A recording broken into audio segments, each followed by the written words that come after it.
sure if this is the right place to get in, but it seems to be the right place. Okay, okay. Antonio, can you let me know, do you have to share your presentation? Or did Yes, you send it? I've been sharing the presentation 10 minutes ago with the team of IMCA.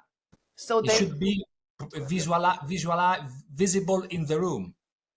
Okay, you send the presentation to them, or you can share it via screen? I already sent the presentation to the people from HICMA, so that it's a sort of backup presentation should this one I'm sharing now not be working. But I realized that it's flowing nicely. Dr. Constanzi, can you hear me? Hello, good morning. Dr. Nadir Abdin. Do you need my presentation, or can we share it? Share it, please send it to us. Pardon me? In case you cannot share it, you will try sharing it during your lecture, before starting your lecture. But in case of emergency that you cannot share it, please send it to us now. She can try it now. Can we test this, if it's possible to share? Try testing it now. Okay, give me a second. Give her approval, doctor. I think the doctor should stop sharing. So Dr. Antonio, can you stop sharing just to make sure?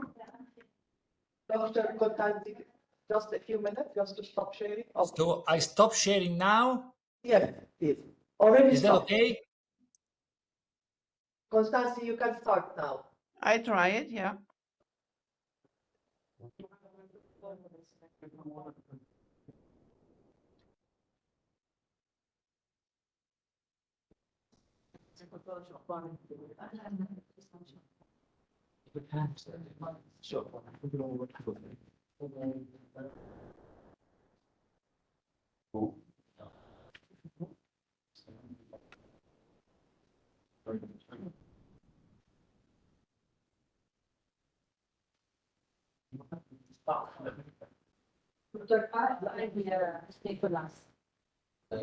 So okay, now it's okay, very good. Okay.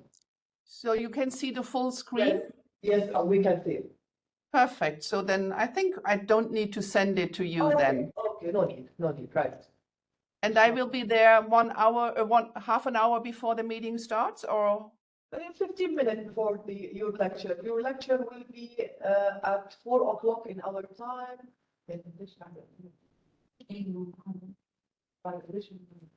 كان نص على الخمسة.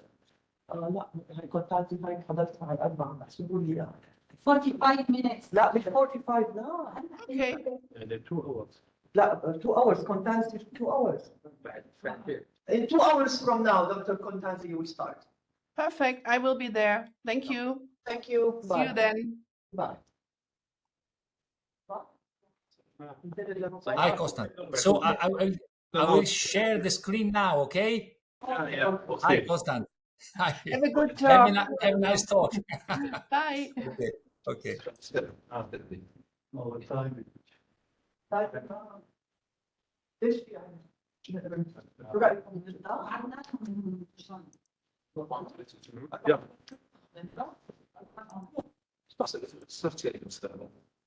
Dr. Antonio, please start sharing. Oh, okay, please. Okay.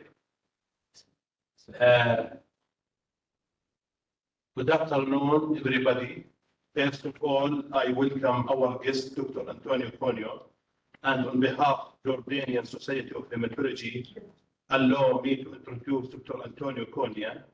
Dr. Antonio Conio is a member of the Italian Society of Hematology and member of the board of the Italian Society of Experimental Hematology from 1997 to 2002. And president of the Italian Society of Experimental Hematology 2007-2008, president of Interfaculty Specialist Degree Course of Medical Pharmaceutical Biotechnologies 2006-2007, coordinator of PhD School Pharmacology and Molecular Oncology, January 2011 till December 2015, Also, he is a president of the College of the Full Professor of Hematology of the Italian Universities, a president of Scientific Committee Jaimima Foundation in August 2018, chairman of National Working Party of the Jaimima Group on CLL and chronic lymphoproliferative disorders in May 2021, member of the Ministry of Defense of the Italian government for the identification of relationship between environmental exposure and disease in the military personnel. Dr. Antonio Conia, he will talk today about state of CLL treatment. Dr. Antonio, the floor is yours.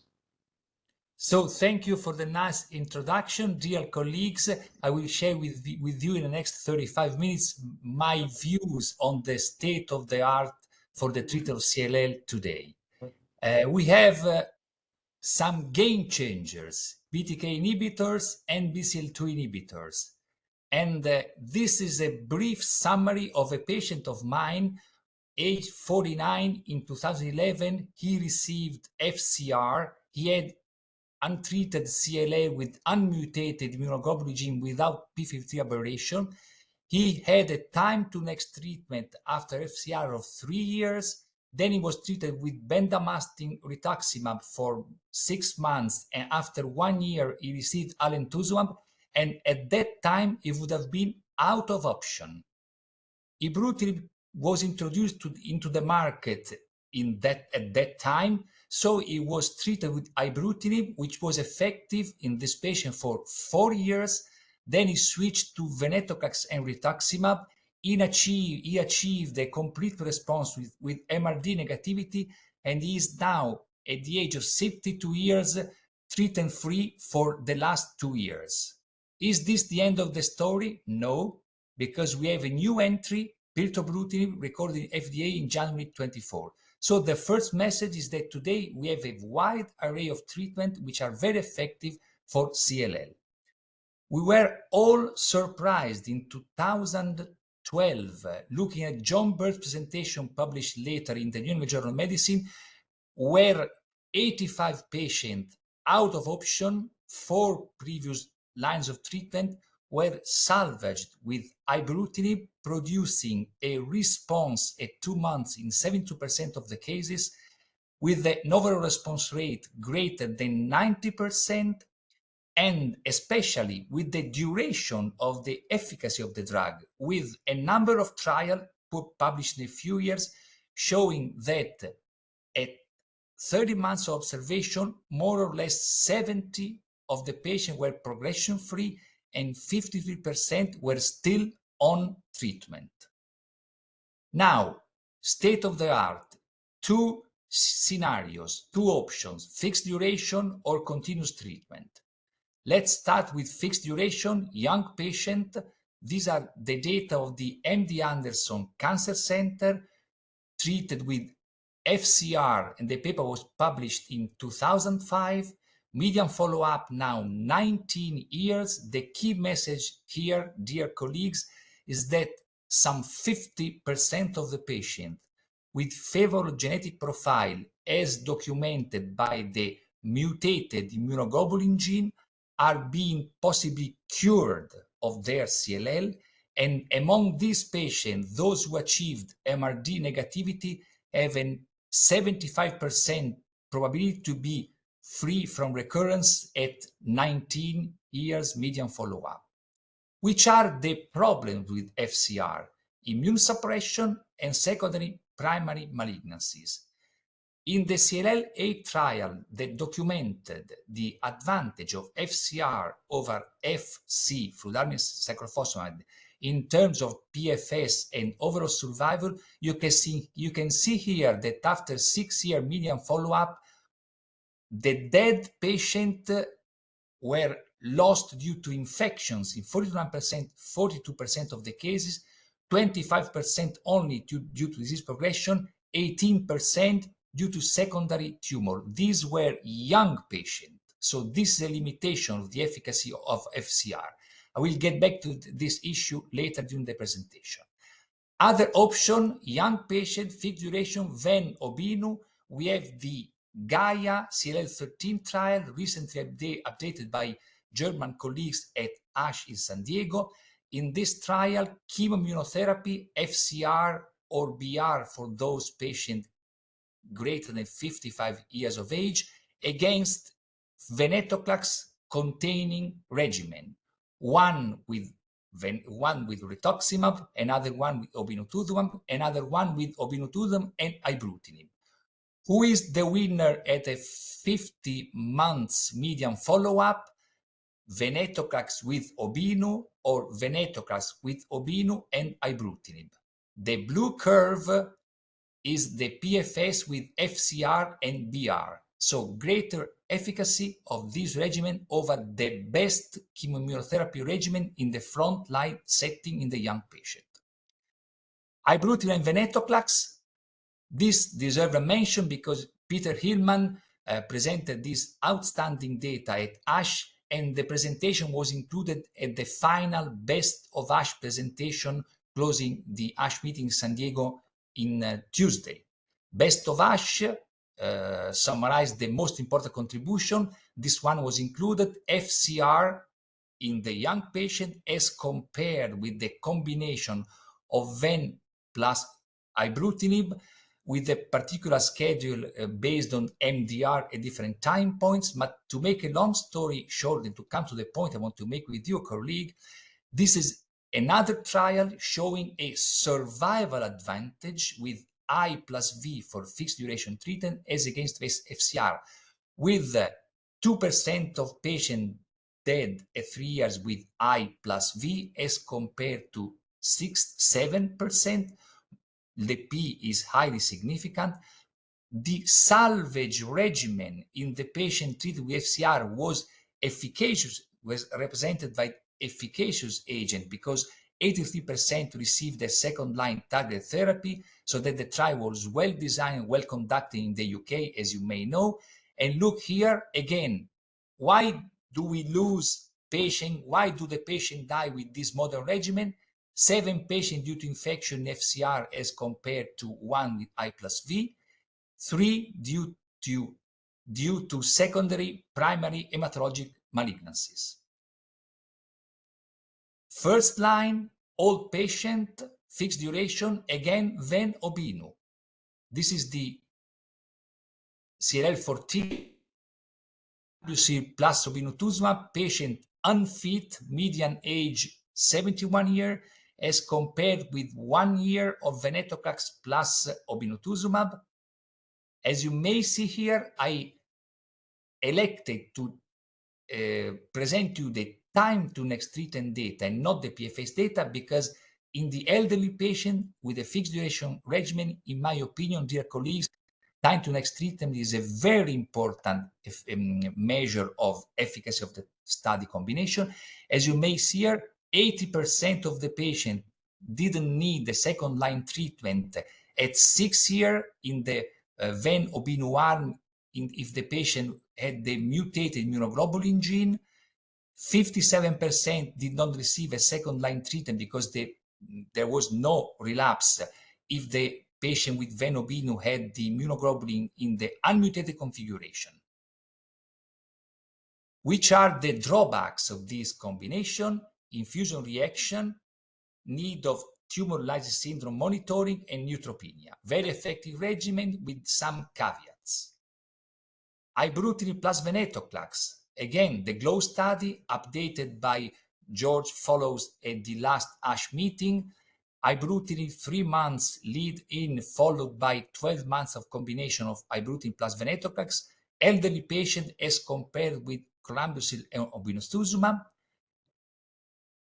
Highly statistically significant advantage in terms of PFS in this elderly population. And look here, survival advantage. Which are the drawbacks of ibrutinib and venetoclax in this elderly population? Arrhythmias with some grade 5 events in patients with pre-existing cardiac disorders, and cardiovascular toxicity. Let's move to continuous treatment. BTK, efficacy in clinical trial and real-world evidence. Again, This is a trial conducted by Tate Shanafeld in the US, comparing ibrutinib plus rituximab in a continuous fashion as compared with FCR in young patients.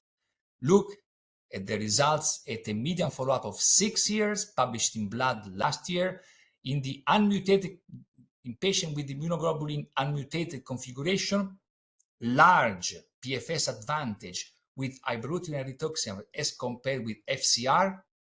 And with this follow-up, the advantage is statistically significant also in the immunoglobulin mutated subpopulation. Clearly documented that this continuous treatment with ibrutinib is better than FCR in this patient, in this young patient. And again, in this study, overall survival advantage. What went wrong with the patient who died with FCR? Remember that this is a 2-to-1 randomization, over 300 patients with ibrutinib, 165 with FCR. 3 patients died due to AML.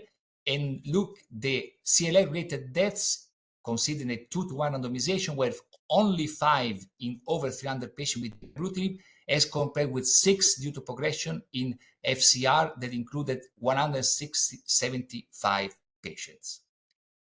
Let's move to the old patient. This is the outstanding data of the pivotal study, RESONATE 2, comparing at that time ibrutinib with corabrutinib, which was still in the US a standard of care in treatment-naive CLL. 7-year follow-up, median age 73 years. Look at the overall response rate, which allows more than 90% of the patients to achieve a response, and an increasing number of patients which over the time achieve a complete response with ibrutinib single agent, 136 patients treated in the US. And the most important point I would like to share with you, dear colleagues, is represented in these 2 figures. Progression-free survival in the entire patient population with ibrutinib. You see a 60% PFS rate at 7 years as compared with chlorambucil. Most important, no difference in the ibrutinib-treated cohort depending on the mutational status of the immunoglobulin gene. So that with this drug, with BTK inhibition, with all BTK inhibitors, there is no prognostic significance that is any longer visible depending on the immunoglobulin gene configuration, mutated or unmutated. Another pivotal study, a more recent one, performed in the US, comparing ibrutinib with or without rituximab with the most effective chemoimmunotherapy regimen in the elderly patient, bendamustine and rituximab. The data were recently published in Blood, and there was an editorial comment, which I did with Paolo Ghia, and the data can be summarized as follows. When we compare in elderly patients, BR, the green curves, depending on the mutational status, mutated the mutational status of the immunoglobulin gene, mutated immunoglobulin gene, the dashed green curve, unmutated, the continuous green curve with bendamustine and rituximab, and look at the blue curve combining the 2 ibrutinib arms, one with rituximab, the other one without rituximab. You can see that there is a slight advantage in terms of PFS in the immunoglobulin gene mutated patient as compared with the unmutated, and overall there is an overall advantage with ibrutinib regimen. The difference, the statistical difference in terms of PFS between ibrutinib with or without rituximab in the patient with the immunoglobulin gene mutated as compared with bendamustine and rituximab is not significant at the 55 months of follow-up.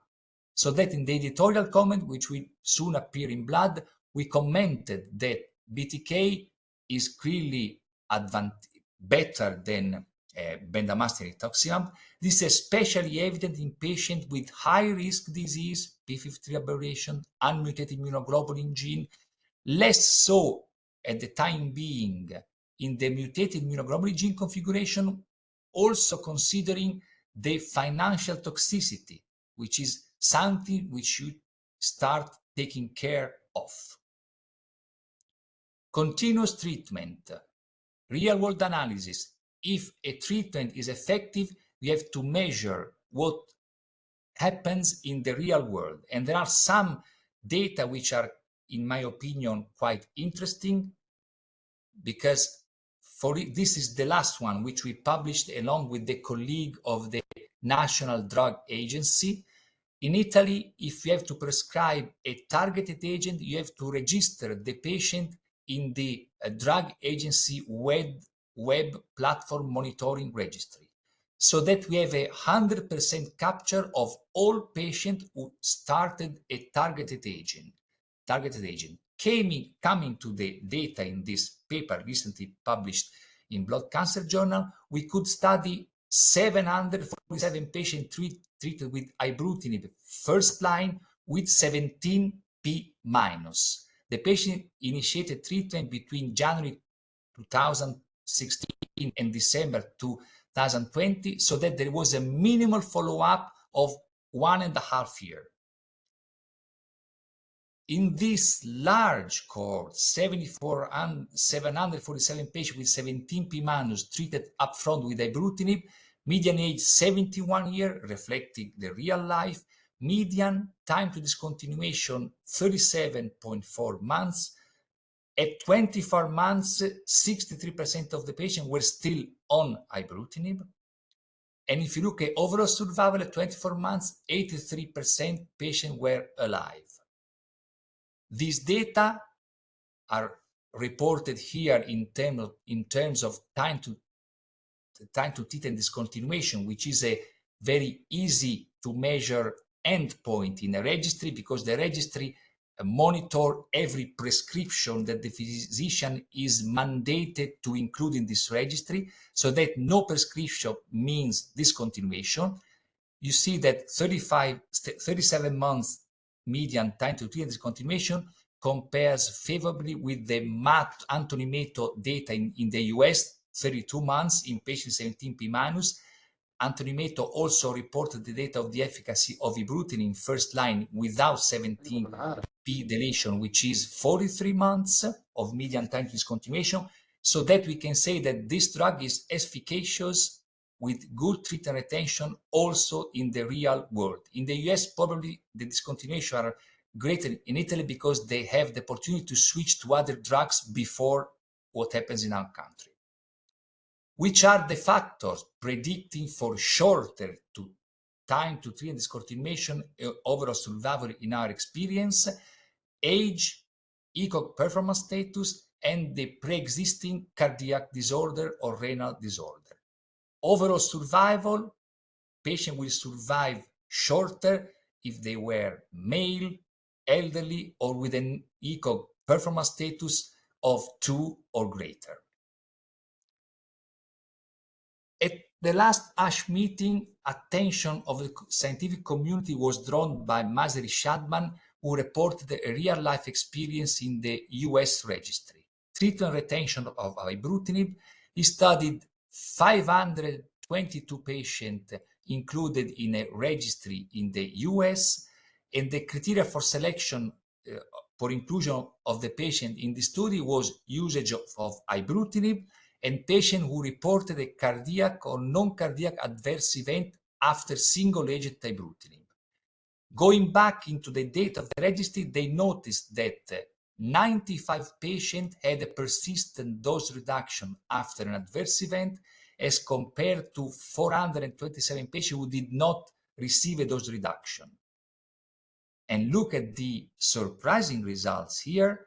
The patient who received, these were elderly patients, the patient who received a dose reduction had a better treatment retention rate than those patients who didn't receive a dose reduction after an adverse event, generating the hypothesis, which is being tested in a prospective trial, that reducing the dosage of ibrutinib after an adverse event may improve the clinical data in terms of efficacy and treatment retention rate. We have second generation BTK inhibitors, acalabrutinib, which was tested in a randomized phase 3 trial as compared with chlorambucil and obinutuzumab in elderly patients, acalabrutinib with or without obinutuzumab, and you can see here again the PFS. The slides are not moving. Beg your pardon? The slides are not moving. Then which slides are you seeing now? Outcomes in patients with CLL and TB53 preparation, the methods. Beg your pardon? You mean the real life Italian study? The methods of the study. Are they moving now? No, still not. Do you? I may try to do this. Wait, I interrupt. Okay. I will try to share the screen again. No worries. We are. COVID taught us to.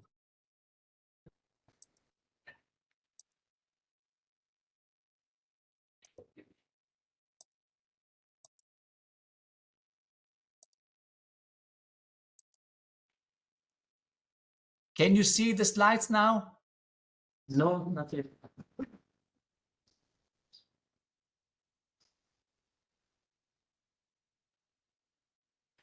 Can you see the slides moving now? No.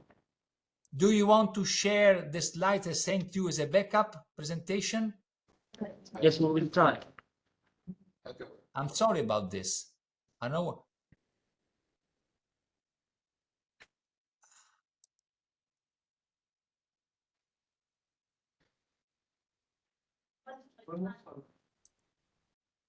Okay. I can see the slides. Yes, When yes. did the slide flow stop? The arm.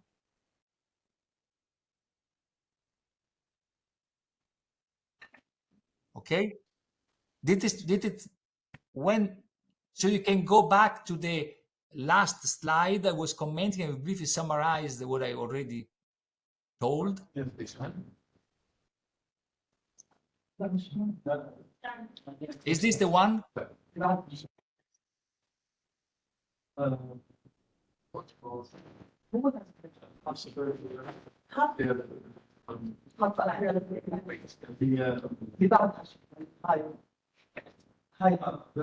Yes, here. Okay, okay. So you saw, dear colleagues, sorry for this inconvenience. Now we move to treatment adherence. This is Mazir Shadman. You heard my voice. Next slide. Can you give me the next slide? Okay. 552 patients. All of them had an adverse event. 95 of them received a permanent dose reduction after the adverse event. 427 did not receive a dose reduction. Next slide. Okay, and you see that the treatment retention rate, the patient on treatment, the orange curve maintain ibrutinib for a longer time than the patient without dose reduction, generating the hypothesis that reducing dose reduction after an adverse event may improve the results. And this is being tested in a prospective trial. Next slide. Second generation, acalabrutinib with or without obinutuzumab compared with chlorambucil obinutuzumab. Next slide. Clear advantage with acalabrutinib with or without obinutuzumab as compared with chlorambucil obinutuzumab. Next slide. Sequoia study, zanubrutinib, second generation BTK inhibitor as compared with bendamustine and rituximab. Next slide. PFS advantage. No survival advantage with second generation BTK as compared with chemoimmunotherapy, with the exception of acalabrutinib plus obinutuzumab as compared with chlorambucil obinutuzumab. Next slide. The relapse refractory setting is a very important issue because we have many patients relapsing after chemotherapy. needing first salvage treatment. Resonate study, 195 patients with ibrutinib, median number of previous therapy 3, the comparator with ofatumumab anti-CD20 monoclonal antibody, which was the only option available when the study was designed. The patient had a median age of 67 years, 51% p53 aberration, so high-risk disease. Dear colleagues, next slide. Next slide. Look at the PFS curve. The blue curve refers to the efficacy in terms of PFS of ibrutinib in the patient who received first salvage, so second line ibrutinib. These are outstanding data. And in the overall patient population, including patients treated in later lines of treatment, the median PFS was 44 months, which is an excellent result. And you can see here that in this patient population, having p53 mutation brings the curve down, the yellow curve, as compared with the patient without p53 aberration. So that p53 aberration in the relapsed refractory setting still is a prognostic factor with new drugs. Next slide. Some side effects of BTK inhibition. I summarized here: atrial fibrillation with the mechanism represented here, bleeding, infection, arthralgia, the instance with ibrutinib in trials, including many elderly patients treated also in late line of disease stage, second, third, fourth line, is up to 19% atrial fibrillation. Grade 3 or more hemorrhage up to 6%. Please consider that these patients were sometimes elderly patients with advanced disease. Grade 3-5 infection in 14 to 29% of the patient. Arthralgia, including pain, myalgias, in 37% of the patients. Next slide. What happens with second generation BTK inhibitor? This is acalabrutinib compared with ibrutinib in the relapsed refractory setting, 66 years median age. Next slide. Equal efficacy and better tolerability in terms of incidence of arrhythmias, hypertension. Next slide. Alpine study comparing zanubrutinib versus ibrutinib in relapsed refractory setting. Next slide. Better PFS confirmed at ASH a few months ago with a follow-up of 30 months. Next slide. Fewer events of atrial fibrillation, similar incidence of hypertension. Next slide. So, sequencing and conclusion. Next slide. First line treatment, this is my view.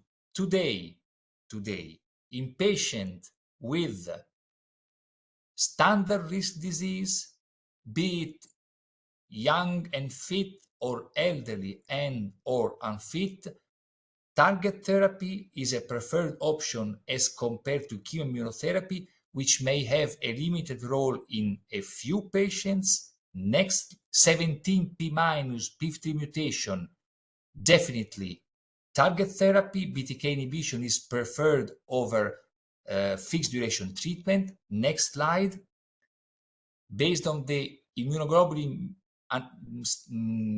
mutation configuration, unmutated patient, be both fit and unfit, target therapy is a preferred option in my opinion because it gives a clear advantage in terms of PFS and in some studies in terms of survival. Next slide.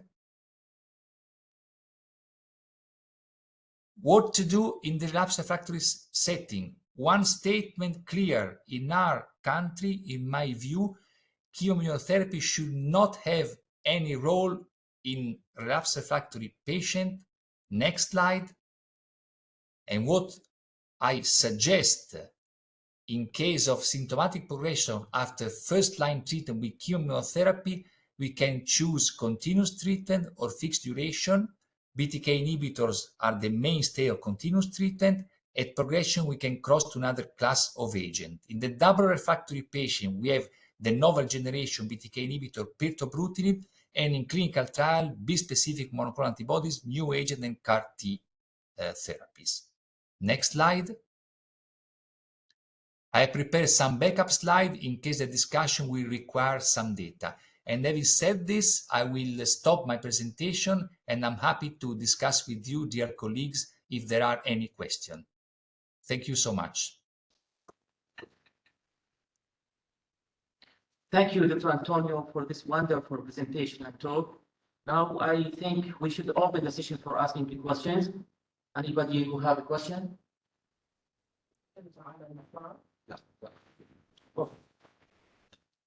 Thank you, Dr. Antonio, for comprehensive presentation.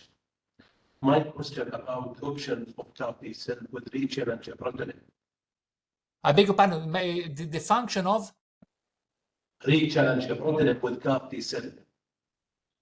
Re-challenge, the audio is not working fine. Re-challenge with what? Ibrutinib.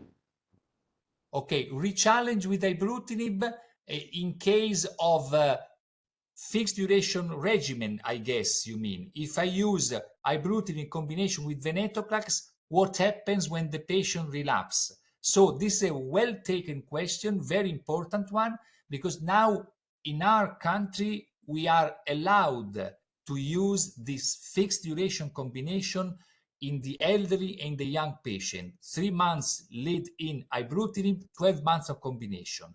We are not allowed to use the Peter Hillman regimen based on MRD. So the data presented at last ASH in a number of presentations clearly show that in the few patients who relapse and have a symptomatic relapse after stopping ibrutinib and venetoclax for 12 months, they can be salvaged with the second-line ibrutinib in over 80% of the cases.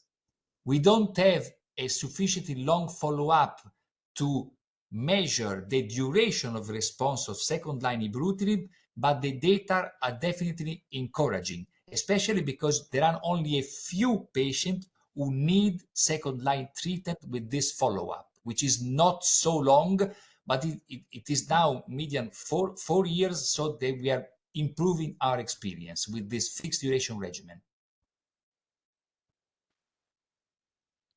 Thank you. Dr. Antonio, do you think that there are still unmet goals regarding how we should manage early and active CLL, especially for those who have adverse progressive mutations? What do you think, how optimally we should observe them? Would you please talk closer to the microphone, because I can't hear exactly what you're saying. Okay, no problem. Do you think that there are still unmet goals regarding how we should manage early and active CLL, especially for those we should who have unmet goals to treat what? Unmet goals to treat which CLL? About how to manage early the inactive CLL. Early CLL? You mean early CLL? What do you mean by early CLL? Early stages, which they have no indication for treatment currently. Okay, very good question. So if I got you well, dear colleague, the question is what to do when we have a patient which CLL with a rising number of white blood cell and large lymph node who doesn't fit the criteria for initiated treatment. Is this the question? Okay. Yes, all the data for those with advanced mutations. Okay. Suppose I have a patient with high-risk disease. Okay. Suppose I have a patient with high-risk disease based on genetic factor, unmutated immunoglobulin gene with or without 17p deletion or p53 mutation. I see a patient with a few lymph nodes. I see a patient with 50,000 white blood cells, 11 grams of hemoglobin, globulin, and 150,000 platelet per microliter. So my attitude is not to treat this patient, even if the prognostic factor place him in the high risk category, because all the studies performed so far, including also high risk disease, showed that by giving early treatment, be it chemoimmunotherapy, be it ibrutinib, there is no overall survival advantage. There is a PFS advantage which is not so strong to convince us to anticipate treatment. If we refer to another disease, myeloma, we are all convinced with myeloma defining event without the CRAB criteria, we should treat the patient because the myeloma would kill the patient who would progress after 2 years, and there is a benefit there. In CLL, the benefit has not been documented so far, so that in my opinion, early treatment of patient with high-risk disease not meeting the international workshop for CLL criteria for initiated treatment should not be done in the clinical practice. What you should do is careful monitoring. So we see the patient on a monthly basis, on a bi-monthly basis, and not on a 6 or 12-month basis. Thanks, Dr. Antonio. Question for Dr. Kamal. Thank you, Dr. Antonio, for this lecture. So my question, what do you prefer? First line for IGBH mutated or unmutated, how would you choose? A BCL2 inhibitor, or you will start with a BTK? Okay, very important question. So suppose I have a patient with immunoglobulin gene in the mutated configuration without any adverse genetic factor, including 11q minus, 17p minus, p53 aberration. There are basically two options. The patient will respond very well if he is a low-risk disease to fixed duration treatment with ven-obinu regimen, but the patient may not be willing to enter the day hospital setting for the infusion of obinutuzumab. So I discussed with every single patient which is his or her preference. Basically, if I have to advise him, if the genetic profile is favorable and if the patient is young, I would suggest fixed duration. If the patient is an elderly patient, I may decide to offer him fixed duration or BTK inhibition. If we consider the patient with intermediate risk disease represented by the immunoglobulin unmutated gene, I would suggest continuous treatment with BTK inhibitors because there is no longer prognostic significance of this genetic marker, whereas with fixed duration treatment, you see that the curve goes down with ven-obinu in the immunoglobulin unmutated patient. However, it should be clearly told to the patient that fixed duration in the immunoglobulin unmutated still has a very prolonged treatment-free interval. So again, if the patient is young, I may try and suggest fixed duration. If the patient is old, I would definitely suggest indefinite treatment with BTK inhibitor. But this is my personal view, which should be adapted to the patient need, also to the geographic area. In our country, we have regions where it takes 1 or 2 hours to reach the hematology center. So for this patient, oral therapy is clearly an advantage.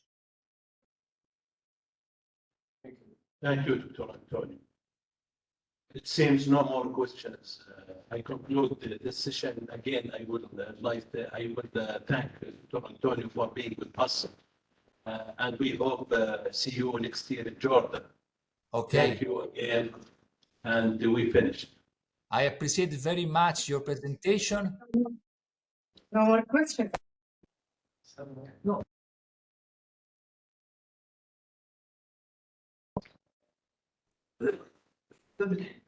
No more questions.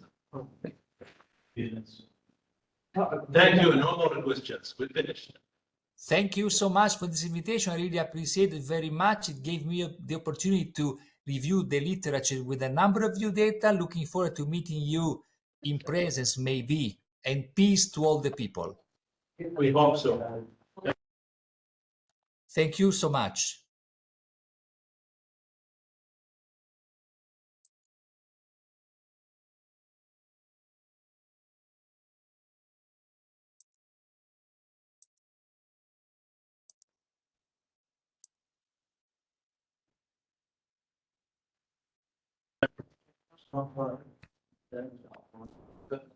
So good afternoon, everybody. This is Nicholas Dickmann speaking. Can you understand me?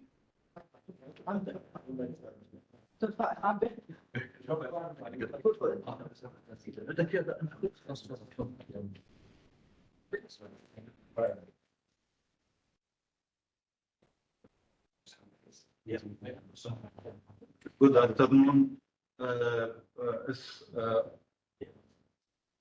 It's our pleasure to introduce the next speaker. I'm happy to share this session with my colleague, Dr. Yazan Nomani. He's a medical oncologist. And it's our pleasure to introduce our distinguished speaker from Germany, Dr. Nicholas Dick Greber. He's a professor in medical oncology, and his expertise in thoracic oncology.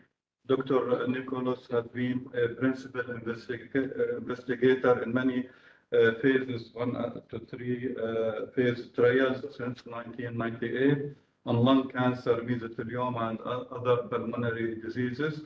And he's the head of department in the clinic COMS. René, he is recognized in his advancing medical knowledge in Germany through training and many publications. And he will talk today on the role of immunotherapy in small cell lung cancer. Please, Dr. Nicholas, the floor is yours. Yes, thank you very much. So first of all, I just want to make a little technical check. Can you hear me, everybody? Yes, we can. Yes, we can. Yes, perfect. And you all see the slide? Yes. Yes. Perfect. So thank you very much for this very kind introduction.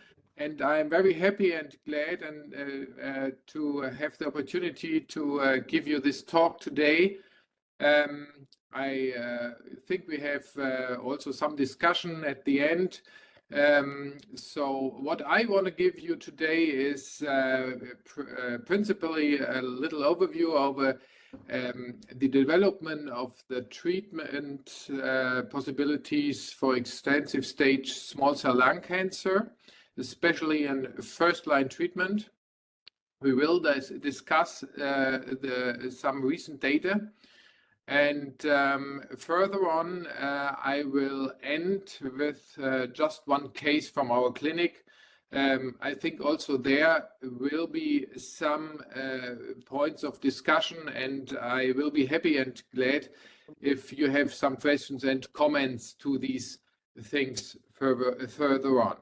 So first of all, well, make sure that it works, the disclaimer and my disclosures. Well, when we go back in the development of drugs for the treatment of extensive stage small cell lung cancer, we have to confess that about 20 years ago, or during the last 20 years, there was nearly no progress in this field of scientific work. We have seen a lot of substances, a lot of trials coming up and going down. And so there were different substances, there were different schedules, there were high intensity treatment tried several times. But by the end of the day, there was for 20 years since the establishment of carboplatinum and etoposide, and maybe irinotecan and topotecan as second-line treatments, no further advantages made. So the only thing we had seen was that sometimes patients had to stay longer at the hospital than with the standard treatments. Well, until 2019, when we got the first studies introducing also for small cell lung cancer immunotherapy. This is really the first major change which was made, and that's today the part of my talk. I want to give you a few of the data and give you some background information and insights, and then we probably can discuss these points and what the treatment should be for first-line patients. Well, when we go back into the data without immunotherapy, you see here the overall survival rate in small cell lung cancer, extensive stage small cell lung cancer,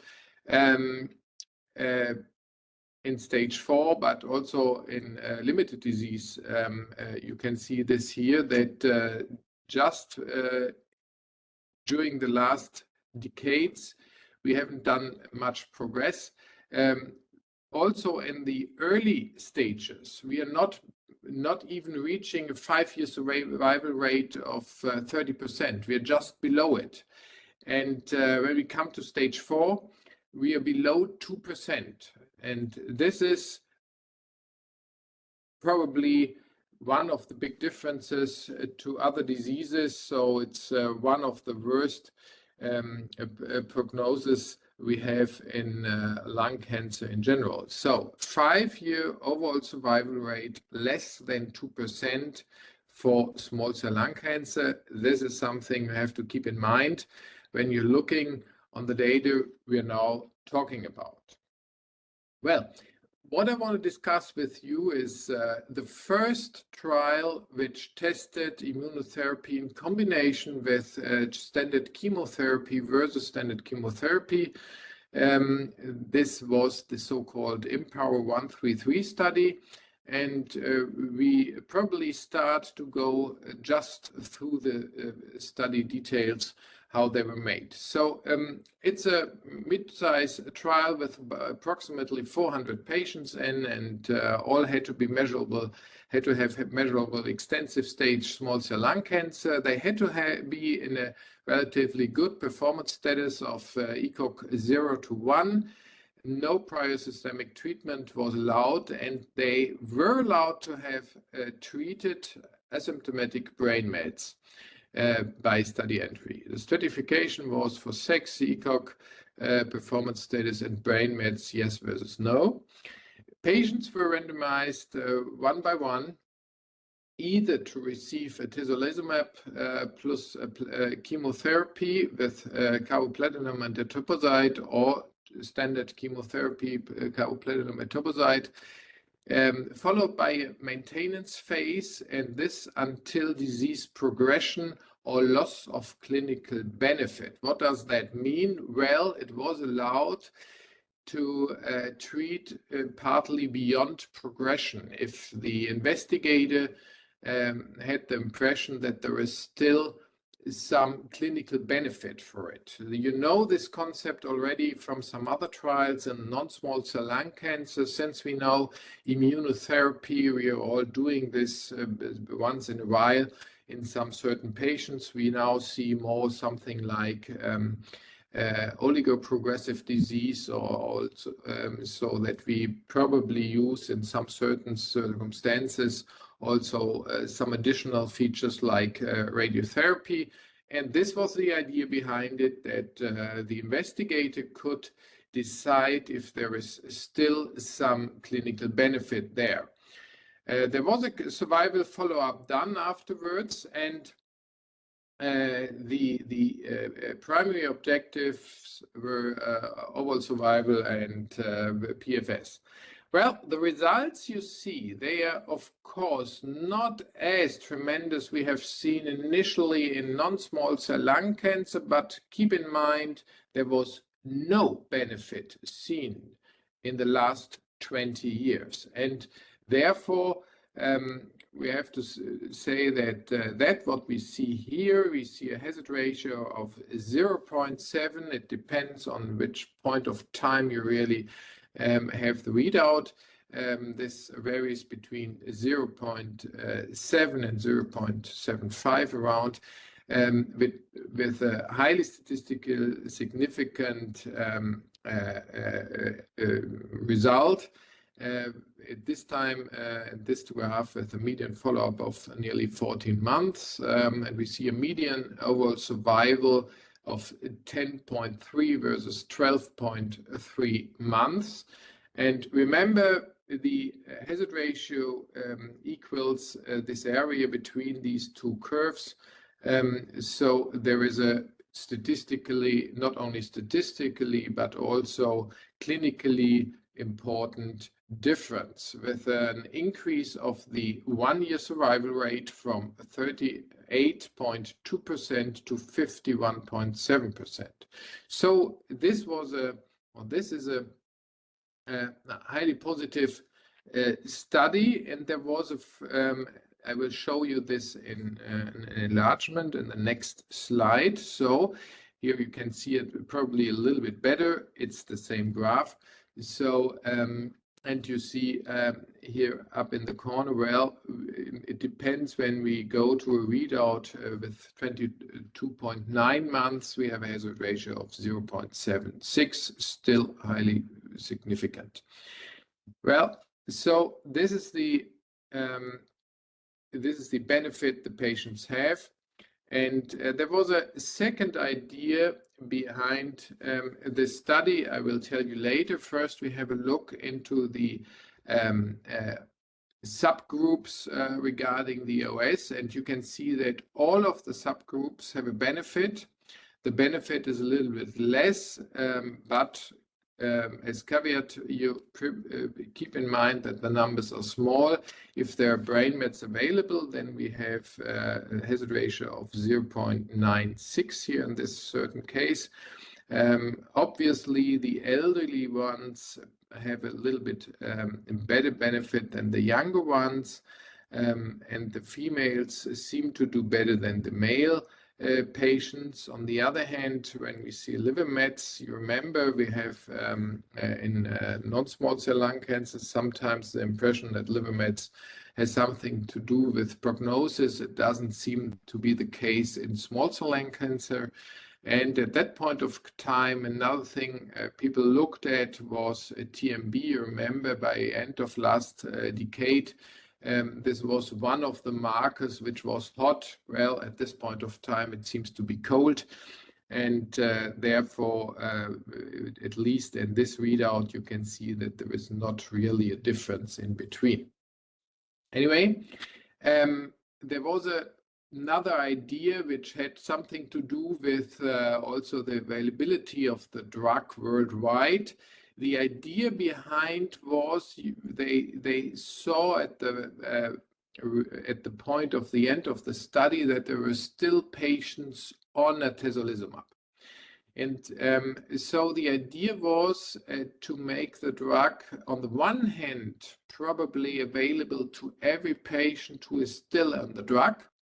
On the other hand, to get some more information, what happens to these patients who are for a long time on the drug. So to get some survival data, to get also some toxicity data, and therefore the Umbrella 8 extension study was set up. Finally, 18 patients got into this, were transferred into this or rolled over into this study. Well, the exact number at that point of time was 26, but 8 patients didn't make it into it. Why was that? Well, that was, for example, in Germany the case, because at that point of time, atezolizumab was already available in Germany. So these patients were already switched on normal atezolizumab, and there was therefore no need to put them into this extension cohort. Therefore, these were censored. So that's the reason we see 18 patients with this asterisk that there were 8 patients censored and were not rolled over into this. So this is important to say when you look at the statistics or on the results. So that's the reason for that. Anyway, the idea behind it was to see if there's some long-term toxicity and to get some idea what the 3, 5, 4, 5-year survival rate would be. And therefore, this was probably just something which was sensible. Well, when we look into the baseline characteristics of the IMpower 133 cohort and the Umbrella A cohort, keep in mind it's 201 was the total number, and now the number is just 18. We can see that the patients as a trend are a little bit younger in the median age. I think regarding sex, we can't say some differences, also not regarding if they're white or Asians, also not regarding tobacco use. Well, what we see is that obviously more higher percentage was in the eco performance status 0. So if the patients are initially in a very good shape, the chance is obviously higher to have a better outcome. Did brain or liver mets did play a role to be in the chance be getting into the umbrella trial? Well, not really. The numbers, it's at least for brain mets, it's more or less the same. Liver mets, well, it was a little bit smaller, but keep in mind very small numbers. So I think this can only give you quite an idea, but you can't take probably more out of it. Well, what were the results of the Umbrella A and the IMpower 133?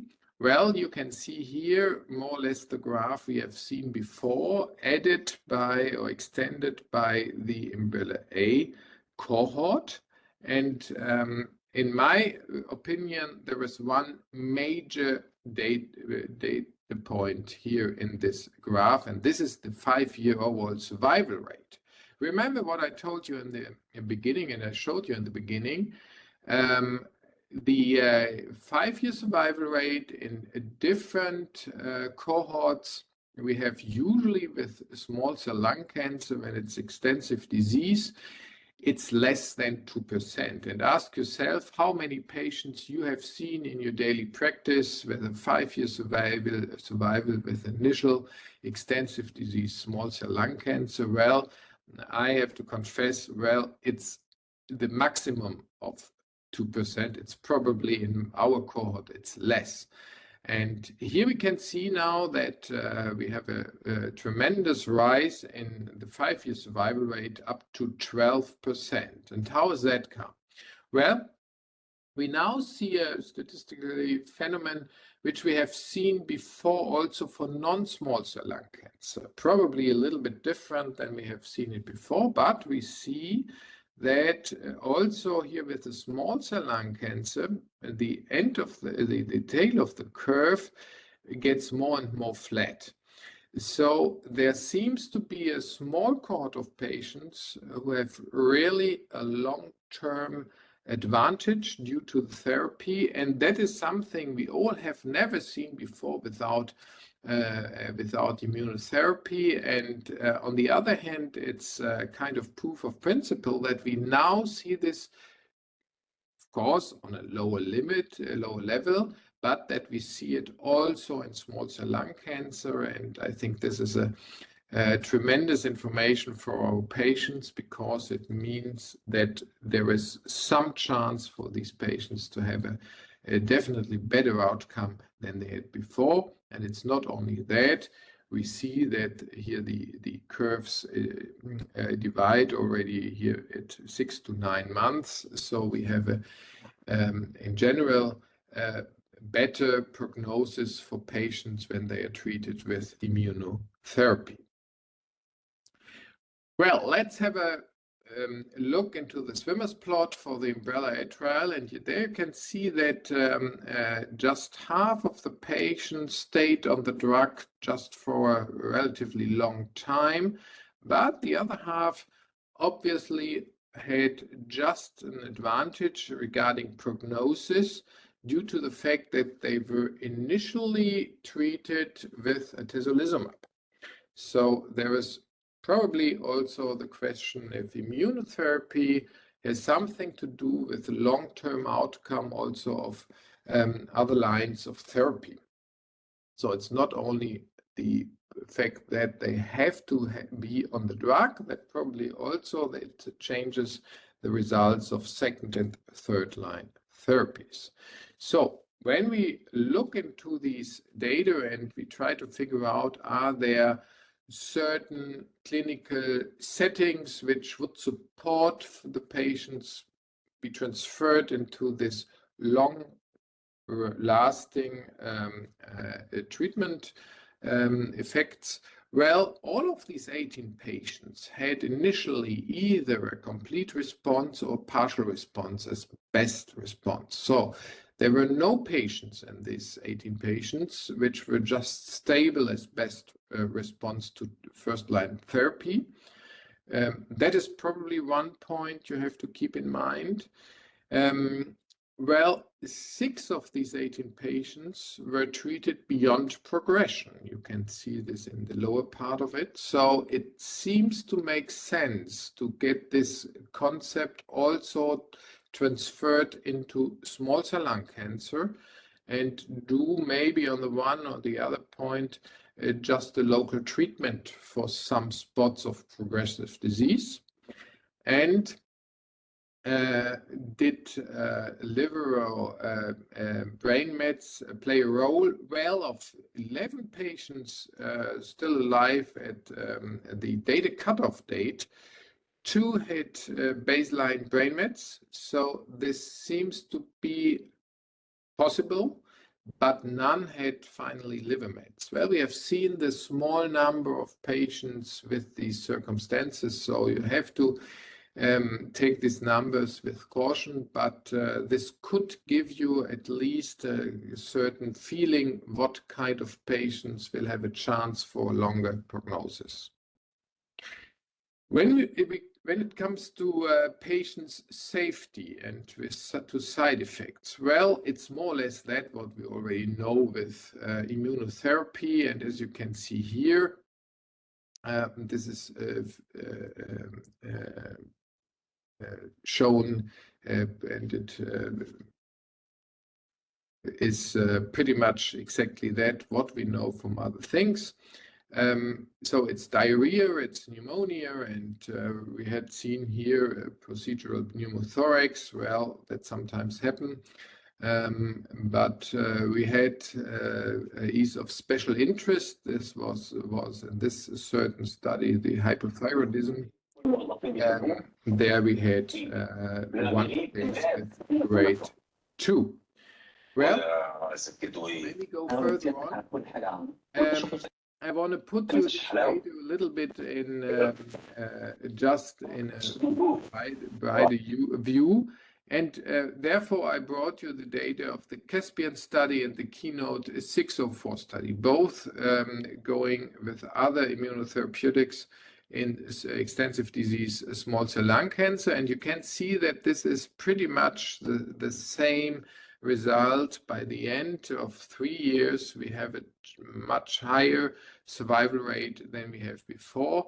For Empower Umbrella, we have this 5-year survival rate of 12%. And in all these three studies, the signal is pretty much the same. So the initial question is, there immunotherapy does it play a role in extensive disease small cell lung cancer? Well, it's from my point of view a clear yes. Well, we had already a look into predictive markers. And there we have to say, well, TMB, as I already told you, is probably not a predictive marker, especially also not for small cell lung cancer. And when it comes to PD-L1, well, it didn't also not work very well to predict if a patient is better treated with immunotherapy or not. The best results were here seen for PD-L1 negative patients. So, but also the positive ones had a benefit. So this is probably both are no good predictive markers. So can we get something out of the fact to which kind of small cell lung cancer defined by Gay, what we learned in the last years, will be in the group of the long-term survivors? Well, with first view on this slide, you could argue yes, but if you keep in mind the small numbers, from my point of view, well, you can't really get something out of it. Yeah, you could think that the small cell P has no chance for it, but n equals 7. I think this is extremely problematic to get something out of this. So I would say, well, at this point of time, we don't know. Saying this, I want to share one of our patient cases with you, and I brought you one case, one patient we got to know in March 2022. It was at that point of time a 56-year-old lady, a smoker of 33 PEC years. She quit smoking just a couple of months before the diagnosis was seen. She had, and this was for the outpatient guys, a little bit of problem. She had a known sarcoidosis since 2015. And she had an X-ray just half a year before, and there was biliary lymphadenopathy seen, but it was not seen as something which had moved or something which would be new. Therefore, nothing really was drawn out of it. She had approximately, when she was admitted to hospital, a weight loss of 10%. At the 21st of March in 2022, she was then admitted to hospital with increasing dyspnea since approximately 1 week. I have brought you the CT scans here, and you can see a pleural effusion. You can see the tumor atelectasis complex just here around the heart. So this is not the left ventricle. This is the tumor atelectasis complex. And you also can see that it gives here some pressure to the pulmonary artery. And when you look into this picture, it's from the same date, you can see that there is some pericardial effusion around the heart.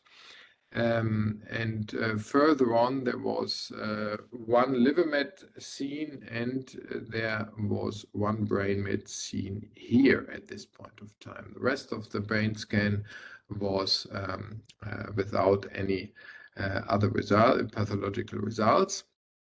It was already done in the evening of the day of admission. And on the next day, we performed the bronchoscopy, and here you can see the picture from the left upper lobe. This is something we as pulmonologists, I'm a pulmonologist, then see. It's typical for small cell lung cancer. You don't see necrosis, tumor necrosis, but you see that there is a tumor just below the surface, and this is a very typical picture.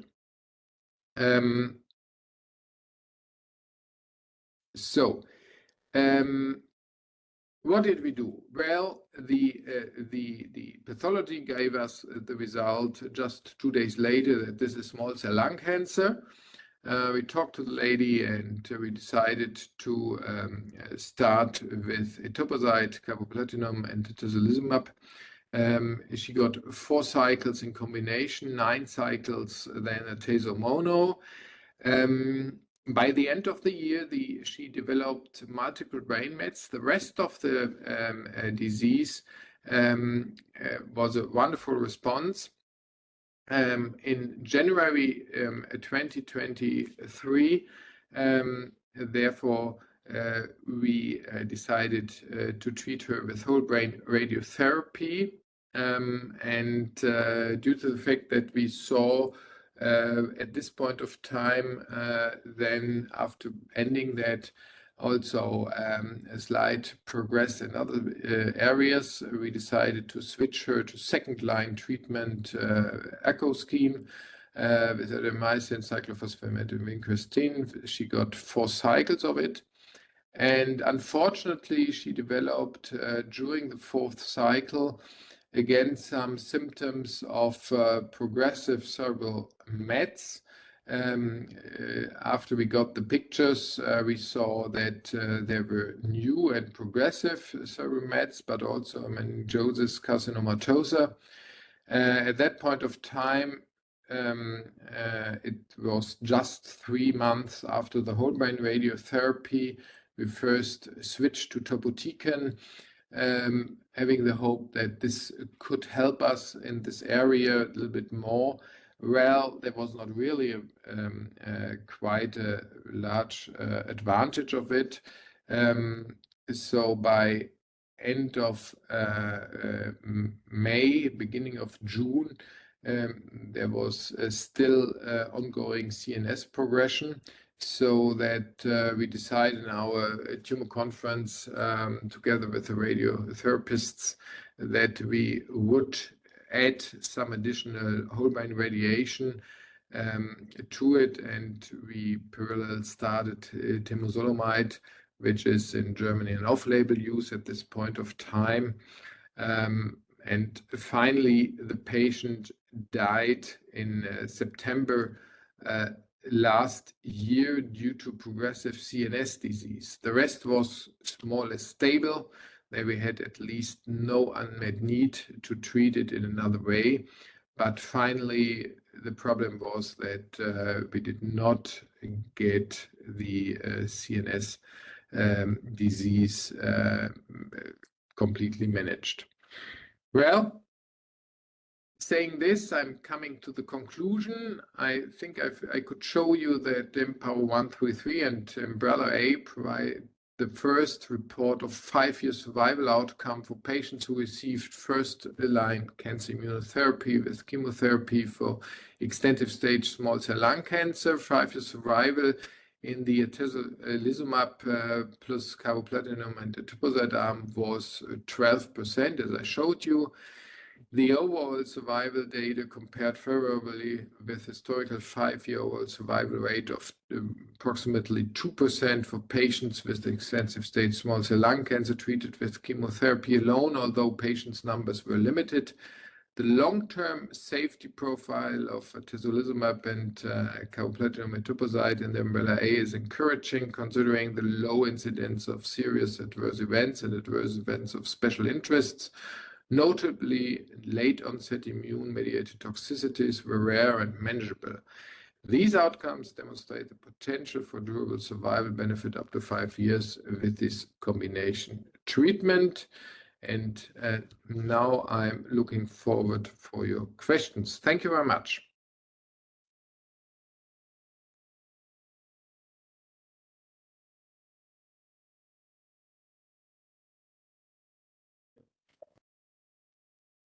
Thank you, Dr. Nicholas, for your wonderful, impressive talk. And now for questions from some of these.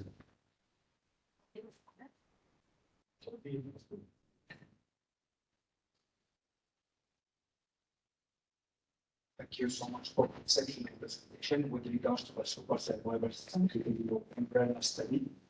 Are you aware of any molecular data to one status or mismatch of their status for those patients? Thank you.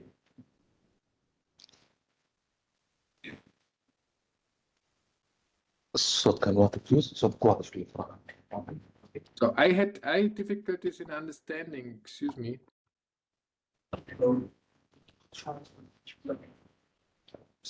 Hello, can you hear me well now, sir?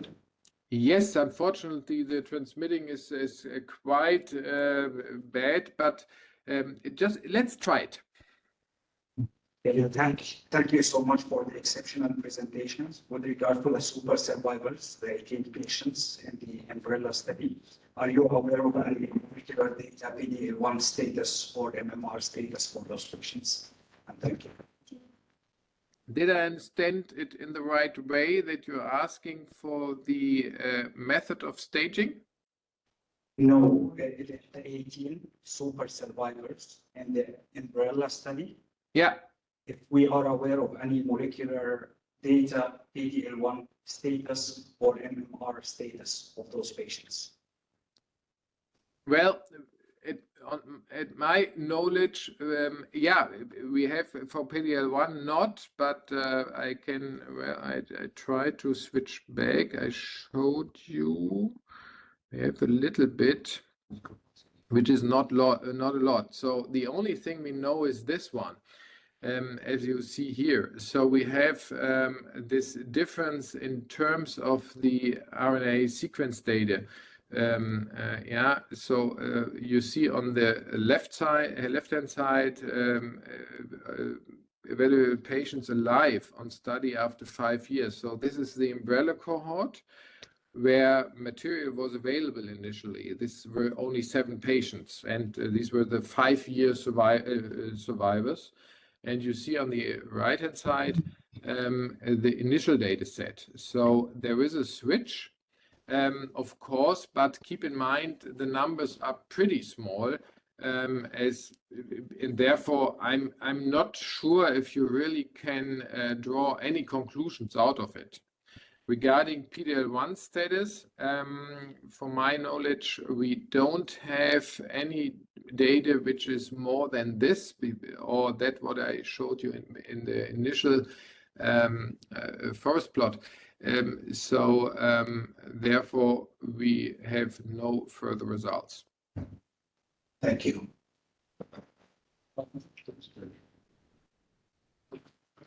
Dr. Khan, please. Thank you for this presentation. Thoughts and questions and ideas. Do you think in this part of the world, okay, in areas where there are limited resources, cost effectiveness is really, is really one of the major factors to decide to give, treatment or no? Do you think, these results with the Empower, and I think there are other medications like durvalumab, right? Do you think these medication or immunotherapy in small cell lung cancer excessive stage is cost effective or has a priority? Thank you for this question. I think on the one hand, of course, important question. On the other hand, it's more of a philosophical question. Well, first, I tell you the situation. Fortunately, we have in Germany, and then we probably in the second part of my answer, I give you some ideas I have to that. Fortunately, in Germany, we do in general not have the discussion about is it cost effectiveness. There is a discussion about cost effectiveness. Initially, after the registration due to by EMEA, that is our registration, the European Registration Agency. Then, if there is a new drug, it has to be shown that there is either a meaningful advantage in overall survival to standard therapy, or if that is not achieved, it has to be shown that there is the same overall survival with a better PFS and a better quality of life. So that are the rules we have here in Germany. And it happens once in a while that a drug is not paid for. We had this initially with Tagrisso, and we had this now just in the last year with amivantamab. so this happens. But if we go into these data, we see a clear overall survival benefit. And this overall survival benefit is, from my point of view, with 0.7 hazard ratio, it's not only meaningful in terms statistically significant, but also meaningful in terms of clinical benefit. Well, now the philosophical part of it comes. Well, when you can just spend the dollar, the euro only once, you have, of course, to have a decision what you do with it and where you reach most, or where you get the most quality out of it. Yes. Of course, that is right. On the other hand, and I don't know what the drug would cost in Jordania. So from my point of view, I have to say, well, after 20 years having no advantages in small cell lung cancer, it shows us and gives us now the opportunity to treat small cell lung cancer better. And after having the substance now for a couple of years in the market here in Germany, what we now figure out is that we see definitely some different aspects of metastasization and finally leading to death. So we have several cases, for example, where finally the patient died due to progressive CNS disease. We haven't seen that in that frequency before, at least as a gut feeling. Actually, we are looking through our database to gather these data and looking if we can have some scientific value out of it. But therefore, I think it's necessary to have these drugs available. And we as physicians, and that is very important, we as physicians should not, definitely not try to argue in terms of costs. The argumentation in terms of costs is a political decision. It's not a clinical decision. If politics say, well, we spend the money in another way, that's okay. But it's a political decision. It's not a medical decision. And that's my personal point of view. If a drug, as we have seen also in Germany, is not available, then it's not available. But it's a political decision. It's not a medical decision. Thank you. I totally agree with you. Because like physicians, we are as a physician, we don't even understand the concept of cost effectiveness, honestly. But when you when they bring you a specific budget and they will ask you, you have to spend it specifically where you want to spend it. We will be in a really tough situation. Now, the second question that I was thinking about while you were presenting your lecture, the small cell lung cancer, in relation to immunotherapy is really different from the non-small cell. All the single, non-small, all single agent immunotherapy showed benefits specifically in the second line. But, in the small cell, I think, I don't know if you agree with me, none showed any benefit in the small cell in the second line, right? But some of it, really, we started to see the benefit in the first line and in combination only with chemotherapy. And only durvalumab and atezolizumab, the PD-L1 inhibitors, rather than the PD-1 inhibitor.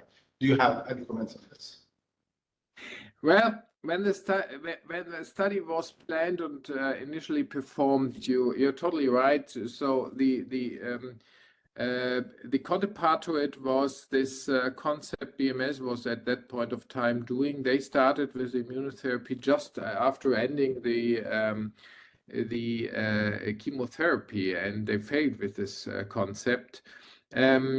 Well, it has probably something to do to present the antigens to the immune system, so that while the cells are dying and going into apoptosis due to chemotherapy, it seems to be better in this certain circumstance. If there is really a difference in PD-L1 and PD-1, well, I'm not sure. I think Nivo was probably failed due to the fact that they started just after finishing chemotherapy. So this is, from my point of view, more the reason, and that's the reason you mentioned that we have no single agent activity in small cell lung cancer, obviously. With Pembro, I've shown you some data. Well, I cannot really see that this does in general not work. I would say it has something to do how the studies were made.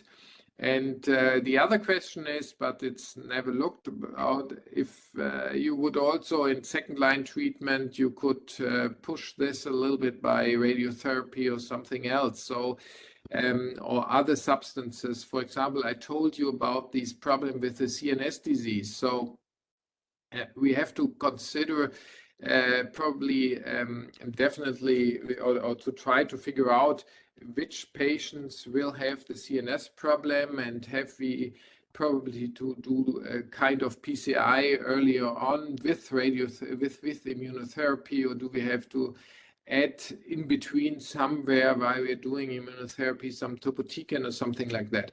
So these are open questions, and we have to take the data first as they are, but I don't think there is a big difference between PD-L1 and PD-1. Do you see it going into the limited stage?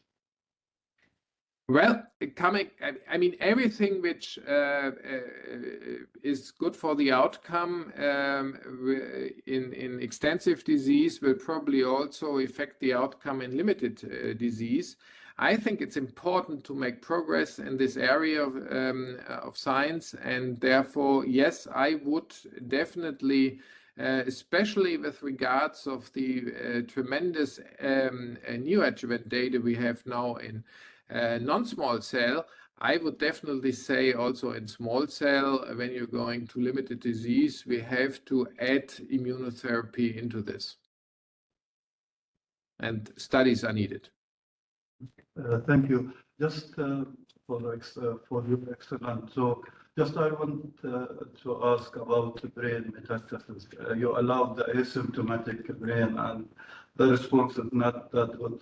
So what's about the symptomatic brain metastasis, and why not allow the prophylactic cranial radiation after stabilizing the disease to have a prophylactic cranial radiotherapy in your study? So well, in the Empower. And Empower 1, 2, 3. Well, patients could be entered, and this is a general study point. If you have not controlled, so when you look through all these different lung cancer studies, most studies for a long period of time excluded brain mets. That this is for a lot of patients just beside that, what we really see in reality, it was always clear. And therefore, by the more or less the mid of last decade, we switched a little bit and allowed also some patients with brain mets into the studies. And but most of the studies I know do not allow uncontrolled brain mets. It's understandable because we are not sure with most of the drugs if they really will be in this certain patient effective by passing the blood-brain barrier or not.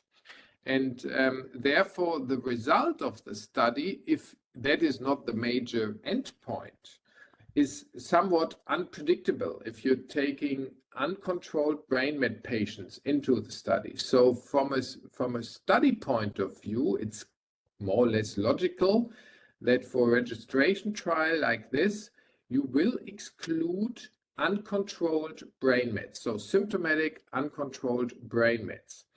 And on the other hand, it was allowed that they were already treated. Well, the concept and in terms of registration, you have always to have one arm, which is standard of care. And in extensive disease, small cell lung cancer, well, would we really do after first-line treatment without any symptomatics, prophylactic radial crenulation? Well, it's more something for limited disease. And therefore, you could probably say, well, you can do this, but in terms of registration, it becomes difficult if you have too many different options in the trial. I'm not sure if I'm answering your question in the right way, but Yes, what are my ideas to it? The other thing, just a quick question before ending. The Keynote 604 and the Caspian, they require PD-L1 or combined positive score. And the Empower, they did not require any negative or positive PD-L1. So this is, do you see different, these are the three immune therapy, different mechanisms, or why these differences in the other two studies? They require that you have a PD-L1 positive or CPS. And the Empower negative positive, they respond to. Well, when all these studies were set up, it was the big question, you remember that time, is PD-L1 predictive or prognostic, and we were all not sure. We had at the horizon coming up something called TMB, and at least here in Europe, well, a lot of things were already set. Most pathologic institutes were able to look for that. But finally it was something put in the box rise and fall. I think this was one of the major things that you know, small cell lung cancer. So you could argue in both ways. If you believe that there is a strictly predictive option by using PD-L1, then you have to test for it, and you have at least to stratify for it, or you have to exclude the PD-L1 negatives. Is that practical? Well, more or less, because we know even non-small cell lung cancer, but also small cell lung cancer, well, it's a fast progressing disease. And at least in Germany, it takes 10 working days in clinical practice to get the result, not from a central lab, but in general for your local lab to get the result. And usually we don't want to wait for 10 working days, which equals more or less 2 weeks, to start treatment. So if you would argue in that way, you would have a better group with a better prognosis in the study. On the other hand, there were some PD-L1 measurements done in this study, and I've shown you on one slide. Well, the best results were actually the best hazard ratio of 0.51 was seen in the PD-L1 negative patients. So do I believe there is a relationship to PD-L1? No, it's small cell cancer, small cell lung cancer. I do not believe, and therefore I think it's not necessary. Thank you. Thank you again, Dr. Nicholas, and we hope to see you soon in Jordan. Thank you very much. Thank you all, and also from my side, I hope there is a lot of peace in the region over there. Thank you very much. Bye. Thank you. Thank you. Thank you.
Hello, good afternoon, everyone. It is my pleasure to moderate this session along with my senior colleague, Dr. Arija Boucheikha.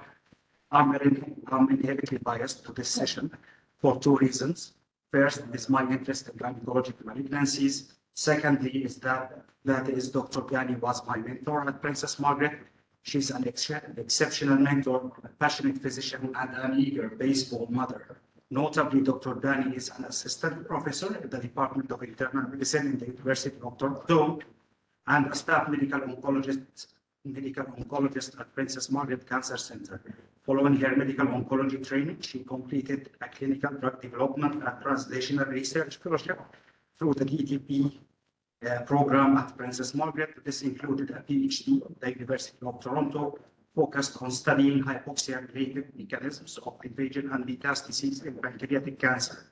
Dr. Ghani's clinical focus is the treatment of gynecologic cancers, and she developed and continues to lead the Princess Margaret desensitization program in patients with platinum hypersensitivity reactions.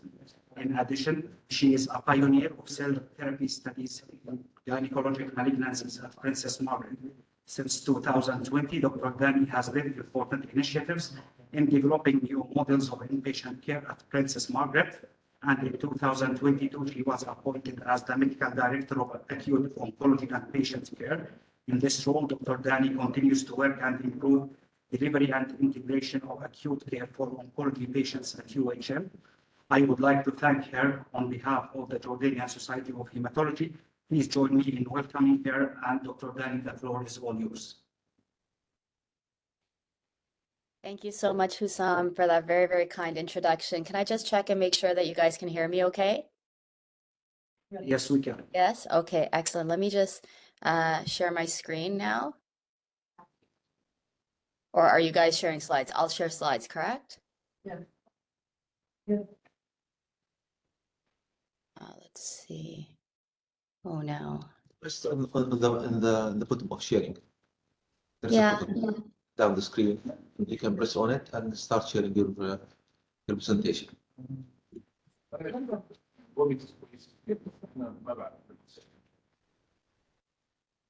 Sorry, my computer's just asking me for some. Do you have Apple iMac? Yeah, I may have to. It will ask you about some extra security, some settings. Yeah, I'm sorry. some Hang on. allowance. Okay. Okay.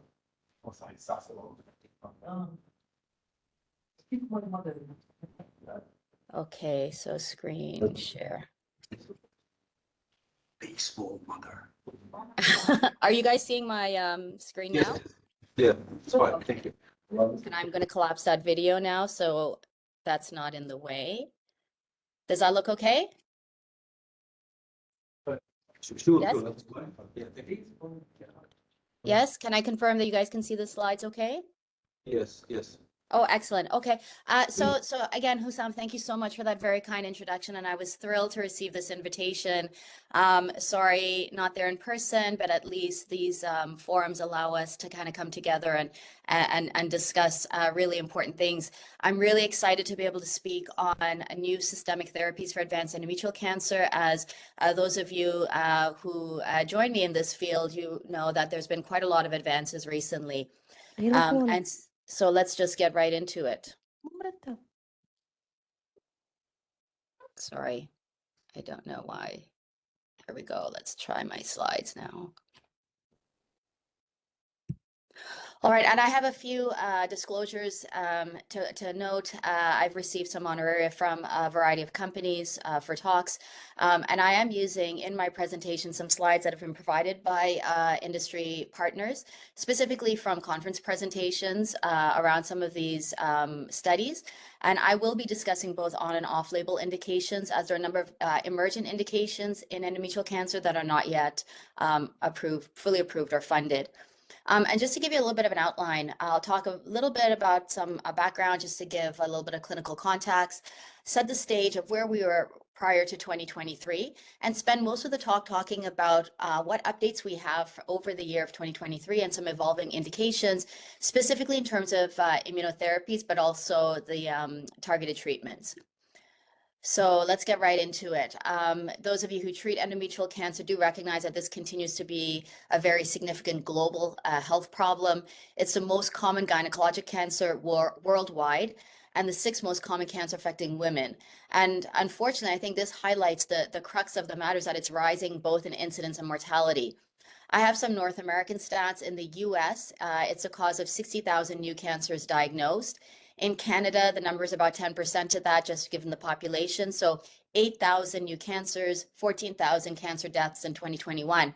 I think the most sobering statistic is the fact that the mortality rate of this disease has increased 2% per year from 2005 to 2019. So that represents a 35% increase over 14 years, which is quite worrying.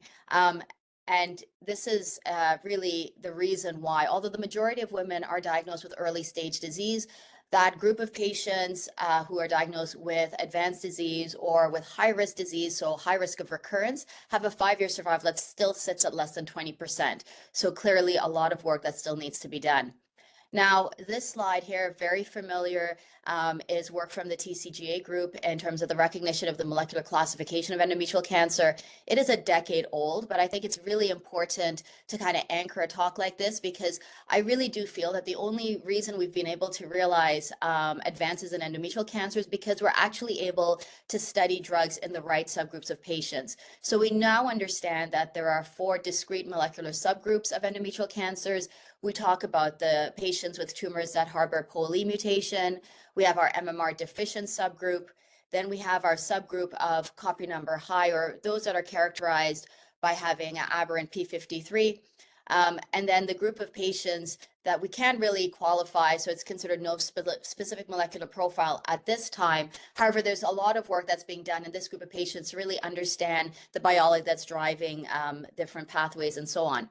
Now, the most important, I think, advance with the recognition of these different molecular subgroups is the fact that it's able to differentiate prognosis of patients better than any of our other clinical pathological systems. So here we have prognosis by those different subgroups, POLE mutation patients with the best prognosis, and those with aberrant P53 here in the red line with the worst prognosis.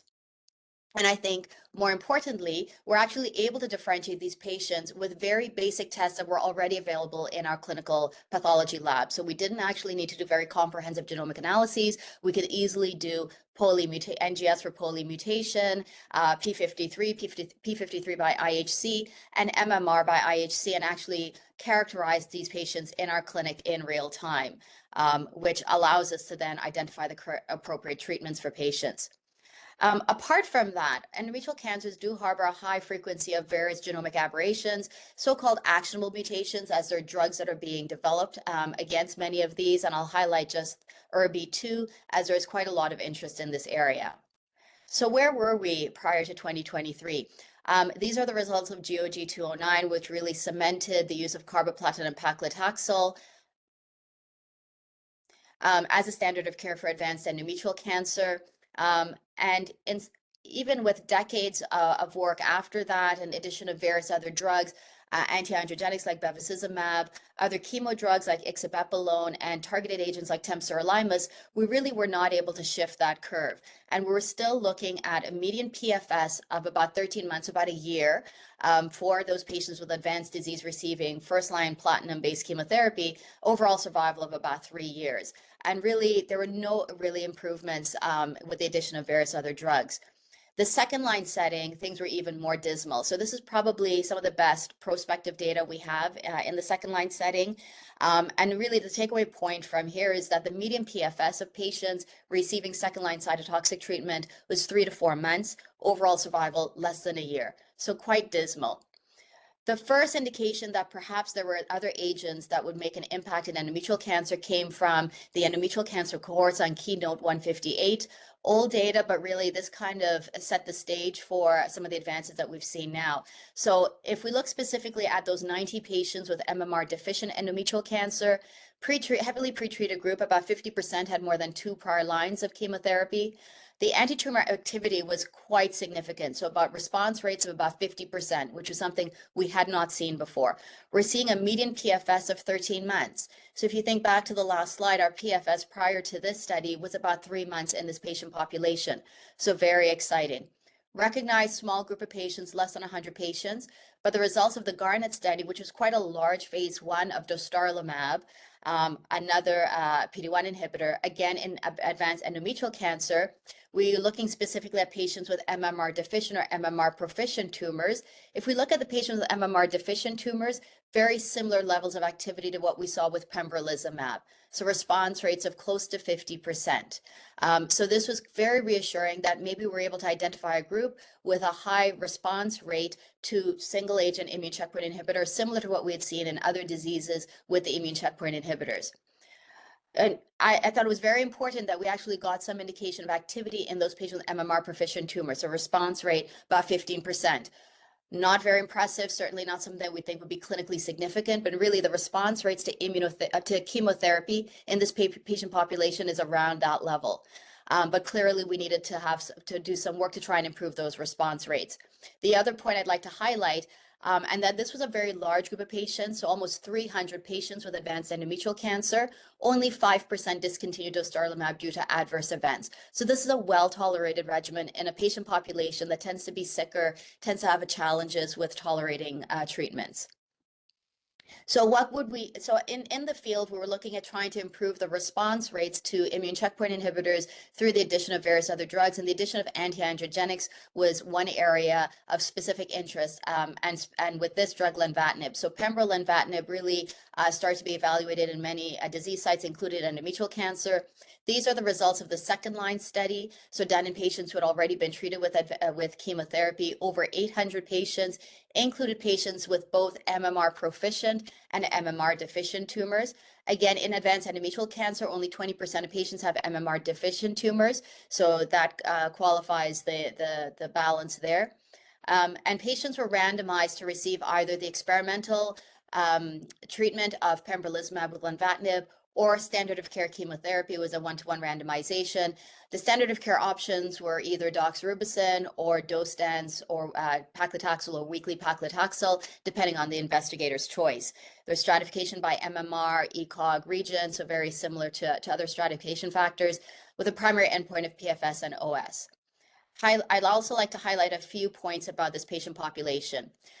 In terms of other specific eligibilities, less than 2 prior lines of platinum-based chemotherapy, about 20% had had 2 prior lines, so keep that in mind. 50% had received prior radiation, and about a quarter of the patients had serous histology cancers.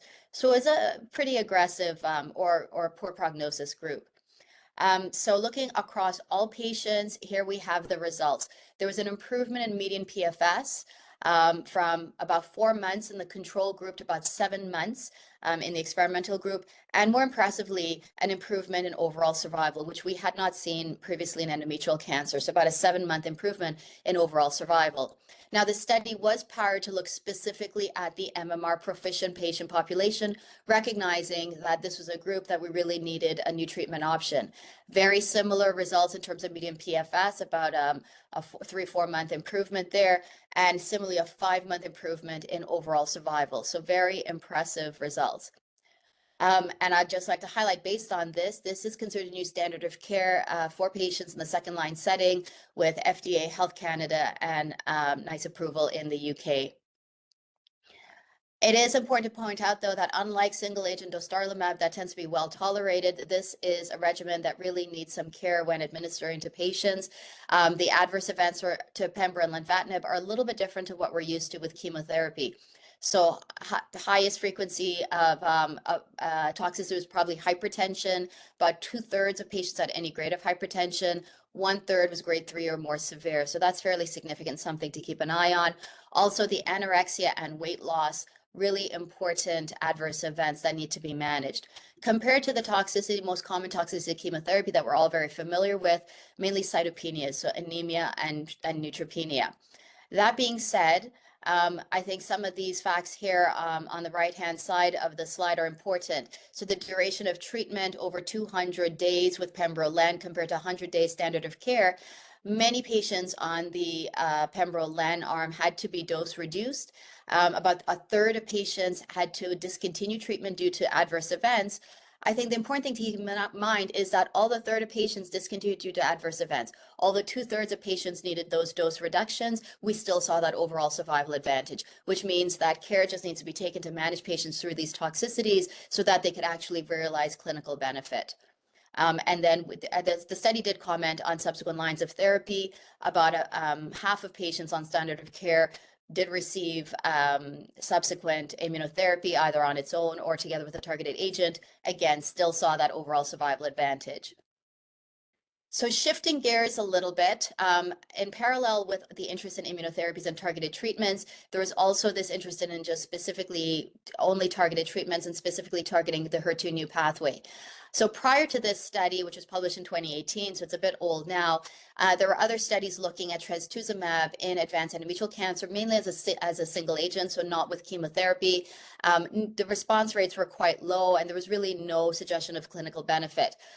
Because of the data in other diseases, specifically, of course, breast cancer and then gastric cancer, there's interest in combining with chemotherapy and looking at this in early stages of diseases. So this was a phase 2 study in patients with advanced or recurrent endometrial cancer with HER2 positive disease, defined as either HER2 3+ on IHC or 2+ on IHC, combined with FISH positivity. So that was a group of patients we're looking at, combining trastuzumab with carboplatin paclitaxel. The majority of these patients, I should mention, were first-line patients who had not had prior chemotherapy, but some patients had had prior chemotherapy with a long platinum-free interval. We have here the results. So if we look at the whole patient population, there was an improvement in PFS. Looking specifically at those patients with advanced disease, so those are defined as patients stage 3 or 4 disease, there was quite a significant improvement in PFS, so from 9 months to 17 months. Again, very impressive in this patient population. Not still that positive result in patients with recurrent disease, but not as impressive. So based on these results, there's actually been funding for trastuzumab in combination with chemotherapy in Canada, in Ontario, I should mention. But we recognize that there's a lot of caveats to this study. It was terminated early, small number of patients, only 61 patients, and the study was actually supposed to accrue about 100 patients. There was no OS benefit. So when we're looking at those stage 3, stage 4 patients, there's no OS benefit. So we do need to keep that in mind.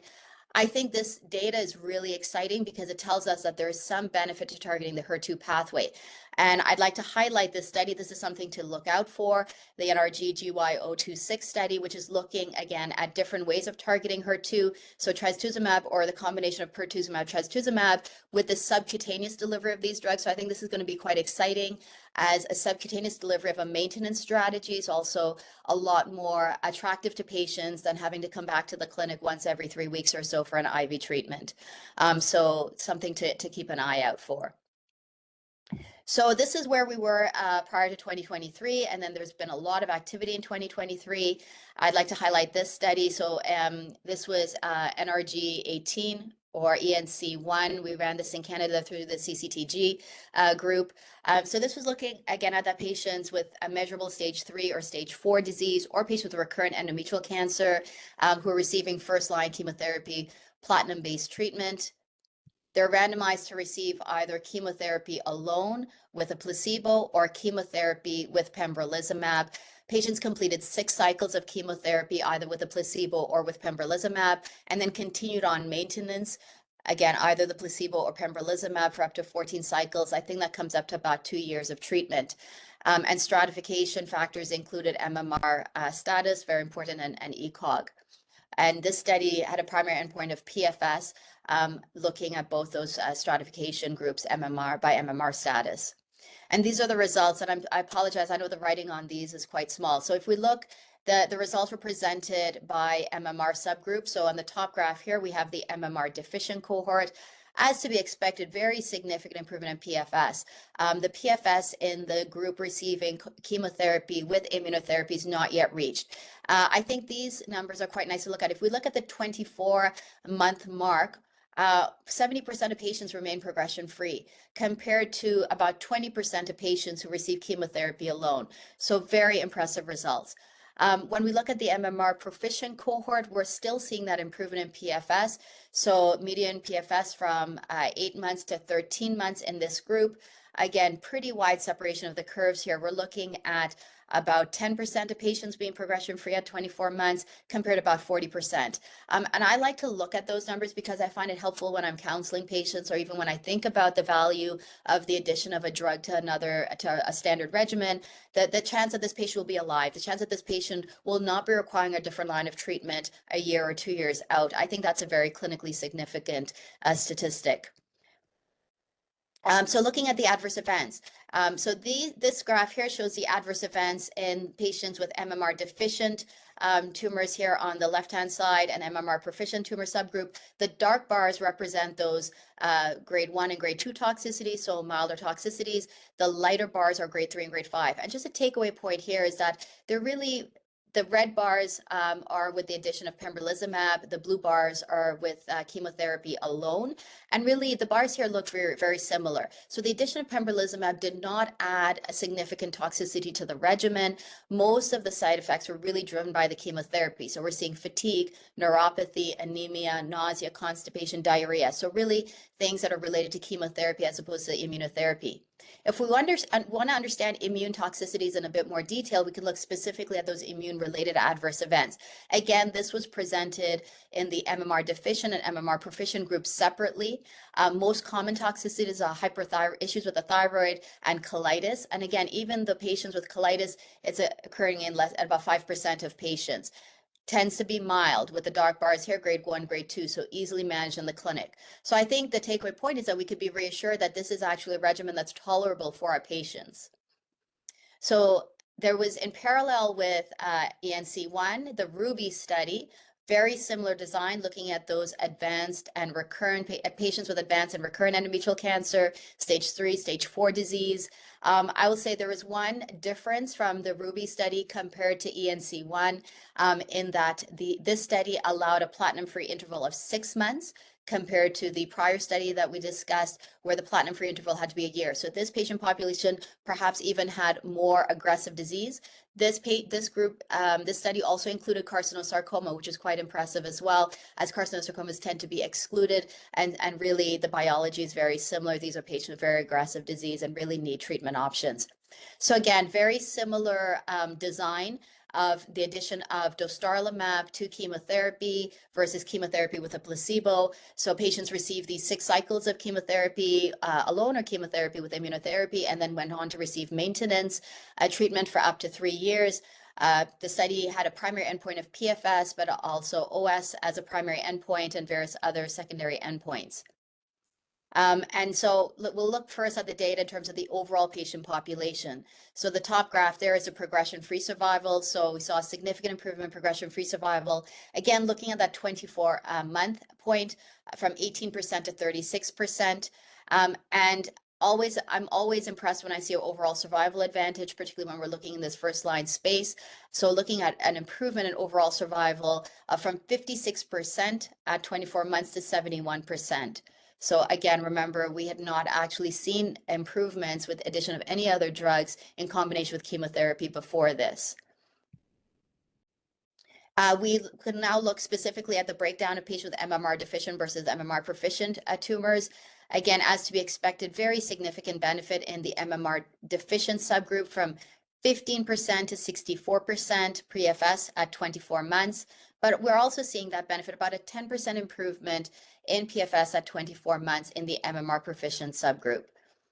And when we're seeing that PFS benefit, always very reassuring to see that improvement in overall survival. Again, looking at that MMR proficient subgroup of about a 10% improvement in overall survival, more significant in the MMR deficient subgroup. Let's talk a little bit about the toxicity. Again, very similar format here. So the dark bars represent grade 3 or more severe toxicities. The lighter bars are the milder toxicities, grade or any toxicities. So we can see here the darker bars that the very severe toxicities, grade 3 and more significant, were very low frequency. Most common was anemia. So again, driven by the chemotherapy as opposed to the addition of the immunotherapy. Immune-related adverse events, again, were also very similar. So most common, hypothyroidism, rash, joint pains, and some blood test abnormalities, specifically liver enzymes, affecting less than 10% of patients. Most commonly was the hypothyroidism. And again, hypothyroidism, very easy to manage with endocrine therapy, no need to discontinue the immunotherapy. So something that we can easily manage in the clinic. So again, reassuring that in addition to us seeing these improvements in clinical outcome in terms of PFS and OS, we're also seeing that these are tolerable regimens for our patients. And apart from that, we look at global quality of life scores, and we see that there's no detriment in even having this 3-year of maintenance treatment for patients. So just gives us that further confidence. In subsequent analyses, we've received data in terms of subsequent lines of therapy, because that's also something that's of interest in understanding, particularly in those patients with MMR deficient tumors. Do these patients need to receive immunotherapy with their chemotherapy? They can receive immunotherapy subsequent to that. So understanding are patients receiving subsequent lines of therapy is important. Across the board here, about 15% of patients who had received immunotherapy in the first line setting went on to receive some type of immunotherapy. About 40% who'd received placebo. So very similar across the board. So I think this also gives us confidence in understanding that the OS benefit that we saw was not related to subsequent lines of therapy. So just giving us more confidence in the data that we're seeing. So we've already looked at the results in the patients in the MMR deficient subgroup. So these were the results that we looked at before. Very significant benefit in terms of hazard ratios in the around PFS. But it's important to understand what's happening in our other molecular subgroups that we recognize from the TCGA data. So the small number of patients with POLE mutation, we recognize that this is a very small group of patients. They all do really well, regardless of what treatment they get. That group that is of no specific molecular profile, so MMR proficient, P53 wild type, there was that benefit, but not statistically significant. Again, these are exploratory analyses that were planned after that were run after the study. I think this graph here is impressive. So looking at those patients with aberrant P53, so these are predominantly the serous cancers, the worst prognosis cancers, these patients did derive a significant PFS benefit, a hazard ratio of 0.55, with the addition of immunotherapy to their chemotherapy. When we look at OS, we're also seeing that significant improvement. So to me, from the analyses that have been done since the initial presentation of this data, I find this is the most compelling for us in the field to really make strong advocacy for chemoimmunotherapy in the first line setting for all patients with advanced endometrial cancer, particularly given these patients with aberrant P53 did derive significant OS benefit. So just in terms of understanding what's happening in Canada right now, we do have an indication for immunotherapy with chemotherapy in the MMR deficient subgroup. But again, based on the results from the subgroup analyses, specifically those patients with aberrant P53, I think we need to strongly advocate for availability of dostarlimab in the first line setting. So just to muddy the waters a little bit further, there's also been studies looking at the addition of PARP inhibitors like olaparib with immunotherapy in the first line setting. So these are the results from DUO-E. So very similar patient populations that we discussed before, so stage 3 or stage 4, recurrent endometrial cancer. And so patients received either chemotherapy with durvalumab, or chemotherapy with durvalumab and olaparib. So a little bit more complicated. And then the maintenance phase was either the placebo or durvalumab and olaparib placebo, or durvalumab and olaparib. And just very high level. So we have results from PFS. And I know on this graph, it's really hard to see, but here's your chemotherapy line here. So these are patients who received chemotherapy alone. We see patients received chemotherapy with durvalumab, had significant improvement in PFS. So we're looking at that 18-month point, going from 21% PFS to 37% with the addition of durvalumab to 46% with the addition of durvalumab and olaparib. And so this is looking at the whole patient subgroup.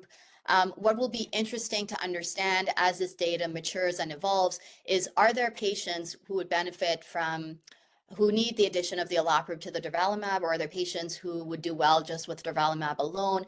There's some suggestion so far that there's the benefit of olaparib in addition to durvalumab, or in those patients with MMR proficient tumors and PD-L1 positive disease. Again, space to watch because this data is still evolving. And so now going back to the data that we spoke about with trastuzumab and chemotherapy in advanced endometrial cancer, we already saw signals that it makes sense targeting this pathway. The field has advanced in that targeting HER2/neu has evolved considerably. So HER2/neu targeting has evolved from just targeting the pathway, targeting if the pathway is driving the biology of the cancer, to using HER2 almost as a localizer. So this field of antibody drug conjugates is really exciting. Trastuzumab deruxtecan has actually demonstrated efficacy in other disease sites and is also being evaluated in advanced gynecologic cancers with HER2 positivity.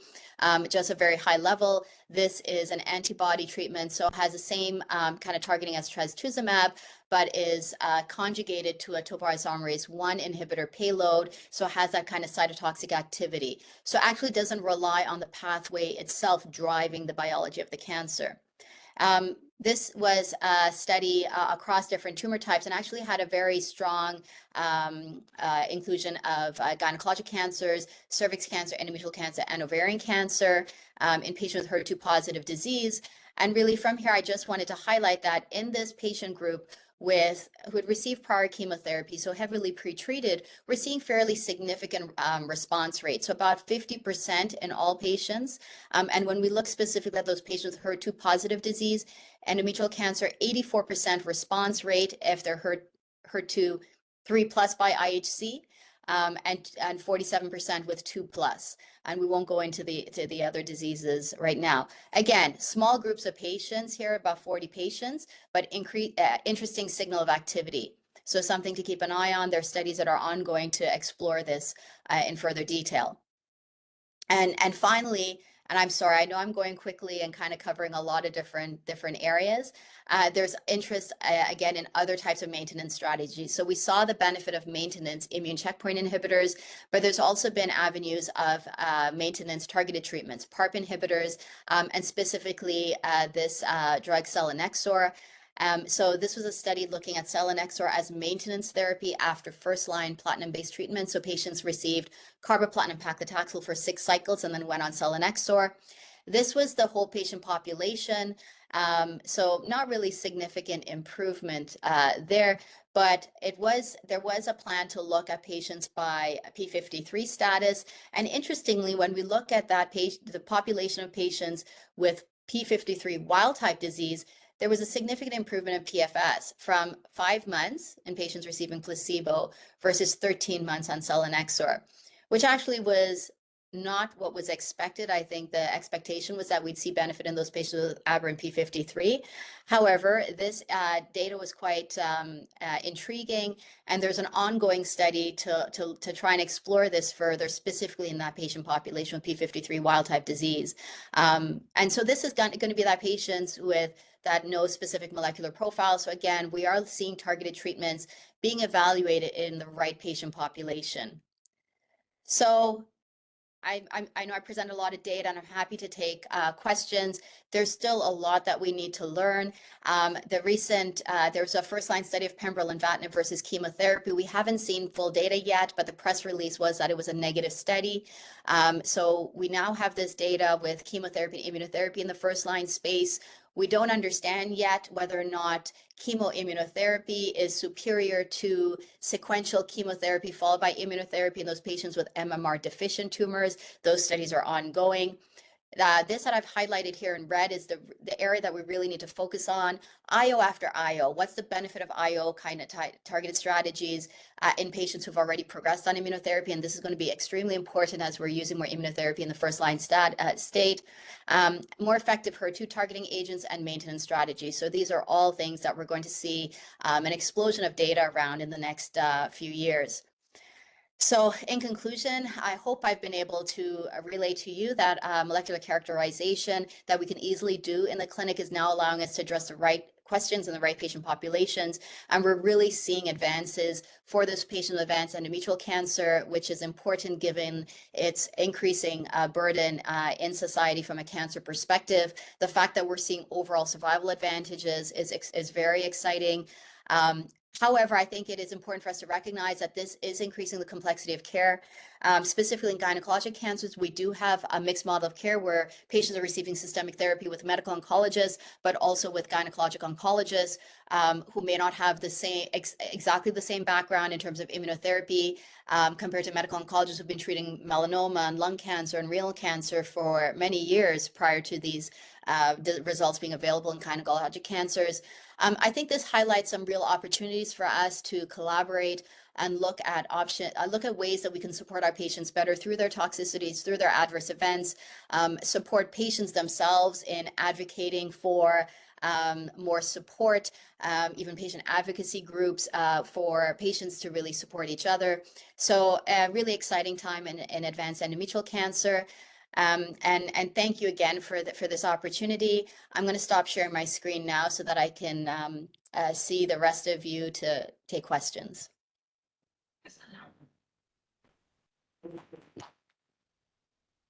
Thank you, Dr. Dani, for this beautiful presentation. I personally enjoyed it a lot. I have a few questions for you, if you don't mind. My Yep, first absolutely. Is that we don't have a head-to-head comparison between immunotherapies, and we don't have a head-to-head comparison between trastuzumab and dostarlimab.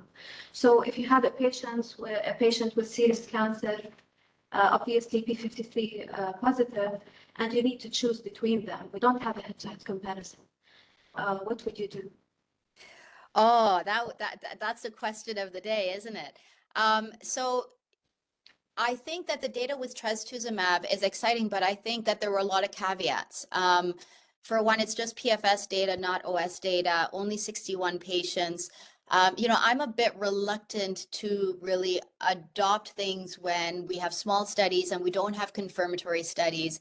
And the plan after that phase 2 was really to move to phase 3. But the field has changed quite rapidly. For me, the OS benefit that we've seen with dostarlimab in combination with chemotherapy is very convincing. It's a large group of patients, it was a well-designed study, and there's OS benefit. So I think if I had a patient in front of me, I would actually prefer to choose immunotherapy with chemotherapy. Now, again, the caveat to that is that for us in Canada and Ontario, immunotherapy in combination with chemotherapy. So the dostarlimab access is only for those patients with MMR deficient tumors at this time. So if I had a patient with MMR proficient disease, I actually am not able to access immunotherapy in combination with chemotherapy at this time. I think what would be exciting is because we recognize that immunotherapy in combination with the chemotherapy doesn't add a lot of toxicity, I'd actually be interested if anyone was going to do the study of immunotherapy, HER2 targeting, and chemotherapy. I mean, we've gone this way in advanced cervix cancer. We're now using 4 drug treatments that patients tolerate. It sounds like a lot, but I think, particularly if we're looking at HER2 positive, aberrant P53 disease, that's a very poor prognosis subgroup. And if we could actually impact on that in overall survival in those stage 3, 4 cancer, patients stage 3 and 4 disease, I think it would be amazing. So I think that those are the studies that we need to do. So rather than us extrapolate too much from the data, I would advocate for those studies so that we could answer those questions. Yes, thank you. My second question is that what do you think of using Lenvima in combination with pembrolizumab in MMR proficient rather than deficient? MMR proficient or MMR deficient? Deficient rather than proficient. Deficient. We know that we use the combination with the deficient MMR deficient. And the MMR. Yeah. So let me clarify. I think you're asking me about, so we know that we use a combination MMR proficient tumors, but what about those patients with MMR deficient tumors? Absolutely. And you know, if I know my slides are not up, but if we go back to the patient eligibility for that study, the second line study, there were patients with MMR deficient tumors included in that group. It was a small group of patients, and the study was not powered to look at PFS and OS endpoints in that subgroup of patients, which is why the combination was actually not, you know, made available. Again, we don't know, right? We don't know, and we recognize that pembrolizumab is quite toxic compared to pembrolizumab alone. However, I've argued that the response rates to pembrolizumab, so if we're looking at the second line setting, right? So we're looking specifically at the second line setting, response rates to pembrolizumab alone in those patients with MMR deficient tumors, about 50%. So there's 50% of patients who will not respond. So are we able to understand which patients do not respond to immune checkpoint inhibitor monotherapy? And then those patients, really, can we look at those patients with the addition of targeted treatments like lenvatinib?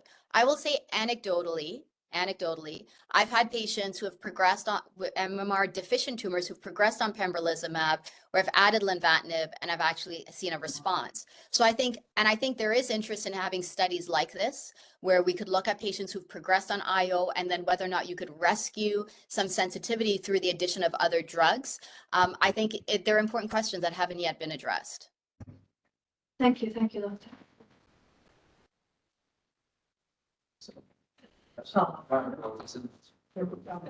Yes, a very quick question, please, Dr. Dan. Is there any subgroup analysis in the Ruby study which studies the CRS subtype in particular, if you are aware of this, or not yet? So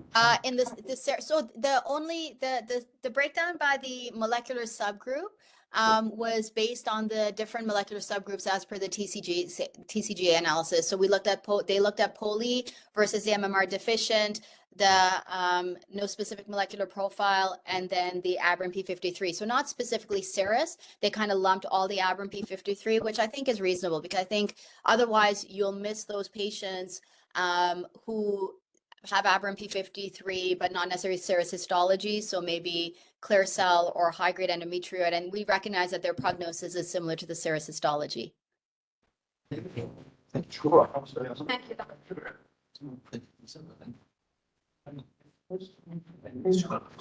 Go to the next. Thank you so much, Dr. Dani, and we would love to see you next year in Jordan. Thank you. Again, thank you so much for this invitation, and enjoy the rest of the conference.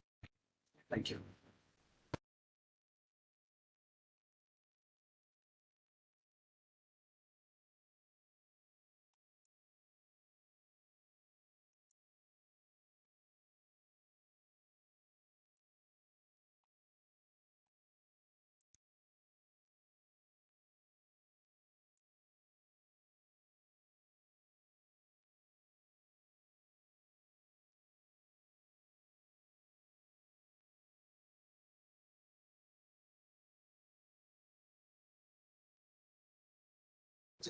So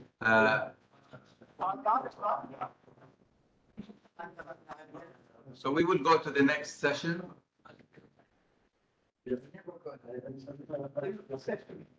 Okay, thank you for the scientific committee for giving me the privilege of presenting a well-known scientist in the leukemia field. I would like to introduce Dr. Constance Donner. I hope I have the proper German pronunciation. She's a well-known, famous leukemia specialist. Her CV will be longer than the lecture itself, so I will just give you some highlights. She completed her medical school in the prestigious Heidelberg University, 1992, and then she dedicated her career to leukemia. She's known for her research and work in the molecular characterization of the myeloid malignancy, especially leukemia. After she completed her medical school from 1995 to 1997, she spent postdoctoral fellowship at the German Center for Research with Dr. Peter Lichter in Heidelberg. And then she also went to North America and the Hospital for Sick Children in the Department of Genetics in Toronto. My main scientific focus is in the molecular characterization of AML and myeloid malignancies.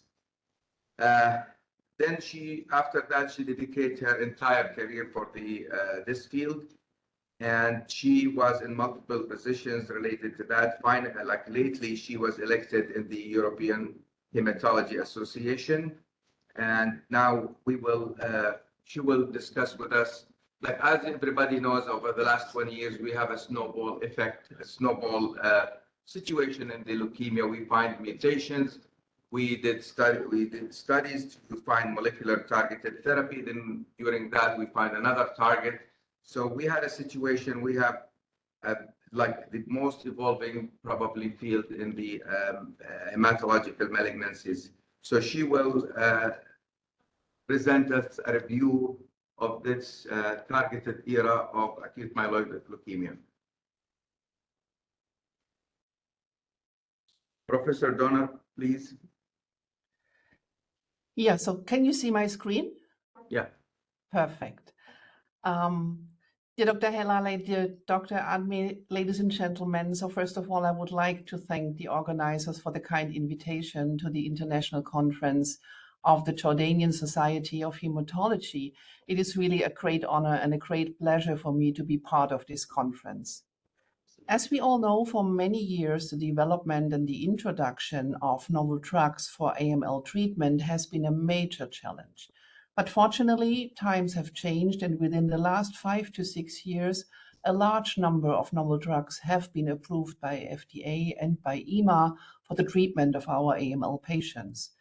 And this development is largely due to our growing understanding, our insights in the biology and the pathogenesis of the disease. And today I would like to discuss with you these novel developments, in particular the development of targeted treatment in AML. So here are my disclosures. So this cartoon nicely highlights selected cellular targets for precision medicine in AML. Therapeutic advances are currently best highlighted by the successful development of the first and next generation FLT3 inhibitors, such as midostaurin, quizartinib, and gilteritinib, the BCL2 inhibitor venetoclax, or the IDH1 and IDH2 inhibitors, ivosidenib and enasidenib. And other agents that have entered or that will enter the clinical practice are the oral formulations of the hypomethylating agents such as CC486, the oral azacitidine, and Astex 727, the oral decitabine, paving the way for oral combinations. And there are a number of other really promising agents, just to mention the menin inhibitors, which based on preclinical studies are particularly active in NPM1 mutated and MLL rearranged leukemias. So this slide summarizes selected treatment options for patients fit for intensive chemotherapy. Midostaurin has become our standard for patients with FLT3 ITD and TKD mutated AML in combination with intensive chemotherapy. And very recently, quizartinib was approved by FDA and EMA for the first-line treatment of AML with FLT3 ITD mutation in combination with intensive chemotherapy. Oral azacitidine as a new option for maintenance or continued therapy in patients who cannot tolerate further curative therapy, including the allogeneic stem cell transplantation. Gemtuzumab osagamicin for the CD33 positive AML, most active in the core binding factor leukemias. However, there is some controversy with regard to intermediate risk AML treatment. And finally, CPX351 approved for AML with myelodysplasia-related changes or therapy-related AML. I would like to start with the development of the FLT3 inhibitors. And as you all know, In 2017, the FLT3 inhibitor midostaurin was approved for the treatment of FLT3 mutated AML in combination with intensive chemotherapy based on the positive results of the large RATIFY trial. And this opened the era of targeted treatment in AML. So you are all familiar with the data from the RATIFY trial. Patients 18 to 59 years of age with FLT3 mutated AML were randomized to intensive chemotherapy plus midostaurin or placebo. And the primary endpoint of the study was overall survival, and this primary endpoint was reached. Midostaurin led to a significant improvement in overall survival with a hazard ratio of 0.78. And you can see the 4-year overall survival was 51% in the midostaurin arm versus 44% in the placebo arm. However, you can also see that about 50% of these younger patients are still not cured from their disease. This is data from our own phase 2 single-arm study with midostaurin in FLT3 ITD mutated AML, the AMLSG 1610 trial, and this trial followed the RATIFY trial. In total, we included 440 patients with FLT3 ITD mutation, and we compared the results from our study with those of a historical control group of 415 patients. And what we found was a highly significant improvement in overall survival for patients treated in the AMLSG 1610 trial who received midostaurin compared to the historical controls as shown on the left-hand side of this slide, the blue and the red curves. And the plot on the right shows the data by age group.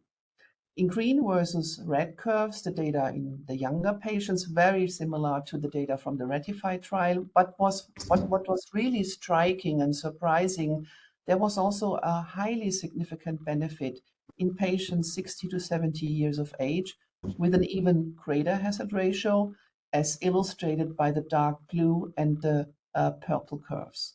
So one conclusion from this study was, with all caveats, that midostaurin improves outcome and is safe also in the older patients.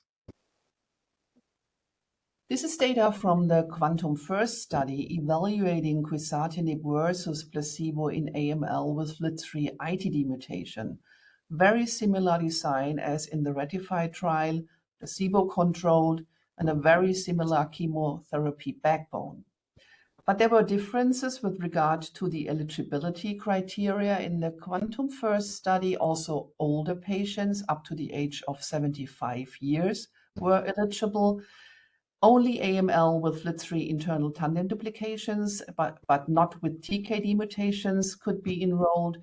And in total, 539 patients were included in the study. The trial also reached its primary endpoint with a statistically significant improvement in overall survival with a similar hazard ratio as in the RATIFY study. So this is data from a subgroup analysis, and you will find this forest plot, this data only in the supplement of the publication. And 3 observations are of note. So first, quizartinib appears most active in younger patients. The effect was not significant in patients 60 years or older. Second, the effect of quizartinib appears to increase with an increasing ITD variant allele frequency. And third, a significant effect of quizartinib appears to be restricted to patients with NPM1 co-mutation. 3 observations that appear to be different from those with midostaurin. At the last EHA meeting, the FLT3 ITD data on measurable residual disease from the Quantum First study were presented. And here 321 patients who achieved a CRC after 1 to 2 courses of induction were eligible, and for MRD monitoring, an amplicon-based generation sequencing assay with a sensitivity of 10⁻⁵ was used. And patients in CRC by the end of induction who achieved FLT3 ITD MRD levels below 10⁻⁴ had a significantly improved survival. And when comparing the treatment arms, patients on the quizartinib arm had a significantly better reduction of the median ITD variant allele frequency. So the survival benefit seen with quizartinib may in part be derived from the early and deep reduction of the FLT3 ITD leukemia burden. Another very interesting FLT3 inhibitor is gilteritinib, and Astellas had conducted a phase 1 trial combining gilteritinib with intensive chemotherapy, and the data were first presented at the ASH meeting 2020. So this is outcome data of 38 patients with FLT3 mutated AML. From this study, the median age was 59 years. There was no upper age limit. So it was considerably higher than in the RATIFY trial. Here, the median age was 48 years. You can see the composite complete response rate was high, 81.6%, and the 2-year survival rate, 75%. So very encouraging data for this patient subgroup. However, we always need to be very cautious in the interpretation of data from small single arm phase 1-2 studies with a very short follow-up. So the data from this study have been published in JCO last year, and this is updated outcome data that look a little bit different. The composite CR rate is 89% using day 56 as cutoff for count recovery, but the curve no longer plateaus as in the initial analysis, and the median overall survival is now 46.1 months. And just for comparison with the RATIFY trial, the 4-year overall survival rate in patients 60 years and younger is 59%, and in the RATIFY trial it was 51%. The data from this phase 1 trial were the basis for our ongoing trial. This is a randomized comparison of midostaurin and gilteritinib in combination with intensive chemotherapy, a non-selective versus a highly selective FLT3 inhibition. And this trial is led by our study group, the AMLSG, and the HOVON study group, and it's being conducted in a European consortium, including the 2 French study groups, the ALPHA and the PHILO, the Spanish SETLEM study group, and the Australasian Leukemia group. And the trial has already reached the accrual goal of 768 FLT3 mutated patients in June last year. Now coming to IDH mutations. Mutated IDH1 and IDH2 enzymes have become another very promising therapeutic target in AML.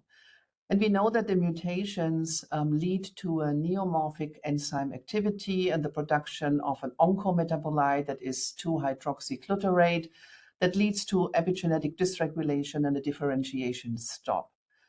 The panel on the right shows the epidemiology of the mutations. The incidence is increasing with older age, mainly due to the IDH2 codon 140 mutations, and reaches 15 to 20% above the age of 50 years. And that means that IDH mutations are among the most frequent mutations in AML.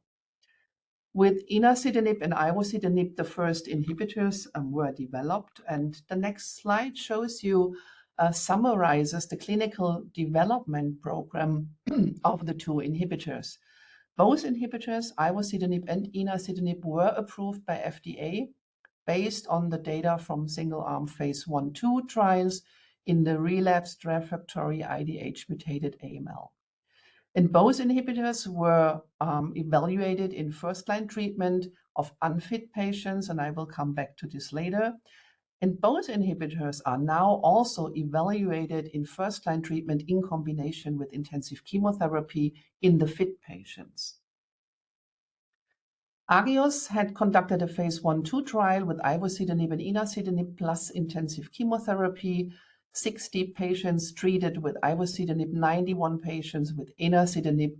The median age was quite high, 62 and 63 years.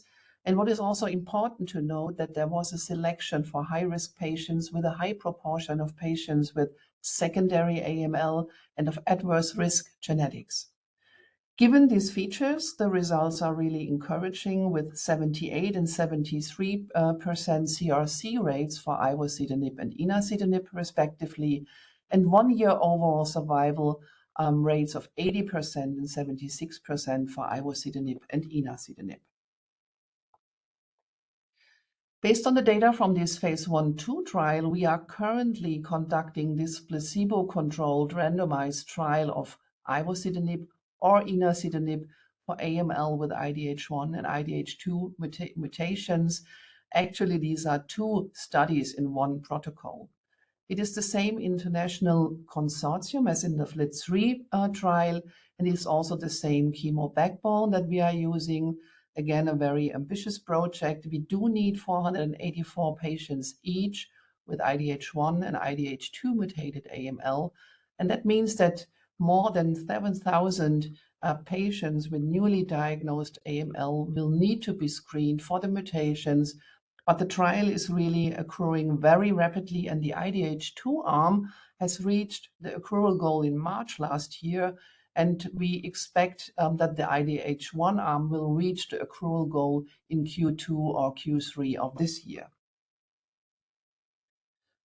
Another very interesting drug that I would like to briefly discuss is CPX351, that has become an important player for the first-line intensive chemotherapy in our treatment landscape. Liposomal formulation of our old drugs, cytarabine and daunorubicin, encapsulated at a 5:1 molar ratio, and this ratio was shown to be most synergistic in the preclinical models. So 3PX351 has a long half-life. For cytarabine, 31 hours compared to only 3 hours for conventional cytarabine, and the drug exposure is maintained for 7 days, and there's evidence for selective uptake by leukemic cells versus normal cells in bone marrow in a murine model. So in the initial phase 2 studies, the CPX351 appeared to be most active in high-risk forms of AML. And in the pivotal phase 3 study conducted in the older patients 60 to 75 years of age with high-risk AML, CPX351 led to a significant improvement of overall survival, and these data led to approval of CPX351 for AML with myelodysplasia-related changes and with therapy-related AML. So as we know, the AML MRC category no longer exists in the current AML classifications, but there's quite an overlap with the new category, the AML with myelodysplasia-related gene mutations. And the question arises whether CPX351 is also active in this new disease category. And this was recently nicely addressed by a study from the NCRI. This is data from the UK NCRI 19 trial that were presented at the ASH meeting 2022 and that have been published very recently. For high-risk patients, the trial has a randomization between CPX351 and FLAG-IDA. And in this study, Chad Ottman and colleagues analyzed the outcome by molecular disease categories. And interestingly, they found that 35% of these high-risk patients were categorized as AML with myelodysplasia-related gene mutations. And as you can see on the right-hand side of the slide, interestingly, in this group of patients, there was a significant survival benefit, an advantage for CPX351 over FLAG-IDA. It is a small patient group, small numbers, but it is very interesting and provocative data. And if confirmed, the new disease classification may actually better inform which patients benefit most from CPX351. This is the design of our ongoing trial with CPX351, patients 18 years or older with newly diagnosed AML and intermediate or adverse risk according to 2017 ELN risk stratification are randomly assigned to CPX351 versus conventional intensive chemotherapy. And one important question is whether CPX351 may actually replace our current standard of 7+3. The study will accrue 882 patients. The primary endpoint is overall survival in the restricted set of de novo AML. This was a request by the FDA. And so far, we have included around 600 patients and randomized these patients. And again, this is another registrational trial that may lead, hopefully, to label extension. Combining venetoclax with intensive chemotherapy has emerged as another promising option in our newly diagnosed AML patients. And this slide summarizes recent publications of the phase 1 and phase 2 studies. The Australian group conducted a study in the older patients using a 5+2 regimen plus Wen, but the remaining studies are mainly conducted in rather young patient cohorts with a median age between 40 and 54 years. And as you can see, very high response rates, median survival not reached. However, these studies have really very short follow-up times. This is data from a trial that has been conducted at the MD Anderson Cancer Center combining venetoclax with FLAG-IDA. In the first cycle, venetoclax was given at 400 milligram over 14 days, and in all subsequent cycles, 400 milligram over 7 days only. So in total, 45 patients with newly diagnosed AML were included, and as you can see, the response rates are very high with an 89% composite CR rate and a true CR rate of 73%. And interestingly, 93% of the responders became MRD negative as assessed by flow cytometry. This Kaplan-Meier plot shows the overall survival in comparison to a propensity matched group of patients treated at the MD Anderson Cancer Center with FLAG-IDA without venetoclax. And with all caveats of such a comparison with a historical control group, the addition of venetoclax led to a significantly better overall survival. You can see the 1-year survival rate was 94% in this FLAG-IDA Wen group compared to 76% in the historical control group with FLAG-IDA only. The data from this MD Anderson study were really very informative for our trial that has started last year with a dose confirmation phase. Patients with newly diagnosed AML are randomized to intensive induction and consolidation with either placebo or venetoclax. It is the same backbone as in the FLT3 and the IDH inhibitor trials. And again, this is a study led by our study group and the HOVON study group. So with regard to venetoclax, we adopted the schedule from the MD Anderson trial, venetoclax given at 400 milligram over 14 days for the first cycle, and in all subsequent cycles, 400 milligram over 7 days only. Again, a registrational trial, and the trial will accrue 650 patients. Another very interesting question is how Ven-Aza compares to conventional induction chemotherapy in patients fit for intensive treatment. And such trials are also ongoing, and this is the design of a randomized phase 2 multi-center study that is currently conducted in US. Patients with newly diagnosed AML 18 years and older are randomized to Ven-Aza versus conventional induction with either 7+3 or CPX351. Excluded are core binding factor leukemias, AML with NPM1 mutation below the age of 60 years, and AML with FLT3 mutations. The primary endpoint of this study is event-free survival, so I think this is really a very nice and a very important study. Moving now to therapy of patients not suitable for intensive chemotherapy. The combination of an hypomethylating agent with the BCL inhibitor venetoclax has become the standard of care in many, many countries. Although we more and more realize that many patients may not benefit from the combination. Low-dose cytarabine plus venetoclax is an option in countries where the HMAs are not available.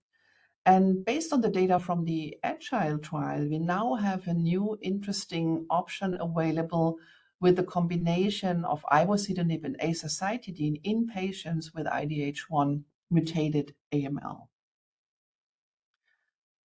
In the primary analysis of the Agile study, the median survival time was almost 3 times longer with Ivo-Aza compared to placebo-Aza.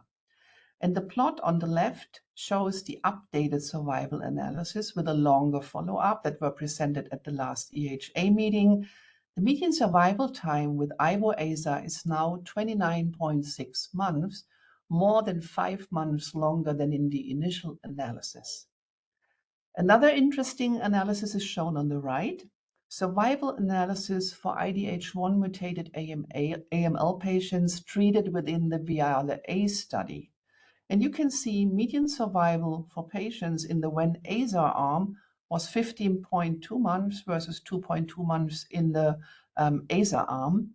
And these data indicate a greater benefit of Ivo-Aza compared to Aza-Ven for IDH1 mutated AML patients. So you are all familiar with the data from the pivotal VIALE-A trial, and the right panel shows an updated survival analysis with more mature follow-up.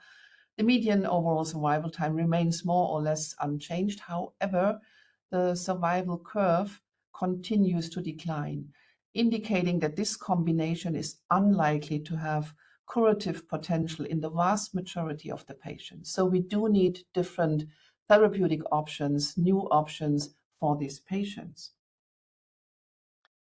And there are two important clinical developments for these patients not suitable for intensive treatment. First, the development of mainly Ven-Aza-based triplet combinations. Examples are combinations with ivosidenib, gilteritinib, or the anti-CD123 antibody drug. However, one challenge of these triplet combinations will be to find the appropriate schedule and dose, since myelosuppression of these regimens is a really significant limiting factor.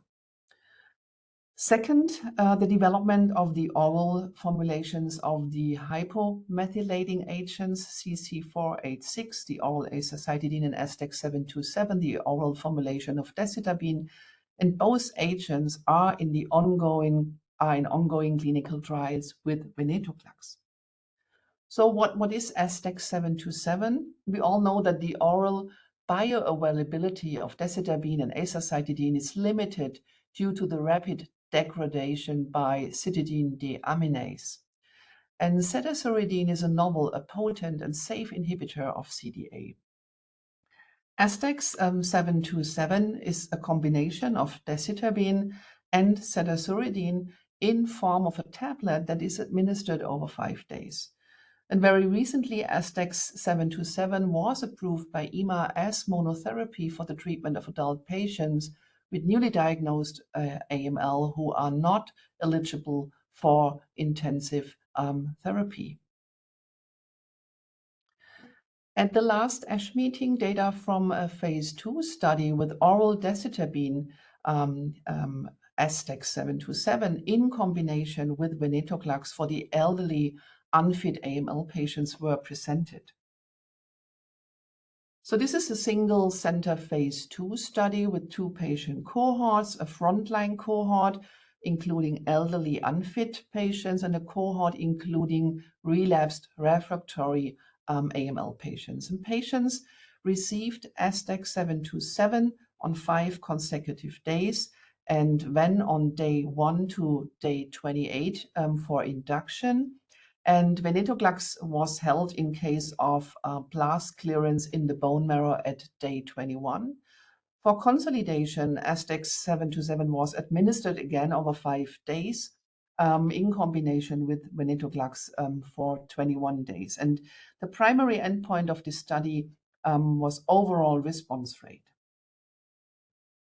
This slide shows you the response rates with a median follow-up of 18.3 months. The overall response rate was 64% in the frontline cohort and 46% in the relapsed refractory cohort. The composite CR rate, 57% in the frontline cohort, 46% in the relapsed refractory cohort. The median number of cycles given was 3, with a median of only 1 cycle until first and until best response. But you can also see the 4 and the 8-week mortality was 11 and 17% in the frontline cohort, respectively. Finally, I would like to briefly discuss the menin inhibitors, another very interesting class of compounds that, based on preclinical data, appear to be most active in the KMT2A rearranged and NPM1 mutated AML. So revumenib, the compound from Syndax, is currently most advanced in the clinical development. The menin-KMT2A interaction is a critical dependency in these KMT2A rearranged and NPM1 mutated leukemias responsible for the leukemogenic gene expression, in particular the HOX and the MEIS genes. So revumenib competitively binds in a defined pocket within menin, where both the wild type and the KMT2A fusion proteins bind, thereby disassembling abnormal transcription complexes in these KMT2A rearranged and NPM1 mutated leukemia subtypes. And this results in downregulation of MEIS1 and HOXA9 transcription with subsequent differentiation and apoptosis. At the last ASH meeting, data from the AUGMENT-101 phase 2 study have been presented with revumenib monotherapy in patients with relapsed or refractory KMT2A rearranged acute leukemia. And this slide shows the study design of the AUGMENT-101 study. Patients aged above 30 days with relapsed or refractory acute leukemia were included. One cohort with KMT2A rearranged acute leukemia and a second cohort for the NPM1 mutated AML. And in both cohorts, patients received revumenib 2 times daily in combination with a strong CYP3A4 inhibitor in 28-day cycles. The primary endpoint of this study was CR and CRh rate above 10%. And at the ASH meeting, data from the interim analysis of patients with KMT2A rearranged acute leukemia were presented. And this slide shows you the response rates, the response data with a median follow-up of 6.3 months. And you can see the overall response rate was 63%. And the primary endpoint of the study was reached with a CR/CRh rate of 23%. The CRc rate was 44%. And the median time to achieve CR/CRh was really very short, 1.8 months. The median duration of patients achieving CR/CRh was 6.4 months. The median overall survival, 8 months. And at least 40% of these highly selective patients were proceeded to allogeneic stem cell transplantation. Finally, our AML consortium is currently in the preparation of the EVOLVE-2 study. This is a randomized study with a triple combination of revumenib and Ven/Aza versus placebo Ven/Aza for patients with KMT2A rearranged and NPM1 mutated AML. Patients who are not eligible for intensive therapy, and the study will hopefully and probably start at the end of this year. So I'm at the end of my presentation. I hope that I could give you a broad overview on the development of the novel therapies, of targeted therapies in AML, which is really a rapidly evolving field. I would like to thank you for your attention, and I'm happy to take questions. Thank you very much, and I will close now my presentation.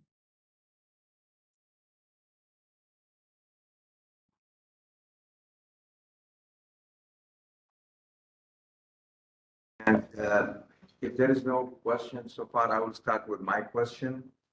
Do you see with all these targeted therapies less or like objectively less need for allogeneic stem cell transplant, or it's been the same?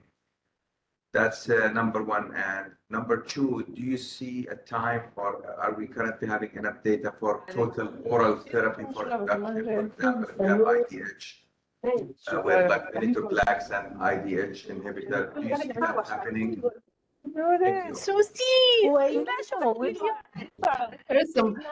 There is some background noise. I will start with your first question because I didn't get the second question, but I will start with the first question. I think we do not have the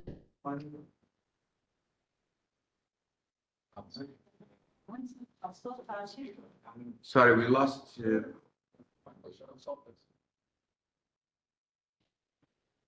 So can you hear me now? Yes, please. Sorry, I was muted.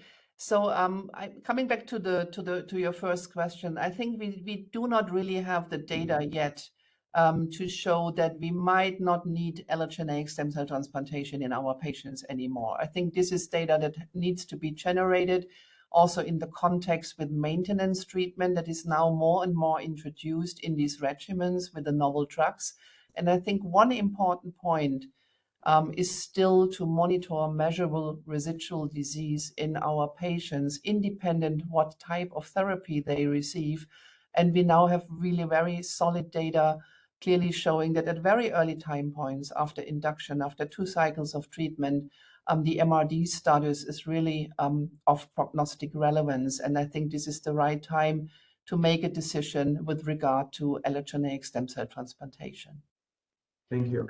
The second question I've missed because there was some background noise. Do you see now a role for total oral induction, like venetoclax plus IDH inhibitor alone, or oral hypomethylation plus an inhibitor, like a targeted therapy? Do you see patients having just oral induction? Is that now happening?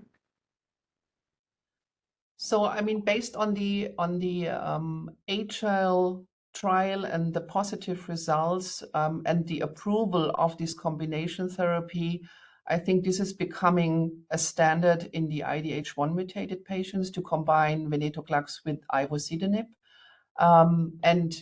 I showed you the data from this US trial now evaluating or comparing ven-aza versus 7+3 or CPX351. I think these are really very important studies, and hopefully, hopefully we can leave this intensive treatment with our conventional 7+3 or infusion-dependent chemotherapy and move forward to have more oral regimens. Yes, study is impressive, but regulatory approval, do we have that? For the based on the Agile trial for the combination AZA-WEN, yes. For a WEN-AZA as induction, no. Okay, thank you. I'll take now the question from Professor Abadi. Thank you for your excellent presentation. In the last few years, perhaps more last year, there was a talk about the triplet on venetoclax, azacitidine, and selinexor. Where do we stand? Is this an ongoing thing? Do you think that it has a chance to reach patients with poor risk AML? So I hope that I did get your question right. You were asking if there is further development on the triple combination ven-aza and selinexor. That's correct? Correct, yes. Yeah. I mean, it was not one of the frontline studies at the ASH meeting. I would say it is not really discussed within the community as an alternative or a good comparator to what is ongoing with the other triplet studies. This is my understanding for this triple combination. Thank you, Dr. Constanze, for this fruitful presentation. I want to ask you about the use of CAR T therapy in relapse refractory. What are the limitations or drawbacks for the use of CAR T therapy in relapse refractory AML? So I think this is an area compared to lymphomas, compared to multiple myeloma, that is still not really well developed, I would say. I mean, the CAR T cells in AML, this is something that is, yeah, I think at the moment not an real option with the treatment with the CAR T cells regimens we do have. I think this is still under investigation, and the data are not really mature, and I personally think not very encouraging at the moment. I think this is a totally different to multiple myeloma or to the development in the lymphomas. And we still have a big issue with these patients who relapsed after intensive treatment in AML.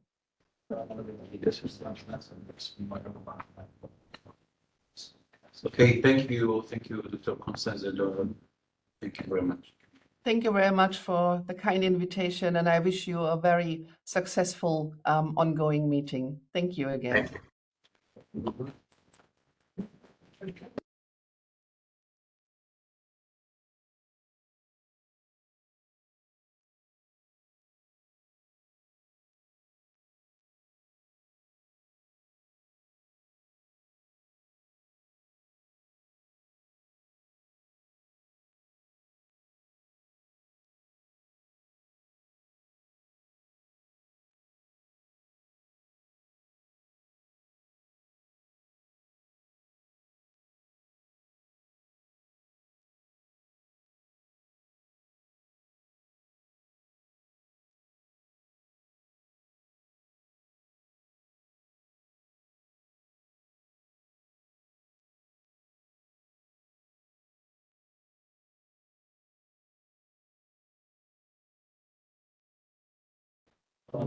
Speaker.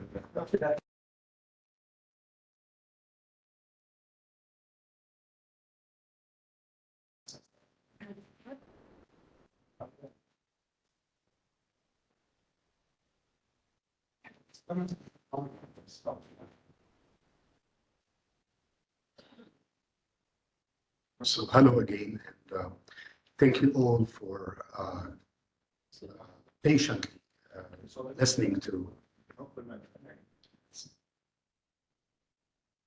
our continuous presentation since the afternoon. So for now, I'd like to present Professor Davis, Andrew Davis. In a minute, I'll try to fit his rich resume. Currently, I believe that he's the director of the Cancer Center, UK and National Institute of Health in the Southampton Experimental Center. He's also the Wessex Regional Lead for Cancer in Teenager and Young Adults. Definitely, Dr. Davis is one of the globally known figures in terms of treating multiple myeloma. He's a professor of hematological oncology in the Cancer Science Unit in the Faculty of Medicine, the University Hospital in Southampton. He completed his training in medical oncology in London and undertook a PhD with a special focus on molecular mechanism underlying transformation of follicular lymphoma to more aggressive histological subtypes. Speaking of the more aggressive histological subtype, our lecture today would be focusing on managing the most common aggressive and overall lymphoma, the diffuse large B-cell lymphoma in 2024. And I mean, it's so important to mention the year because things are changing quite rapidly. Probably if we were in 2020, things were a little bit different, and definitely it was very different a decade ago. For now, we know, as you all know, that diffuse large B-cell lymphoma is representing at least 25% of all lymphomas, so carrying at least a quarter of the lymphoma burden. It is divided molecularly in two major subtypes: the activated B cell that carries poor prognosis, representing about 50% of the patient, and the marginal B cell lymphoma as well. As you all know, there are a lot of molecular abnormalities that can be detected in those subtypes, one of which is the CD79A and other things. Nothing has really changed in terms of managing diffuse large B-cell lymphoma in the frontline setting. But a lot of things have taken place in the subsequent lines with the advent of different molecular targets, such as the selinexor, polatuzumab, and other agents. CAR T-cell also play a role in patients who do not respond to salvage chemotherapy. So I'll leave the microphone now for Professor Davis to continue from where I stopped. So Dr. Davis, the floor is yours. Thank you very much for that very warm welcome. It's really great to be here, and I'm sorry that I'm not with you in person, but I hope that the meeting is going well, and it sounds to be highly informative. So in the next 40 minutes or so, I'm going to talk about how rapidly diffuse large B-cell lymphoma has been changing, and how the current concepts that we're applying in 2024 are really very different to some of the thoughts that we had not so very long ago in terms of disease management.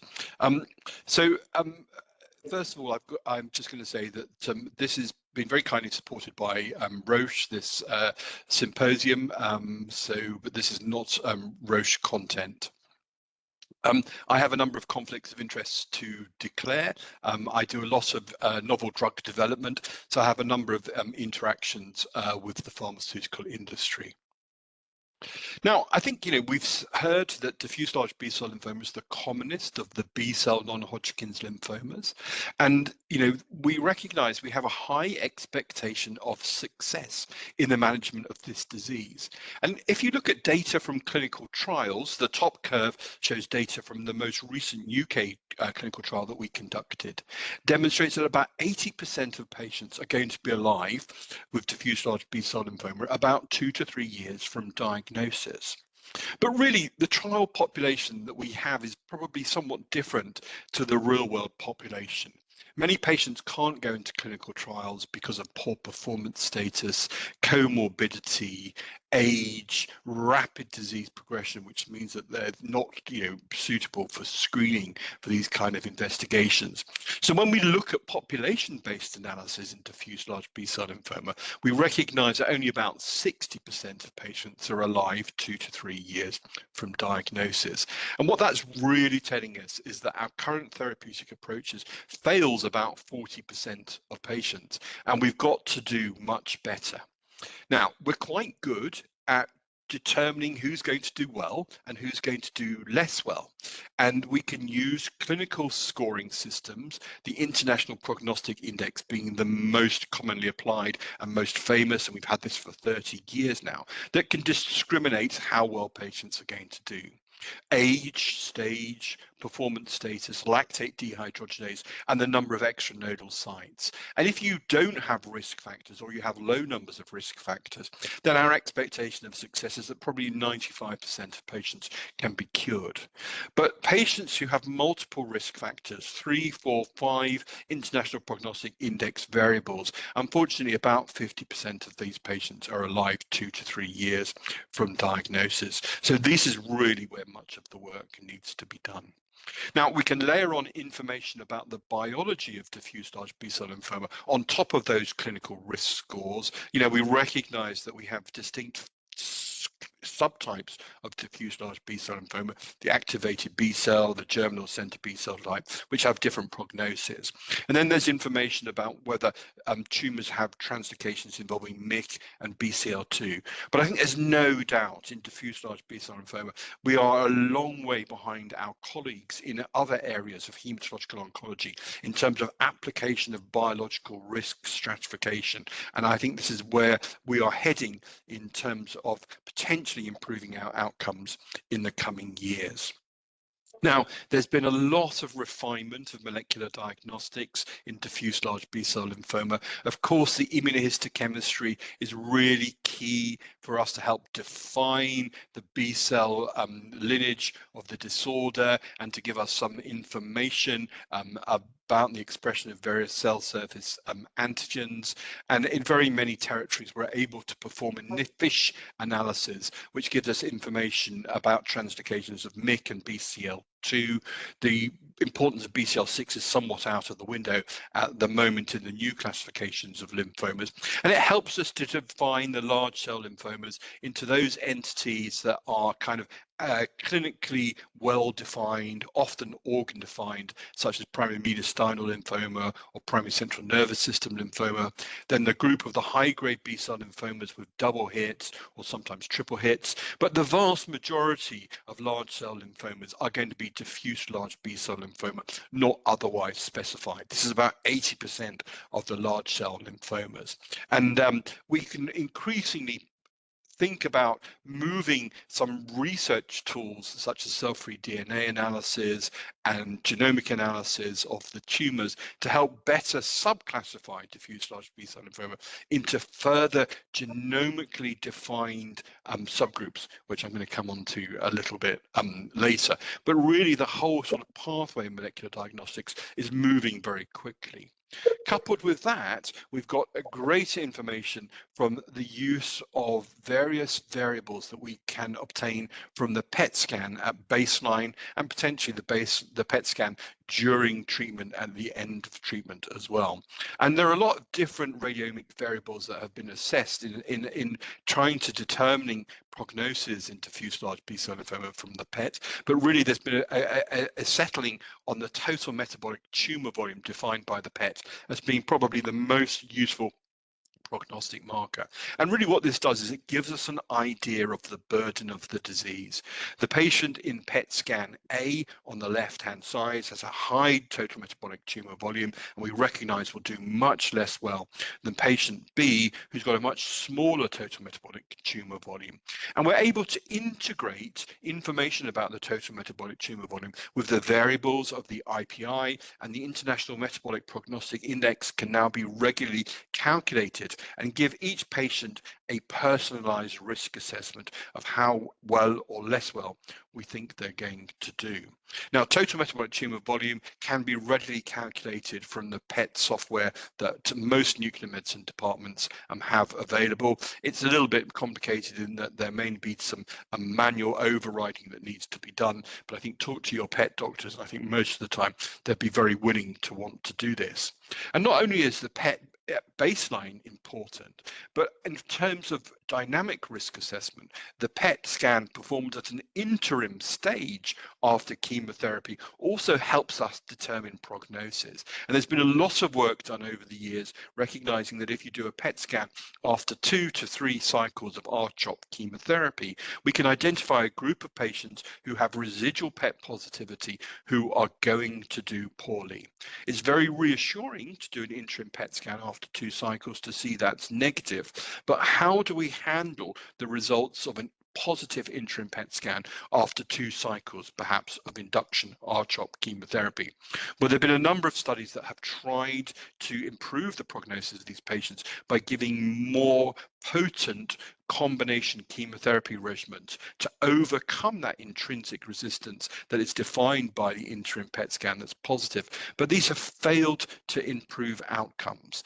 And it's only now, I think, that we are beginning to have the new set of tools in our therapeutic armamentarium that may be able to overcome the poor prognosis of a positive interim PET scans, be those T-cell engaging therapies such as bispecifics, or be they potentially CAR T-cell therapies. chemotherapy. And I'm going to come back and talk about that just a little bit later as my talk moves on about the direction of travel of frontline therapy in DLBCL.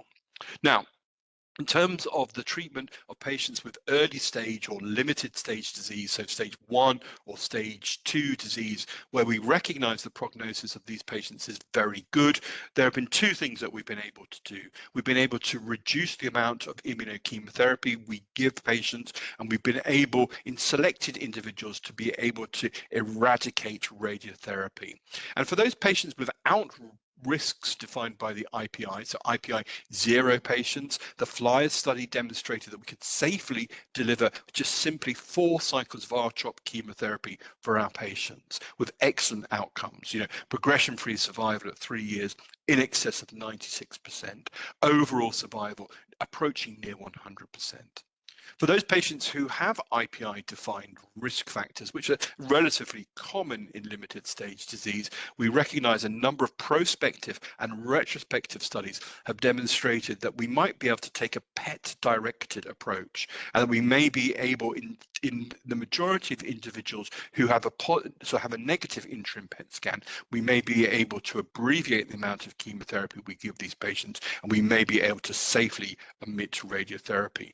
So limited stage disease just needs a little bit of tidying up around the edges. What the key take-home message from there is really about safe abbreviation of therapy.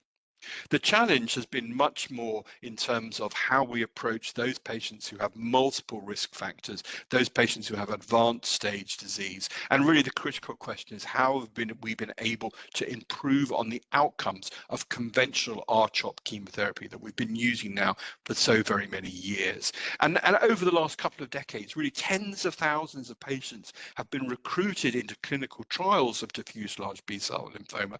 And really we've been able to not improve our outcomes on conventional R-CHOP chemotherapy. We've tried adding extra drugs to R-CHOP chemotherapy. We've tried giving it R-CHOP in an infusional schedule. We've tried giving a shorter intercycle time, giving R-CHOP every 14 days rather than every 21 days. We've tried consolidating remissions with high-dose chemotherapy and peripheral blood progenitor cell rescue. We've tried changing the rituximab to a second-generation CD20 antibody, such as obinutuzumab, without success. And we've tried multiple maintenance strategies to keep those high-risk patients free of disease. And probably there's been about 5 large randomized maintenance studies adding drugs after R-CHOP chemotherapy to help maintain the remission, all of which of these have been highly unsuccessful. But I will say in the last year, we've begun to see the dial changing in terms of frontline therapeutics of R-CHOP chemotherapy. And actually, we are able perhaps to make some inroads into this, this improving outcomes beyond our use of simple R-CHOP chemotherapy. And there have been 2 ways we've achieved this, with different sort of schools of thought as to how we might do this. One of those is about understanding the biology of diffuse large B-cell lymphoma and to offer targeted therapies based upon molecular phenotype of the disorder. And this is really about selecting subgroups that may benefit from the use of a specific therapeutic in combination with R-CHOP chemotherapy and targeting our therapy largely with a small molecule inhibitor to try and improve upon the outcome in a selected biological subgroup. The other approach, which contrasts completely to this, has been to say, well, look, we should take an approach that's tumor-wide, that's agnostic of the biology. But let's try and make the therapeutics that we have that target cell surface markers better. So we should be using antibodies with greater degree of clinical therapeutic potency. And maybe we should be using some of these agents that we recognize result in T-cell recruitment and expansion to perhaps overcome some of the resistance that we see with R-CHOP chemotherapy. And I think these 2 different approaches are really important. And I think I'd like to just spend a little bit of time contrasting the successes that we've had. Well, of course, in the first approach, it really relies on understanding the biology of the disorder. And it's been 20 years since we recognized that we could biologically divide diffuse large B-cell lymphoma, although it morphologically looks similar under the microscope, to different tumors that have different patterns of expressions of genes. And in its simplest form, we can divide them into the ABC subgroup, where the transcriptional program looks like activated B cells in the peripheral blood, and the germinal center phenotype that really looks like germinal center associated B cells. And we recognize that these have different transcriptional programs, but they also have a different pattern of oncogenic aberrations, which determine the patterns of transcription that we see. So the ABC subgroups are recognized by constitutive aberrations in the B cell receptor signaling pathway, multiple NF-kappa B aberrations, whilst the germinal center B cell group often have aberrations of BCL2, P10, and a completely different, distinct biology. Now, that's very interesting if you're interested in oncogenesis, but from us as clinicians, the importance of this is that those patients with an ABC phenotype have a much less good prognosis than those patients with a germinal center phenotype. And we've been really thinking about how we might particularly improve the outcome of those patients with an ABC phenotype.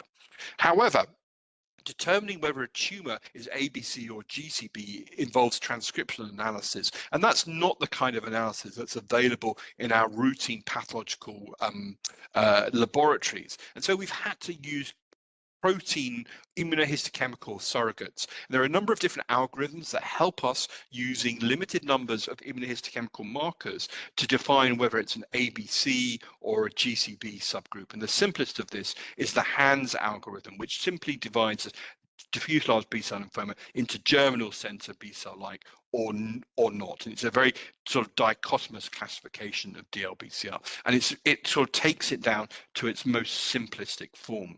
And what we've done over the years is we've taken a number of drugs that we think may target the ABC pattern of oncogenic aberrations, and drugs that we've seen to be active in the ABC subgroup. And in the first line setting, we've added them to R-CHOP chemotherapy in the hope of improving overall survival. But of course, you will know that this is an approach that's been largely unsuccessful when we've looked at large populations of patients. And one such example is the Phoenix trial, which added ibrutinib to R-CHOP chemotherapy in the non-GC subgroup. And it compared it to R-CHOP with a placebo. And you can see from the curve there, the primary endpoint, which was event-free survival, was no difference between those patients who were receiving ibrutinib in addition to their R-CHOP, or those patients who were simply taking a placebo. So we're very disappointed by these results. But what's become apparent is if we look under the molecular microscope, there's actually many more distinct subgroups of diffuse large B-cell lymphoma defined by their biology than simply trying to divide the population into two groups of just ABC and GCB. And when you use sophisticated next generation sequencing techniques and you look at whole exomic analysis, you can see that there are patterns of shared mutations and shared patterns of structural variants that divide diffuse large B-cell lymphoma into at least 7 or 8 different genomic classifications. And in fact, what we recognize within the ABC transcriptional profile, that there are probably about 3 different types of ABC large cell lymphomas with different patterns of oncogenic aberrations and different patterns of germinal center B-cell lymphomas. There's probably about 3 different types of those, including a group of tumors that have the so-called dark zone signature, which really is a pattern of expression that looks like B cells in the dark zone of the germinal center that have a pattern of expression that is seen in those patients with double hit lymphomas.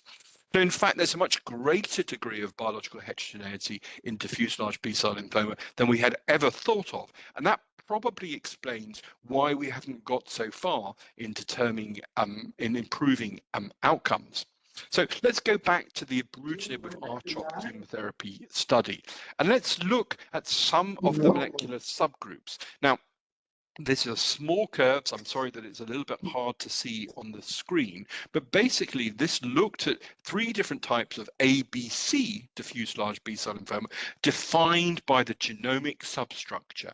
And this recognized that in the MCD group and the N1 subgroup, the addition of ibrutinib to R-CHOP chemotherapy was a highly successful strategy. And indeed, the event-free survival and the overall survival for those patients treated with ibrutinib in those molecular subgroups was 100%, compared with those patients in the same molecular subgroup that were just treated with R-CHOP chemotherapy alone. So the principle is if you think hard about the biology, you can define a subgroup of DLBCL patients where your targeted therapy is really going to change the outcome of patients. And our approach of using one solution to fix all is probably not the way we should approach the problem. Now, this observation with the BTK inhibitor has led to a number of randomized studies that are ongoing at the moment, looking at next generation BTK inhibitors, in this case acalabrutinib with R-CHOP chemotherapy, to identify which molecular subgroups may benefit from this approach. Now, our colleagues in China have taken that approach one step further, and in a pilot study, they have done this detailed genomic analysis at the time of diagnosis in patients with DLBCL, and they've tried to define which molecular subgroup any patient may belong to, and then they've added targeted therapy according to the molecular subgroup that the patient may add. So they have all start off with R-CHOP chemotherapy. The mutational analysis is performed in real time whilst they're having their first cycle of R-CHOP chemotherapy. And then if they have an MCD ABC type phenotype, they have ibrutinib with their R-CHOP chemotherapy. If they have an EZB phenotype, which is a type of GC diffuse large B-cell lymphoma, they have an EZH2 inhibitor. If they have a P53 mutation, they have a hypomethylating agent added to the R-CHOP chemotherapy. And this was done in a randomized way. And in every case and in every molecular subgroup, when you added a targeted therapy according to the pattern of oncogenic aberrations that were seen in these patients, you could improve the overall response rate and you could improve the complete response rate. And if you compared the 2 strategies of R-CHOP on its own or R-CHOP given in a very targeted way with additional drugs, there was a significant improvement in both progression-free survival and overall survival, favoring the biologically driven approach to adding novel therapeutics to R-CHOP chemotherapy. And this approach is now being tested in a huge study ongoing in China with many, many thousands of people. Now, that's a very, very molecular microscope driven approach to improving outcomes. Now, you can turn that completely on its head and say, well, look, actually, we do know a lot about the biology of diffuse large B-cell lymphoma. We know about antigens on the surface of the tumor that are really widely expressed. And why don't we just capitalize on that rather than having to do all this very detailed molecular workup? And I think the best example of this approach in terms of improving outcomes in DLBCL has been through the addition of polatuzumab to our therapeutic armamentarium.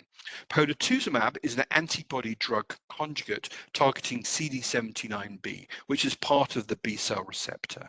This is ubiquitously expressed on malignant B cells.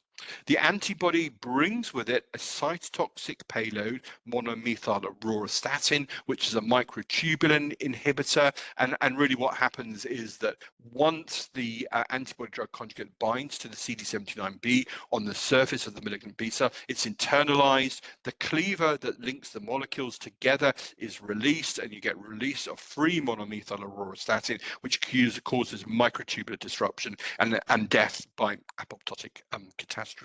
And you know, we're very familiar with the use of antibody drug conjugates in the management of malignant lymphoma. You know, the success story of brentuximab vedotin in Hodgkin's lymphoma and in anaplastic large cell lymphoma. And this is exactly the same cytotoxic payload. Now, polatuzumab is an effective agent on its own. It's more effective when you add rituximab to the polatuzumab, but actually the number of complete remissions that are seen in relapsed diffuse large B-cell lymphoma are relatively low. So the strategy has been using polatuzumab has been to combine it with chemotherapy to improve the outcomes. And we've seen some great successes in the relapse and refractory setting. So it was only natural to try and inquire as to whether polatuzumab would be of benefit in patients who have been previously untreated with diffuse large B-cell lymphoma. And the POLARIX study, which was this huge international effort of 900 patients in a trial, asked exactly that question and said, well, I can randomize patients to receive R-CHOP chemotherapy, or I can randomize patients to receive polatuzumab with R-CHP chemotherapy. The vincristine is taken out of the R-CHOP because polatuzumab and vincristine, the cytotoxic payload, has a similar mechanism of action.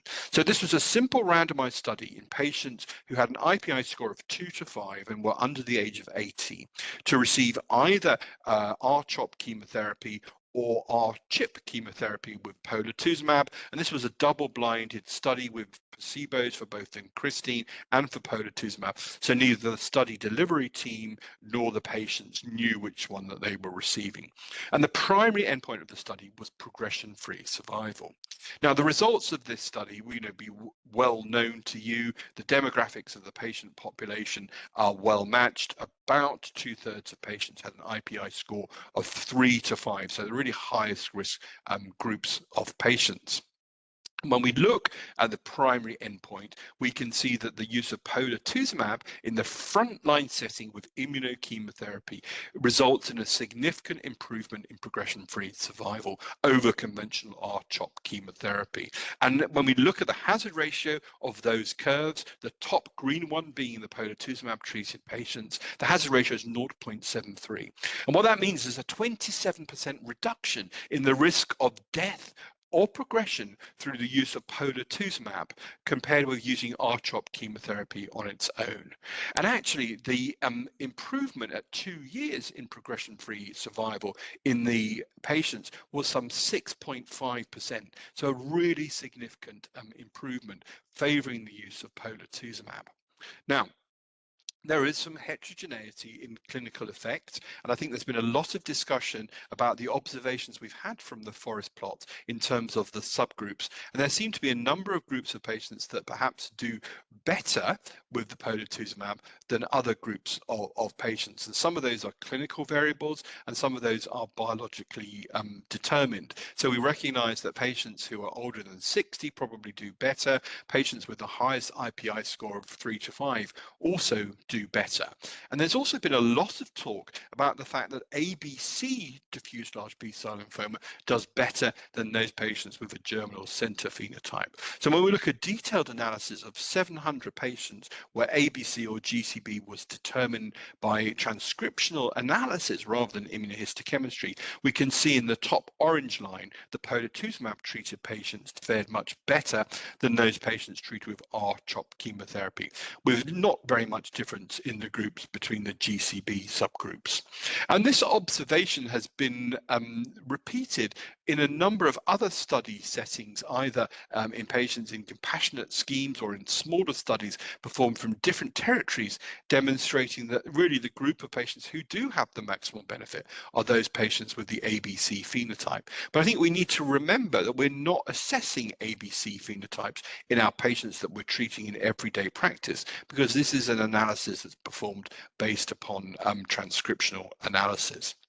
The other subgroup that appears to do very well from this approach of adding polatuzumab is the double hit lymphomas and the triple hit lymphomas, where we can see an analysis performed actually independently by the FDA demonstrates a significant improvement in progression-free survival in the double hit lymphomas through using polatuzumab.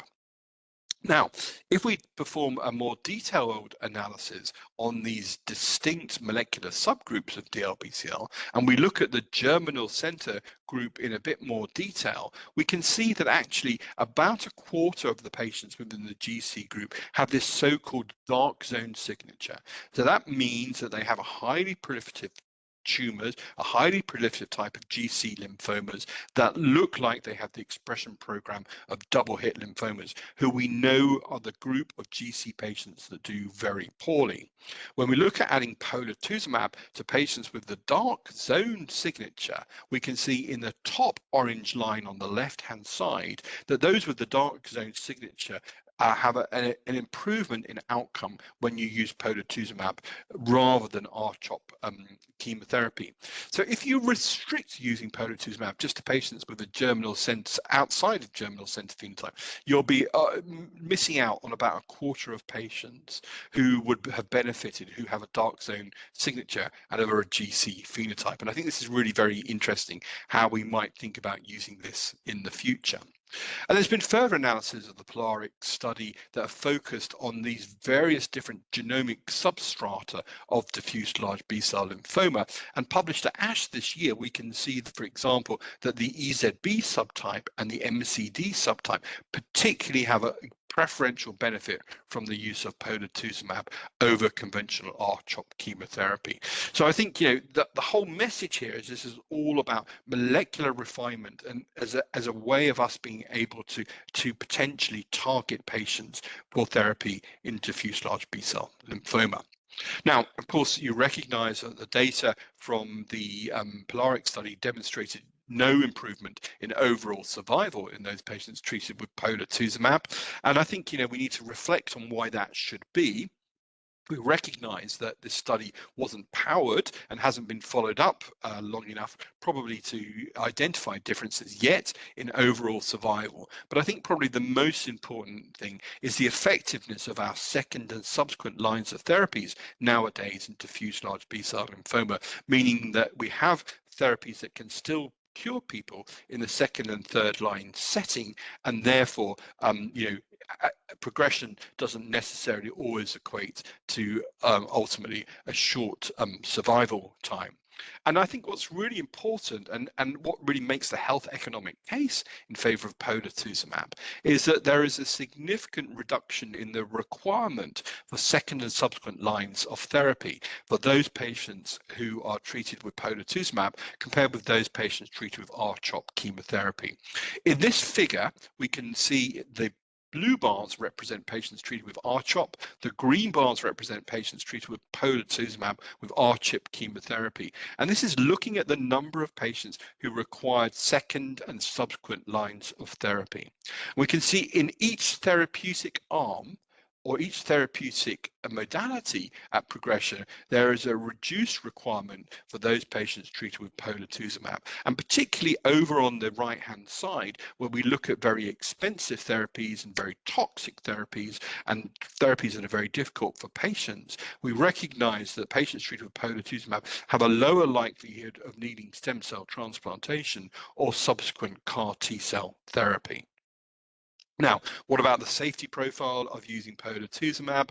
Well, you know, we see a similar episodes of adverse events and serious adverse events, and really the safety profile for polatuzumab with R-CHOP is very similar. So R-CHOP is very similar to the safety profile of R-CHOP chemotherapy on its own. And when we look at the individual adverse events on the tornado plot, we can see that they're very similar. And particularly, people have been concerned about neuropathy, and the rates of peripheral neuropathy are not significantly different between those patients treated with polatuzumab and those patients treated with R-CHOP chemotherapy. The majority of adverse events in terms of peripheral neuropathy are grade 1. They typically occur about 2 months into initiation of therapy, and the median time to resolution of neuropathy is for both polatuzumab treated patients and R-CHOP treated patients is somewhere in the order of 4 months. Now, when we look at extended follow-up of this data, we can see that the difference in the curves, the progression-free survival is maintained, and the hazard ratio and the differences are maintained over time. And in fact, the absolute difference in progression-free survival at 3 years grows from being 6.5% at 2 years to 7.7% at 3 years. So that difference in improved progression-free survival is clearly maintained. Now, We've seen a subgroup analysis of this data in elderly patients, and those patients aged over 70. The question was asked whether the polatuzumab was safe to use and was there any efficacy difference in older patients. So in this pre-planned subgroup analysis of patients recruited into the trial who were over the age of 70, in this case their median age was 74, we can see that the difference between polatuzumab treated patients and R-CHOP treated patients in terms of progression-free survival is maintained. And in fact, the benefit is greater in older patients, with this time a hazard ratio of 0.64. So in older patients, the benefit is greater, with a 36% reduction in the risk of progression and death. And I think that's really exciting. And there's a trend here to improvement in overall survival, with no difference in the toxicity profile in the older patient population, which I think is really interesting data. So all of this together has meant that the NCCN network has recommended polatuzumab with R-CHP chemotherapy as a 1A recommendation for the use in patients with IPI scores of 2 or greater, and many other territories across the globe have also adopted this as their frontline therapeutic approach. Now, many people ask me the question is, well, this is an expensive intervention. Tell me about the cost effectiveness of this intervention. And I think there are two things that we need to say. I think one of those about the cost effectiveness is about the fact that this difference in progression-free survival is being maintained, and we've seen from the continued follow-up that it's likely to continue to do so. And I think the other is that the cost of second and subsequent lines of therapy, particularly CAR T-cell therapy, are really significant, and not only the economic but the social costs of second and subsequent lines of therapies, and that really makes a difference. If you can prevent patients having to have stem cell transplants or having CAR T-cell therapies, then you improve outcomes. And so although there is a total increment of cost, somewhere in the order of about $32,000 by adding polatuzumab to R-CHP chemotherapy, those additional drug costs that there are offset by the fact that you reduce treatments given at the time of progression of disease. And there's quite a lot of complex health economics behind that, but it resulted in the UK, in the National Institute of Health and Care Excellence, so-called NICE, being able to recommend polatuzumab as a first-line therapy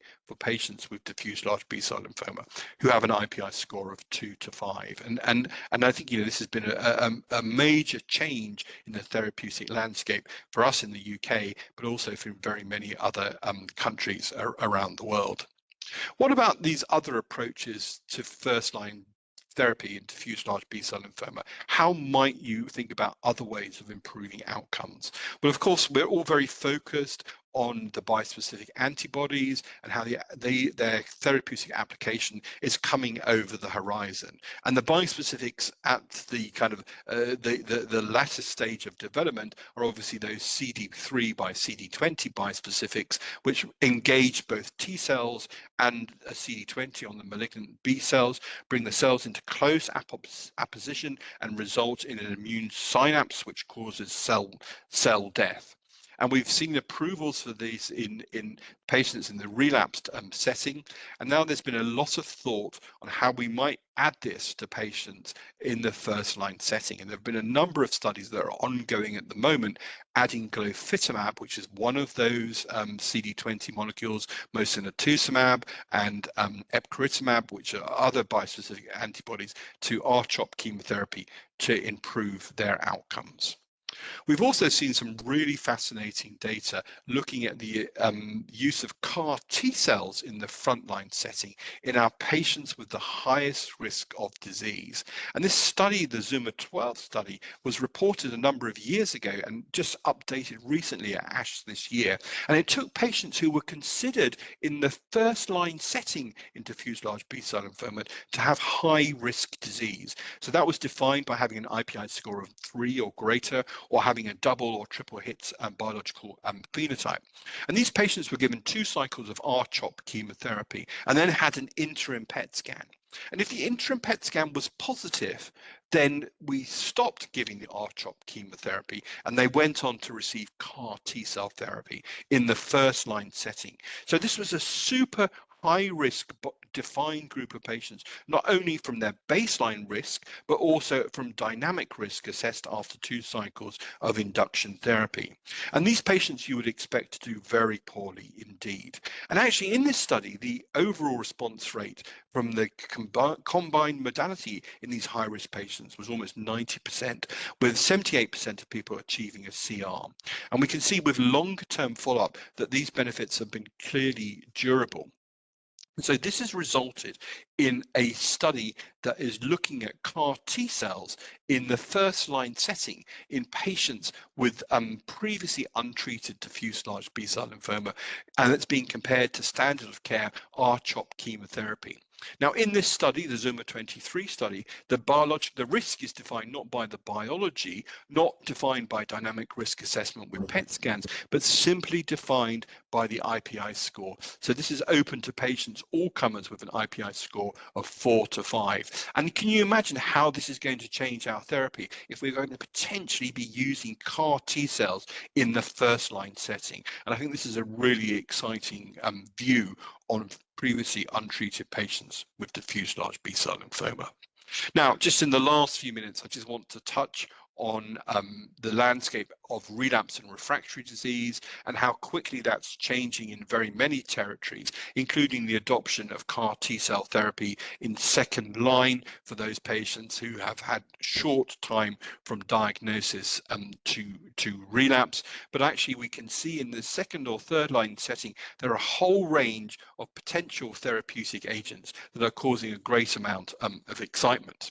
But let me just kind of, before we move on to that, think about the traditional role of high-dose chemotherapy and peripheral blood progenitor cell rescue in those patients who are fit in the second-line setting. Now, of course, we recognize from old data from the Palmer study that there is an advantage over conventional chemotherapy in patients with relapsed disease to offer them high-dose chemotherapy and stem cell rescue to consolidate first remission. And that's very exciting, except for this approach is not so good for those patients who have early relapse of disease. And you can see in the curve, in the era of rituximab that's on the right-hand side in the pale blue, that we see that patients with previous rituximab exposure who relapse early within 12 months of completion of initial chemotherapy, unfortunately do very badly. And these are the type of patients where we've really got to think about novel therapeutic approaches to improve their outcome. And that's why the data from CAR T-cell therapy, I think, has been so important. And we've seen a number of randomized studies, in fact, 2 studies that are positive with different CAR T-cell products demonstrating that there is an event-free survival advantage to using CAR T-cells in the second-line therapy compared with high-dose chemotherapy and stem cell rescue. And not only is there an improvement in event-free survival, but there's an improvement in overall survival. But beyond CAR T cells, there's a whole range of other very exciting new drugs in the relapsed and refractory setting, because we recognize that chemotherapy on its own or immunochemotherapy and regimens such as GemOx or bendamustine and rituximab, the results for these in the relapsed and refractory setting unfortunately have been highly disappointing in terms of outcome. So using polatuzumab in the relapsed and refractory setting has been very important for us and has been a big step forward for patients where eligibility or geographical access or economic access has been a problem in terms of access to some of the more intensive therapies. And this important randomized phase 2 study took patients with relapse and refractory disease and either gave them bendamustine and rituximab or gave them polatuzumab in combination with bendamustine and rituximab. And the primary endpoint of the study was metabolic complete response rates. And in this study, we saw that the addition of polatuzumab to bendamustine and rituximab resulted in a significant improvement in complete response rates, 40% compared with 18%. But not only that there was a significant improvement in both progression-free survival and overall survival. And indeed, in the relapse setting, coupled with bendamustine, using polatuzumab pushes out both progression-free survival and overall survival threefold. So that's a really significant difference in terms of the time to event analysis, which I think is all really very exciting and very important. And that's just some of the data to demonstrate the durability of benefit. So I think things are changing very quickly in diffuse large B-cell lymphoma. There's lots of exciting things happening. And just in my last slide, I just want to really mention how important I think cell-free DNA is going to be in our approach to diffuse large B-cell lymphoma. We recognize that cell-free DNA, although at the moment it seems somewhat of a pipe dream in terms of an application of a research tool into clinical practice, I don't think it's going to be too long before this is a test that we're going to be asking for and that we're going to be wanting for our patients. Now, there's a lot of work to be done in terms of standardization of the methodology. I think there's a lot of work to be done in terms of improving the timelines for delivery. But what we can see is that using cell-free DNA, we can predict which patients are going to do well at baseline. We can look at dynamic changes in cell-free DNA. We're going to be able to predict which patients have CNS burden of disease, and we're also going to be able to use this as a tool for molecular monitoring. So I'm just going to round up now, just because of the interest of time, to demonstrate how rapidly things are changing in diffuse large B-cell lymphoma, how we're rapidly evolving molecular diagnostics, in PET analysis, and how our therapeutics approaches are significantly improving our outcomes. These are indeed exciting times for the management of diffuse large B-cell lymphoma. Thank you so much for listening. Thank you again, Dr. Davis, for being with us. It's been a great pleasure to have you here. And thank you for the demonstrative and the outstanding presentation, which summarizes recent advances in treatment of diffuse large B-cell lymphoma. Just for the sake of time, I believe that we're limited in terms of questions, and we will just move to the next presentation. Thank you again, Dr. Davis. Thank you.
Hello and welcome everyone.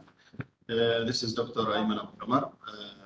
I'm so pleased to moderate this session and to present one of the myeloma leaders in the world, Dr. Maria Matthews from Spain. Dr. Maria is a consultant physician in hematology department and associated professor of medicine at the University of Salamanca, Spain. She is the director of myeloma program and coordinates the clinical trial unit in Salamanca University Hospital Hematology Department. She serves as a coordinator of the Spanish myeloma group. Also, she is a member of the International Myeloma Working Group, the International Myeloma Society, EHA, and ASH. Dr. Maria published over 140 papers in peer-reviewed international journals, some of which have become key reference in the multiple myeloma field. She has coordinated many clinical trials in elderly and smoldering myeloma patients that have profoundly influenced the current treatment option for this patient population. Dr. Maria, today she will talk about the utilization of the monoclonal antibody Darzalex in the management of the newly diagnosed multiple myeloma. Dr. Maria, floor is yours. Okay, thank you very much for the introduction, and thanks to the Society for allowing me to be with you today, participating in this national society. And the title of my talk will be How to Choose the Right Treatment for Newly Diagnosed Multiple Myeloma. In the next slide, you can see my disclosures. And something relevant is when we have in front of us today a newly diagnosed multiple myeloma patient, what is the optimal objective? And although it's true that in majority of the papers do usually say myeloma remains as an incurable disease, I think that maybe the cure for patients with multiple myeloma is not completely something unrealistic, and this is something that maybe we can achieve, especially once you will have the opportunity to see the new options of therapy for these patients. It's true that we needed to generate surrogate markers for long-term survival or maybe to cure. And you know that the eradication of the tumor clone is one of the most important surrogate markers. And indeed, something that you've seen many times is the role of the minimal residual disease negative as maybe the most relevant prognostic factor in patients with multiple myeloma, in newly diagnosed myeloma patient, transplant eligible, transplant ineligible, but also this is applicable to the relapse and non-refractory setting. This is applicable to minimal residual disease into the bone marrow, utilizing either next generation sequencing, next generation flow, or even other more conventional techniques. But today we do evaluate the bone disease, the extramedullary disease, basically in all patients with multiple myeloma throughout the use of PET-CT. This means that we have to incorporate this technology also into the disease response evaluation, because when patients achieved, as you can see here in this slide, complete metabolic response, the PFS as well as the overall survival is longer. What we have to try in our newly diagnosed myeloma patients is them to achieve complete metabolic response as well as a minimal residual disease negative in the bone marrow. This is what you can see in the bottom of the slide, and the outcome is much more better. It's true that if we focus here on the progression-free survival for these patients with minimal residual disease negative and complete metabolic response, there are some patients who relapsed.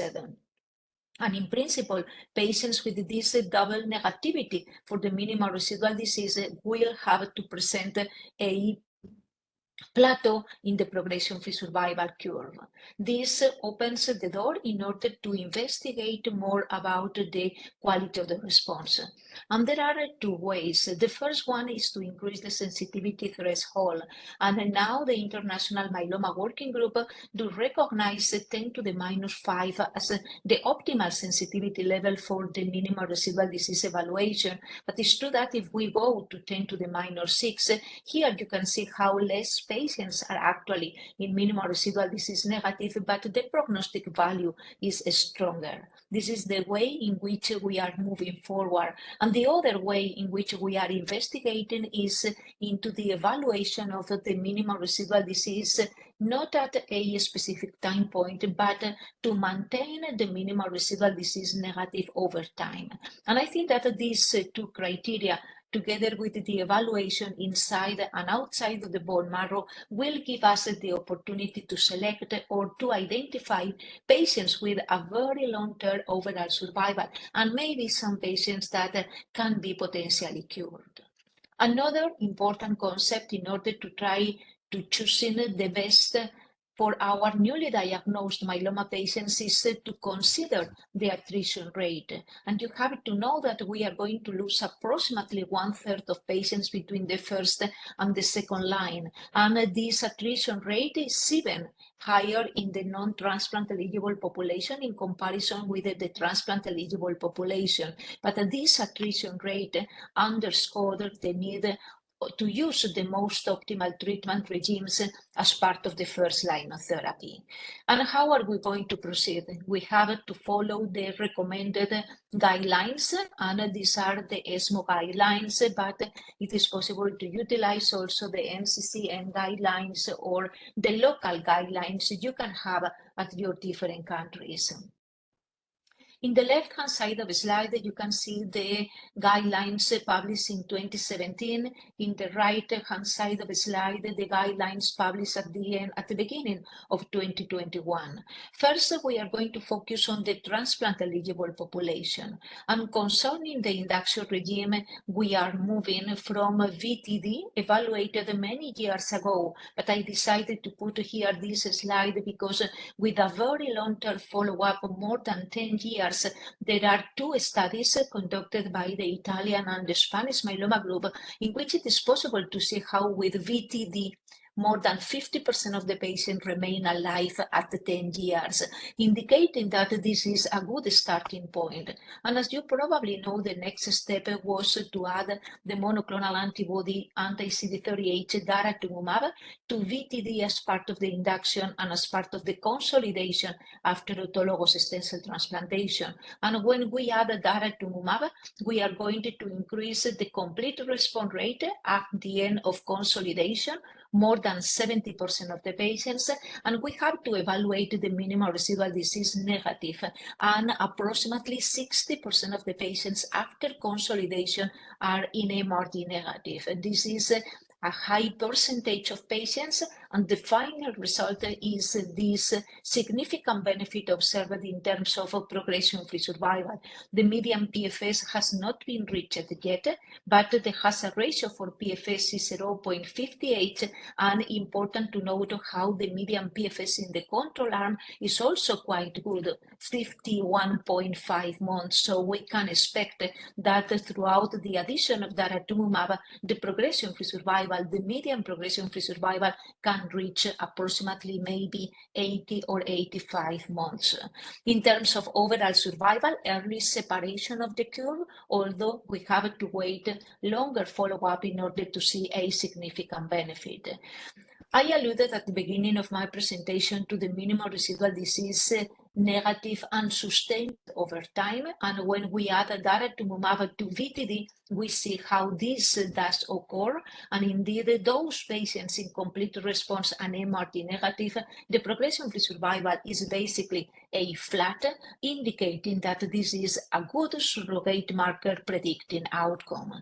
In terms of safety profile, the addition of daratumumab in this case to VTD did not result in more toxicity. I decided to remark here the peripheral neuropathy. You know that in spite of the fact that the grade 3-4 peripheral neuropathy is not very high, 9%, it's true that over 60% overall of the patients treated with dara-VTD or VTD can present a peripheral neuropathy of any grade. So significant proportion of patients peripheral neuropathy grade 1 and 2. And for me, this is the main issue for the combination based on dara-VTD.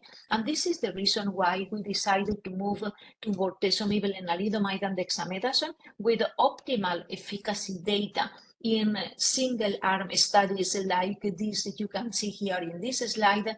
And this was the reason for utilizing RVD as the control arm in the new phase 3 clinical studies. This is what we've seen at ASH 2023 at the late-breaking abstract with the phase 3 Perseus study in which VRD transplant, VRD and LEN maintenance was the control arm, and the experimental arm included daratumumab added to the induction with VRD, added to the consolidation with VRD, and maintenance therapy was based on dara-len. But the durability of daratumumab as part of the maintenance therapy was driven by the minimal residual disease status, and those patients with minimal residual disease negative after 2 years of daratumumab and lenalidomide, and if the minimal residual disease was sustained as negative for at least 1 year, had the possibility for discontinued daratumumab, continuing with the lenalidomide single agent. This is the first phase 3 clinical study, registrational study, in which the durability of the therapy is based on response, in this case based on the minimal residual disease negativity. And indeed, it is possible in the trial to restart daratumumab therapy in those patients in which it is confirmed the loss of complete response or the recurrence of the measurable residual disease. In this study, the primary endpoint was progression-free survival, and this primary endpoint was met, and indeed the progression-free survival curve for dara-VRd is extremely encouraging, and I would say excellent. And if we put this slide in a general hematology audience without saying which disease we are treating with this progression-free survival curve, it is quite similar to the PFS we see in other curable hematological diseases. So I think that to have 85% of the patients alive and progression-free at 4 years, I think that it is actually impressive, and the hazard ratio for progression-free survival is 0.42. In addition, this superiority is basically sustained across the different subgroup of patients, including those with high-risk cytogenetic abnormalities. And this benefit in progression-free survival is derived from the fact that almost 90% of the patients will achieve overall complete response rate or better, with 70% of the patient in stringent complete response, and this higher probability for achieving complete response rate or better was also sustained across the different subgroup of patients. But with these complete response rates, it is logical and it is necessary to evaluate the minimal residual disease. And here you can see how overall 75% of the patients achieved minimal residual disease negative, sensitivity 10 to the minus 5. But according to my first slides, 10 to the minus 6 is also evaluated as an exploratory objective, and 65% of the patients are in MRD negative with this higher sensitivity threshold. And how many patients are able to sustain the minimal residual disease negative for at least 1 year? 65% of the patients. I think that these efficacy data, I would say, that are impressive, and indeed 64% of the patients receiving maintenance in the experimental arm with daratumumab discontinued daratumumab per protocol because patients were in minimal residual disease negative maintained for 1 year, and patients had received 2 years of maintenance with dara plus lenalidomide. This means that the response of the treatment adapted to the response is possible, is feasible, and in majority of the cases, patients cannot discontinue daratumumab. This is the minimal residual disease negativity with 10 to the minus 5 or 10 to the minus 6 evaluated at the end of consolidation and overall. And at the end of consolidation, 57.5% of the patients were in MRD negative, but overall was 75.2%, indicating in an indirect way how the use of maintenance therapy with daratumumab plus lenalidomide is able to upgrade the quality of the response in a significant proportion of patients, with the good probability or with the good possibility, because it is possible to stop dara for those patients in minimal residual disease negative. In terms of safety profile, you know that daratumumab is very well tolerated by all patients. In this case, we are dealing with the young patients, transplant eligible, and indeed the toxicity is quite comparable. I decided to remark here the neutropenia and thrombocytopenia, slightly higher in dara-VRd versus VRd. In terms of peripheral neuropathy, important to see how the grade 3 and 4 was only 4%, and slightly higher frequency of infections in the dara arm, but not very high And indeed, all these infections are basically resolved with adequate antibiotic treatment. No problem with the peripheral blood stem cell collection. This is also an important information. It's true, as we've seen also in the Cassiopeia study, that more patients will require from plerixafor in order to collect the target of CD34 cells, but the median CD34 positive cells collected with the DARA VRD was 5.5, 7.4 with VRD, so slightly inferior, but in Spain, in our center, with 5.5, it is possible to do 2 or even 3 autologous stem cell transplantation. All patients engraft, and indeed the proportion of patients who received transplant in both arms was comparable.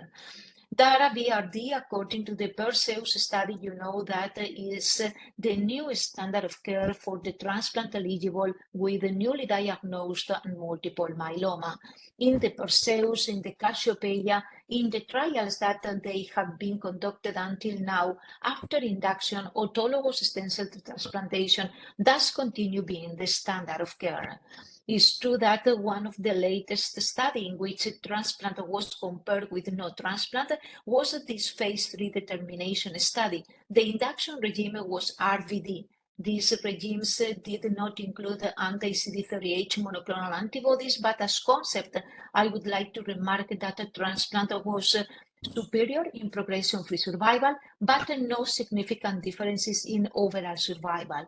There is a subgroup of patients who clearly benefit from autologous stem cell transplantation, those with high-risk cytogenetic abnormalities, because in this study, patients with high risk, when they didn't receive autologous stem cell transplantation, the median progression-free survival was only 17 months.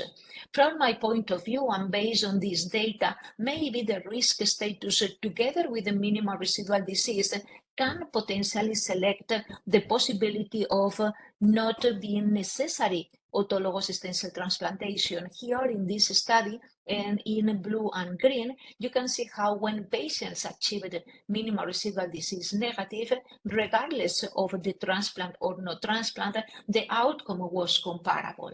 This is a finding observed in the determination study. This was not the primary objective of the trial, but I envision that this is something that we can do maybe in the future.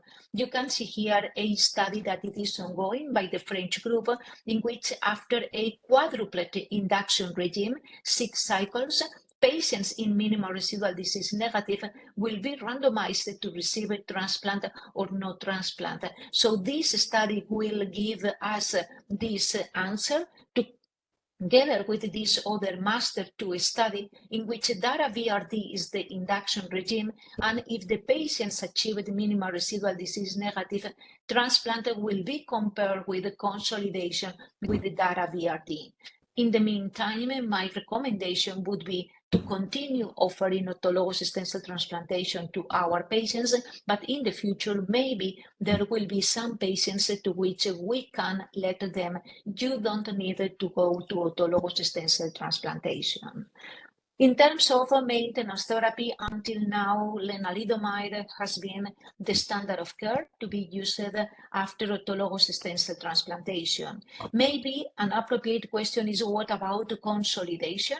You have to know that there are not many studies evaluating the role of consolidation after transplant. In clinical practice, we do usually deliver 2 consolidation cycles after transplant, identical to that used as induction. And you have to know that there are novel approaches that are ongoing as consolidation. And for example, there are some trials utilizing BCMA CAR-T as consolidation after autologous stem cell transplantation. But in terms of maintenance, lenalidomide, you know that it is the standard of care, although based on what I previously showed you and based on the Perseus study, daratumumab and lenalidomide will be the new standard of care we will have for using as maintenance therapy, with the possibility of discontinuing daratumumab As I previously pointed out, to those patients in minimal residual disease negative sustained for at least 1 year if the patients had been treated with Daralen for at least 2 years. And this will give us the possibility for continuing with lenalidomide. And at the moment of the relapse, the patient can be refractory to lenalidomide, but the patient will continue being sensitive to the anti-CD38 monoclonal antibody. Is it possible to stop maintenance therapy at any specific time point? Again, what I previously said based on the Perseus study, I consider that maybe response minimal residual disease negative can guide the possibility for discontinuing maintenance. This is what we've seen in this study, and the myeloma 11 study showed more or less the same, and patients with standard risk and in minimal residual disease negative, it is possible to stop maintenance after 2-3 years of maintenance with lenalidomide, but in patients with high risk or in patients with MRD positive, they do benefit from continuous therapy. Just a couple of slides about patients with high risk. Do they benefit from the immunotherapy? You have to know that the answer is yes, and the clinical studies that are ongoing focused on patients with high-risk cytogenetic abnormalities, all of them do incorporate quadruplet combinations, including the anti-CD38 monoclonal antibodies. This is a German study in which they use isatuximab with KRD instead of daratumumab, but the concept is that these patients receiving these quadruplet regimes do have a great benefit even if they do present high-risk cytogenetic abnormalities.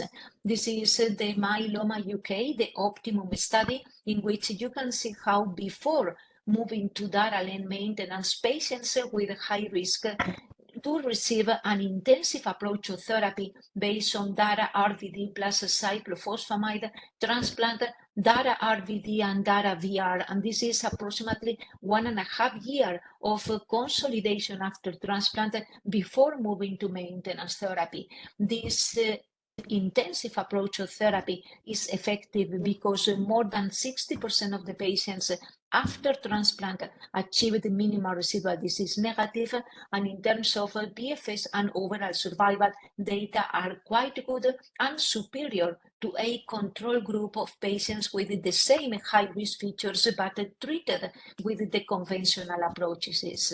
And another important concept, I previously talked about the possibility of stopping therapy. In patients with high-risk features, maybe it is not possible to stop maintenance therapy. This is based on this master study in which Dara, carfilzomib, lenalidomide, and dexamethasone was the induction and the consolidation. The study was enriched by patients with high-risk cytogenetic abnormalities, and in this study, it was possible to stop therapy when patients were in minimal residual disease negative. And here, when we evaluate the PFS, we can see how this is feasible for patients with 0 or just 1 high-risk cytogenetic abnormalities, but no for patients with 2 or more high-risk cytogenetic abnormalities, because when they stop the maintenance, they start immediately to relapse. So in patients with high risk, the best options are as continuous therapy. What about in the future for this transplant-eligible population? You know that the transplant is being challenged by Filtacel BCMA CAR-T in this CARTITUDE-6 clinical study. But I previously alluded to the role of consolidation after transplant with the CAR-T. This is the case for ide-cel, and this is the progression-free survival after ide-cel as consolidation after autologous stem cell transplantation, and there is a phase 3 clinical study ongoing, but also the bispecific monoclonal antibodies. Here you can see elranatamab or teclistamab are under evaluation also in phase 3 clinical studies. Now let's move on to briefly evaluate the management of the transplant-ineligible population. And bortezomib, lenalidomide, and dexamethasone is one of the standard of cares recognized by the international guidelines. However, in the elderly patients, we have to take care with this combination because in this study, in patients between 65, older than 65, the superiority of RVD over Lendex is not so evident, basically because the treatment discontinuation rate because of toxicity is quite high, almost 50% of the patients. And especially because we have other combinations based on anti-CD38 monoclonal antibodies more effective. A possibility is the DARA VMP with a superiority in terms of PFS as well as overall survival, but maybe the winner in the management of the transplant ineligible population is DARA Lendex continuous therapy because the median PFS of 61.9 months is the median PFS, the longest one we've seen in a phase 3 clinical study for transplant ineligible population in which the median age was 72 and 45% of the patients were older than 75, with a translation into a significant benefit in overall survival. In addition, we had the opportunity to see how when we add daratumumab to lenalidomide, we are going to improve the efficacy in patients with at least one high-risk cytogenetic abnormalities, as well as those patients, for example, with isolated gain1q, indicating that, well, we are changing even the definition of the high risk because of the effect we've seen with the daratumumab in some subgroup of patients with some high risk cytogenetic abnormalities. But another important concept is what about the patients between 65 and 70? I know that sometimes we discuss the possibility of doing autologous stem cell transplantation for this population. It's true, but we have to consider that with the DARA Lendex, the median PFS in this group of patients has not been reached yet, and 67% of the patients remain alive and progression-free at 5 years. We have to put this data in context with the possibility of doing autologous stem cell transplantation, and maybe we have to incorporate also the patient preferences, and based on the tolerability, maybe DARA Lendex is better for this population because in terms of overall survival, the information and the data are also quite good. In addition, in terms of safety profile, you know that the DARA Lendex is quite well tolerated. We have to take care about the neutropenia because it's slightly higher than with the Lendex alone, but with the G-CSF support, reduction of the dose of lenalidomide and dexamethasone if possible, well, we can manage very well the toxicity profile.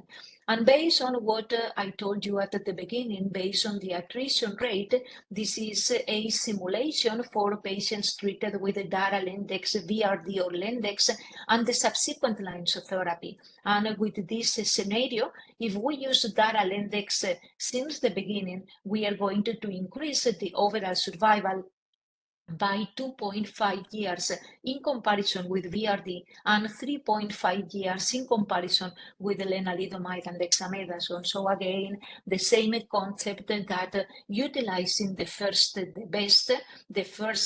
the best combination will give us the opportunity to offer the best outcome for our, in this case, transplant ineligible newly diagnosed myeloma. And we know that this population is quite heterogeneous. We know that the frailty does influence into the overall survival with more power than the chromosomal abnormalities of the chronological age. And we need maybe appropriate frailty scales in order to evaluate if our patients are fit, intermediate, or frail. But what you have to know is with the incorporation of the anti-CD38 monoclonal antibodies, actually, these monoclonal antibodies do benefit to the fit patients, but also to the frail. This is the case for the Alcyon study, but the same is applicable to the Maya. And fit patients do benefit a lot, but also the frail population for which the median progression-free survival with DARA index has not been reached yet versus 30.4 months for frail patients treated with Lendex. So the addition of DARA is going to significantly increase the probability of being alive without progression for a prolonged period of time. The future in this transplant-ineligible population is to adapt the therapy based on the frailty. And there are some new approaches for fit newly diagnosed myeloma patients transplant ineligible. These are 2 phase 3 clinical studies ongoing, DARA RVD or ISA RVD versus VRD, followed by maintenance with DARA Lendex, ISA Lendex, or Lendex alone. And we will have the opportunity to see very soon how in both studies the experimental arms are going to result into a significant benefit, but maybe only selected for fit patients. The Spanish myeloma group did also a similar approach, also in fit patients non-eligible for transplant, comparing VMP followed by Lendex.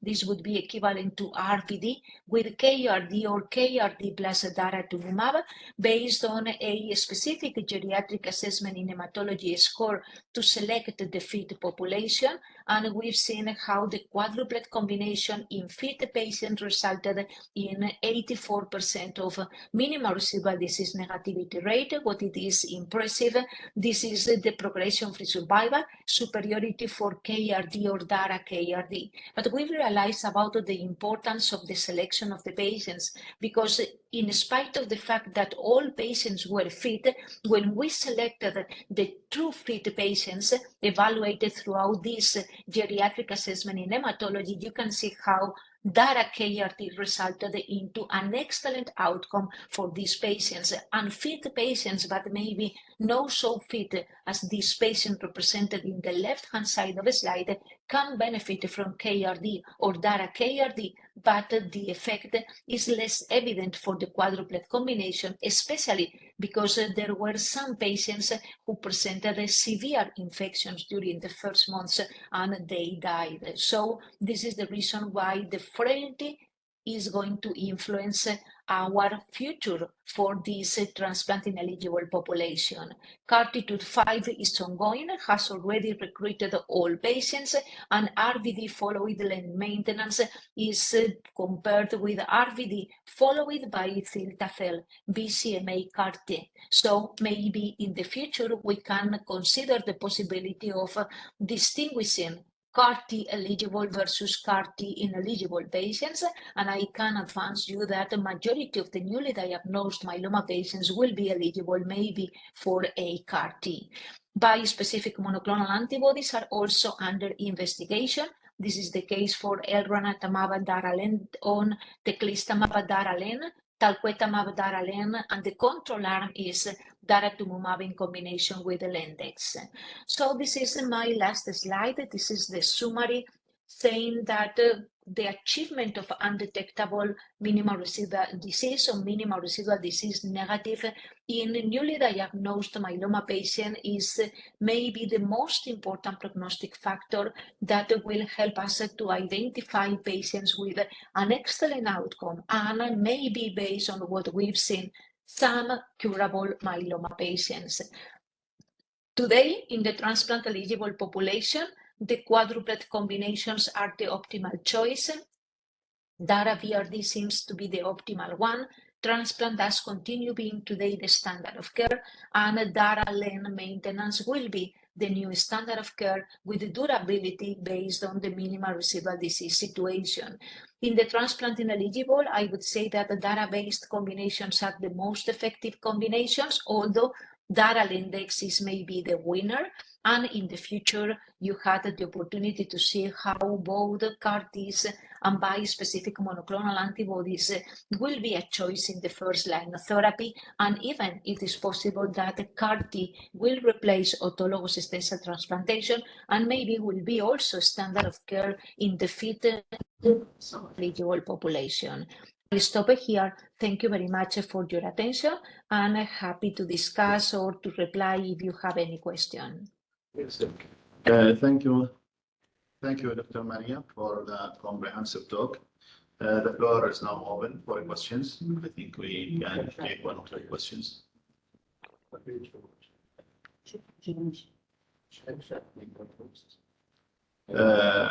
I would like to ask Dr.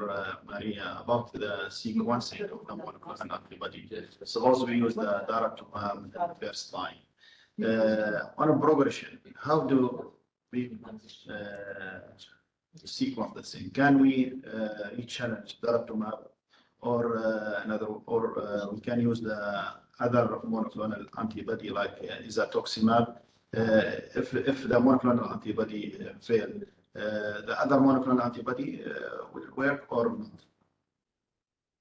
Yeah, so thank you for the question. I think that it is quite appropriate, and I would say that in the transplant eligible population, based on the information I showed you, we will have at the moment of the relapse patients refractory to lenalidomide, but the majority of the patients will be sensitive to anti-CD38 monoclonal antibodies because they will receive data as part of the induction, as part of the consolidation, even maybe as part of the maintenance, but majority of the patients will stop data because they will reach minimal residual disease negative. This will give us the opportunity for reusing again the anti-CD38 monoclonal antibodies at the moment of the first relapse, maybe in combination with carfilzomib and dexamethasone or pomalidomide and dexamethasone. Actually, in our country, what we utilize is anti-CD38 in combination with KD.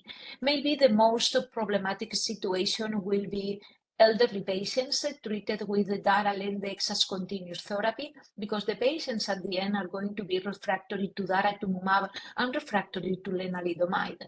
In this situation, I will not go immediately to anti-CD38 monoclonal antibodies-based combinations again, because I think that the patient is refractory, and what we are utilizing right now in our scenario is pomalidomide in combination with bortezomib and dexamethasone, and we are waiting for the approval also of selinexor in combination with bortezomib and dexamethasone. And in the future, it's true that we are going to have, in this situation, for the LEN refractory population, filtacel, the BCMA CAR-T, that yesterday the committee who advised to the European Medicine Agency gave its positive opinion for the approval of filtacel in patients after just one prior line of therapy. Concerning the retreatment with anti-CD38, one immediately after the other, if the patient is refractory, I think that it is not a good idea. But even in these elderly patients, dara-lendex, PVD as second line, and at the third line, once the patient has received maybe for 1 or 1.5 years a different combination, I think that the CD38 is going to be present on the surface of the plasma cell. The immune system will have recovered, and it is possible to reutilize in the third line of therapy the CD38 monoclonal antibody, either again daratumumab or isatuximab in combination with something different.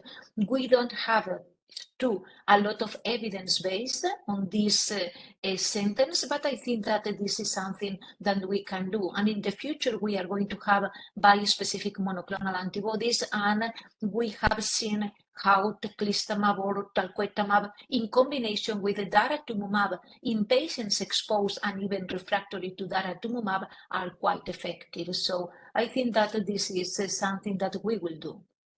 Yes. Thank you, Professor Maria, for your excellent presentation. My question is on the certification of patients with multiple myeloma, which we currently do when we diagnose upfront a patient with multiple myeloma. We specify them as transplant eligible or transplant ineligible. Do you think this model will stand for long? No. I think I personally consider that this stratification will not continue being available forever. Why? Because when we see the clinical trials we are doing in order to establish new standard of care in the future, maybe CAR-Ts are going to be an option in both populations that we consider today as transplant eligible or transplant ineligible. So maybe transplant will remain as a possibility for some patients, but from my point of view, we are going to have the newly diagnosed myeloma patients as a whole package. And I would say that maybe 85 and 90% of the patients will be newly diagnosed myeloma patients eligible for either quadruplet combinations, bispecific monoclonal antibodies, CAR-Ts. And we will have a small fraction of patients, no more than maybe 10 or 15% of the patients that will be frail, for which maybe we have to utilize daratumumab in combination with Lendex because they are not going to be eligible to the novel immunotherapy approaches. But this is what I consider, and you know that here in Europe it is very well established the distinction between transplant eligible and transplant ineligible, and this is not going to be maybe an easy task, but I would say that as soon as we will have data about the bispecifics or especially the CAR-Ts, I think that this model will disappear. Yes, thank you, Dr. Maria. Thank you again. On behalf of our society, I would like to thank you for being with us and hope to see you next time in person. Thank you. Now we will move to the next session.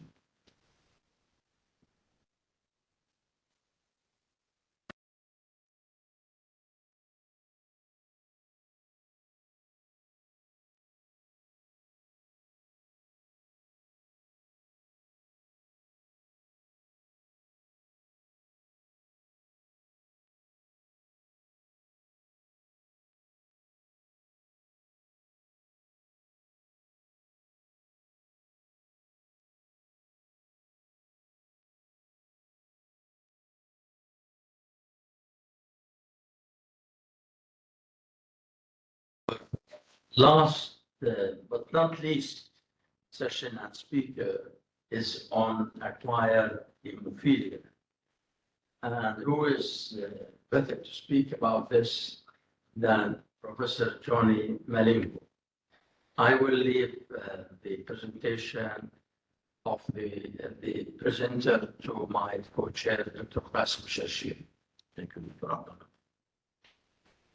John Malingo is a professor and academic, head of the Department of the Molecular Medicine and Hematology in the Faculty of the Health Sciences of the University of Witwatersrand at National Health Laboratory Service. He is also consultant clinical hematologist at the Charlotte Maxick Johnsburg Academic Hospital.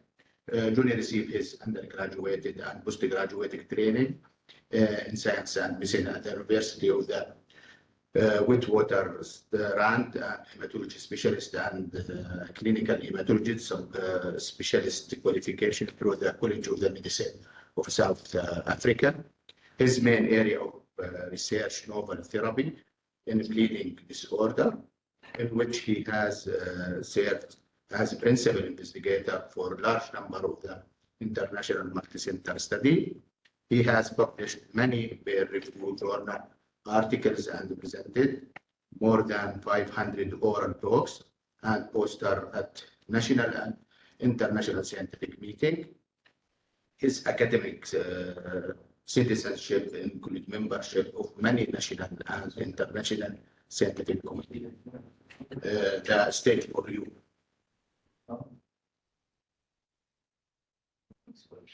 Thank you very much for that very kind introduction. It remains for me to thank JSH for inviting me again to be part of this exciting meeting, and to thank Novo Nordisk for giving me the opportunity to talk about acquired hemophilia. These are my conflict of interest disclosure. I've been a consultant, I do clinical trials, and I speak for Novo Nordisk at various national and international meetings. In the next 35 minutes plus, I will cover this agenda, largely a reminder more than anything else that there are barriers to the care of patients with acquired hemophilia. I'll remind you of the principles of care, the diagnosis and the management, and I'll end this presentation with some concluding remarks. Of course, we're talking about a relatively rare condition with a very much exciting incidence which shows a bimodal distribution. The first peak, of course, occurring at the median age of 34 years, largely in females of childbearing age and occurring in the peripartum period when they get acquired hemophilia. And the second peak occurs in both male and female almost equally at a much later median age of about 75. What is particularly exciting is that the incidence is relatively low at 0.3 per million when you are between the age of 16 and 64. And it jumps 20-fold to 6 per million when you are between 65 and 84. And of course, what is not a surprise to some of us, it jumps 500-fold when you are over 85 years old. And I'll make a comment about that later with regard to how do we manage such patients at the end of the day. I just want to remind you that even though they are very well established. Can you make share the screen and make it all full screen? Am I audible? Yes, your presentation. It's not full screen. You are sharing a small portion of your PowerPoint. My presentation is not visible in the screen? No, not completely. Okay. Only the first slide is shown, but in small size. You need to share a full screen. Boy, okay. My apologies for that. Let's see if can you see it now? We still see it in small, only the small size, not the full screen. Okay, I'm going to right. Let's go and unshare and then share again. Let's see if that works. Yes. Yes, please try it. So stop the sharing and reshare the. Right. My sincere apologies for that. Okay. Let's try and share again. That's fine. And see.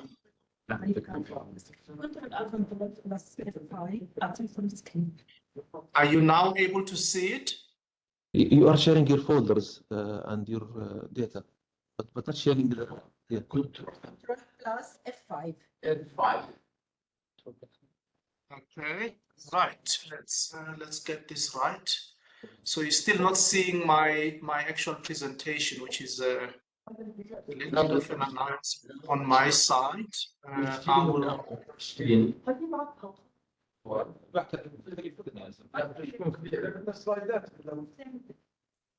Right.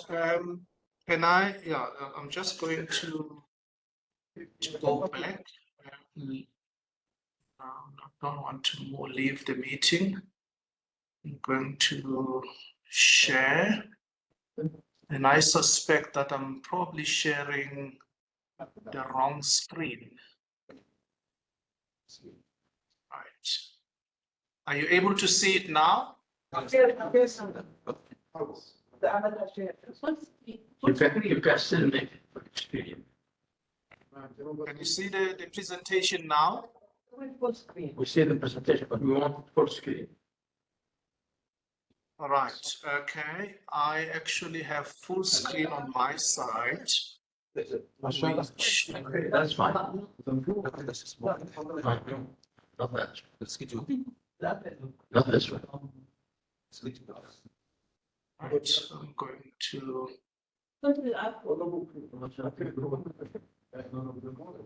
Oh, that's a bit frustrating on my side because that's No, I can see it here. It's okay. You can go back to the previous screen. And I will, to the previous screen. You were showing the previous. هذا يتكلم حدا يعرف الموضوع معه. Can you go back to the previous screen? You're sharing portion. You can just go back. Can you? Okay. Oh boy, oh boy, oh boy. Right. Let's see. Can you send the presentation?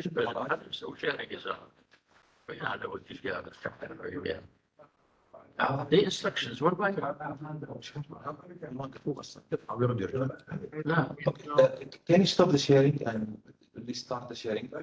Please make sure that your presentation is running in the background and then share it again. Okay.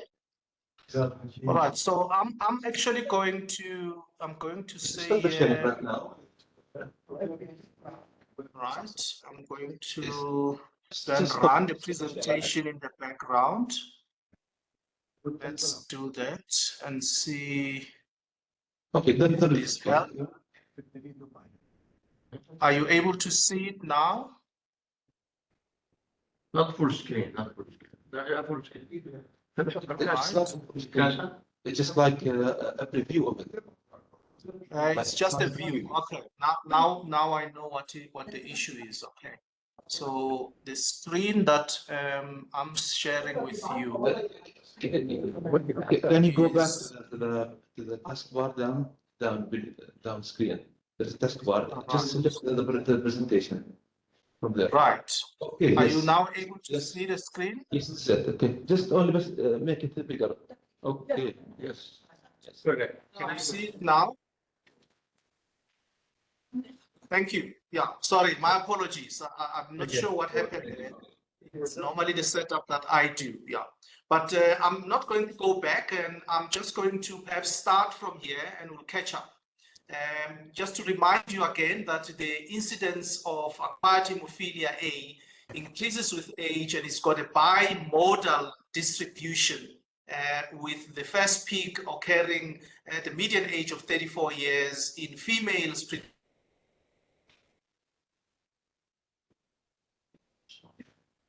And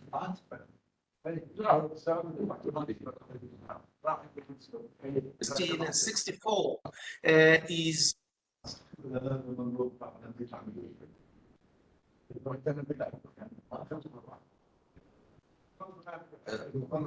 I believe your net is not that good. Can you stop the camera and just only the presentation? Because it keeps cutting. Just stop the camera only. It's all right. If you can just continue. Okay, thank you. Can I continue? Yes, please. Thank you. I hope you can hear me, even if the camera is giving problems. Yes, okay. Yes, we can. No, okay, thank you. Excellent.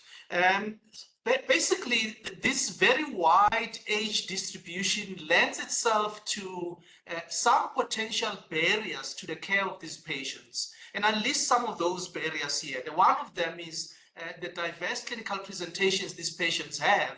Apart from cutaneous presentation, which is usually bleeding, these patients may present with organ-threatening and sometimes, in fact, life-threatening bleeds, as you can see in the last two pictures there. The second challenge, and perhaps the one that we should all be wary of, this condition forces us to speak to our colleagues because it does not present only to hematologists. It presents to other specialists in medicine, including emergency specialists, rheumatologists, gynecologists, and general practitioners, and many other specialists. So it is imperative that, in fact, we do speak to them. And then the third one that I want to highlight is that even if the patients do present in centers where there may well be expertise and knowledge, there may be a delay in making a diagnosis. up to a day in certain settings. Up to 37% of the patients are not diagnosed with acquired hemophilia. 26% of the patients, the diagnosis is not made up to a week. In about 1 in 5 patients, the diagnosis is not made up to a month after they've presented. And in 10%, more than a month, the diagnosis is delayed in being made in patients. And that speaks to us, obviously, being able to collaborate in a fairly multidisciplinary approach in managing these patients with acquired hemophilia, given, of course, the etiological presentations of the patients, which is also diverse. We do need, of course, the central conductor here, and it's usually the hematologist that will coordinate the communication amongst the various specialists that are listed here, that include dermatologists, rheumatologists, oncologists, and in particular, the lab specialists who often get the first samples and are the ones that usually will raise the flag in terms of the abnormal results. In this collaboration, we are all obviously required to have a common understanding on how these patients are managed. There are certain principles of care of acquired hemophilia A that I just want to remind you about. And the first one is that one does need to make a diagnosis, notwithstanding, of course, the fact that there may be delays in making a diagnosis, as I pointed out. The second one is that these patients will present like any other medical condition. One needs to take into account the differential diagnosis, and I'll allude to that later. That no, everything that bleeds is not necessarily acquired hemophilia. It may well be other conditions that lead to bleeding. And then the third one that talks to the need for multidisciplinary collaboration is that it's not just the presence of the various stakeholders, but they need to communicate effectively amongst themselves and with the lab in following up the patient. There has to be an improved clinical care of these patients through networking amongst the healthcare providers and specialist treaters.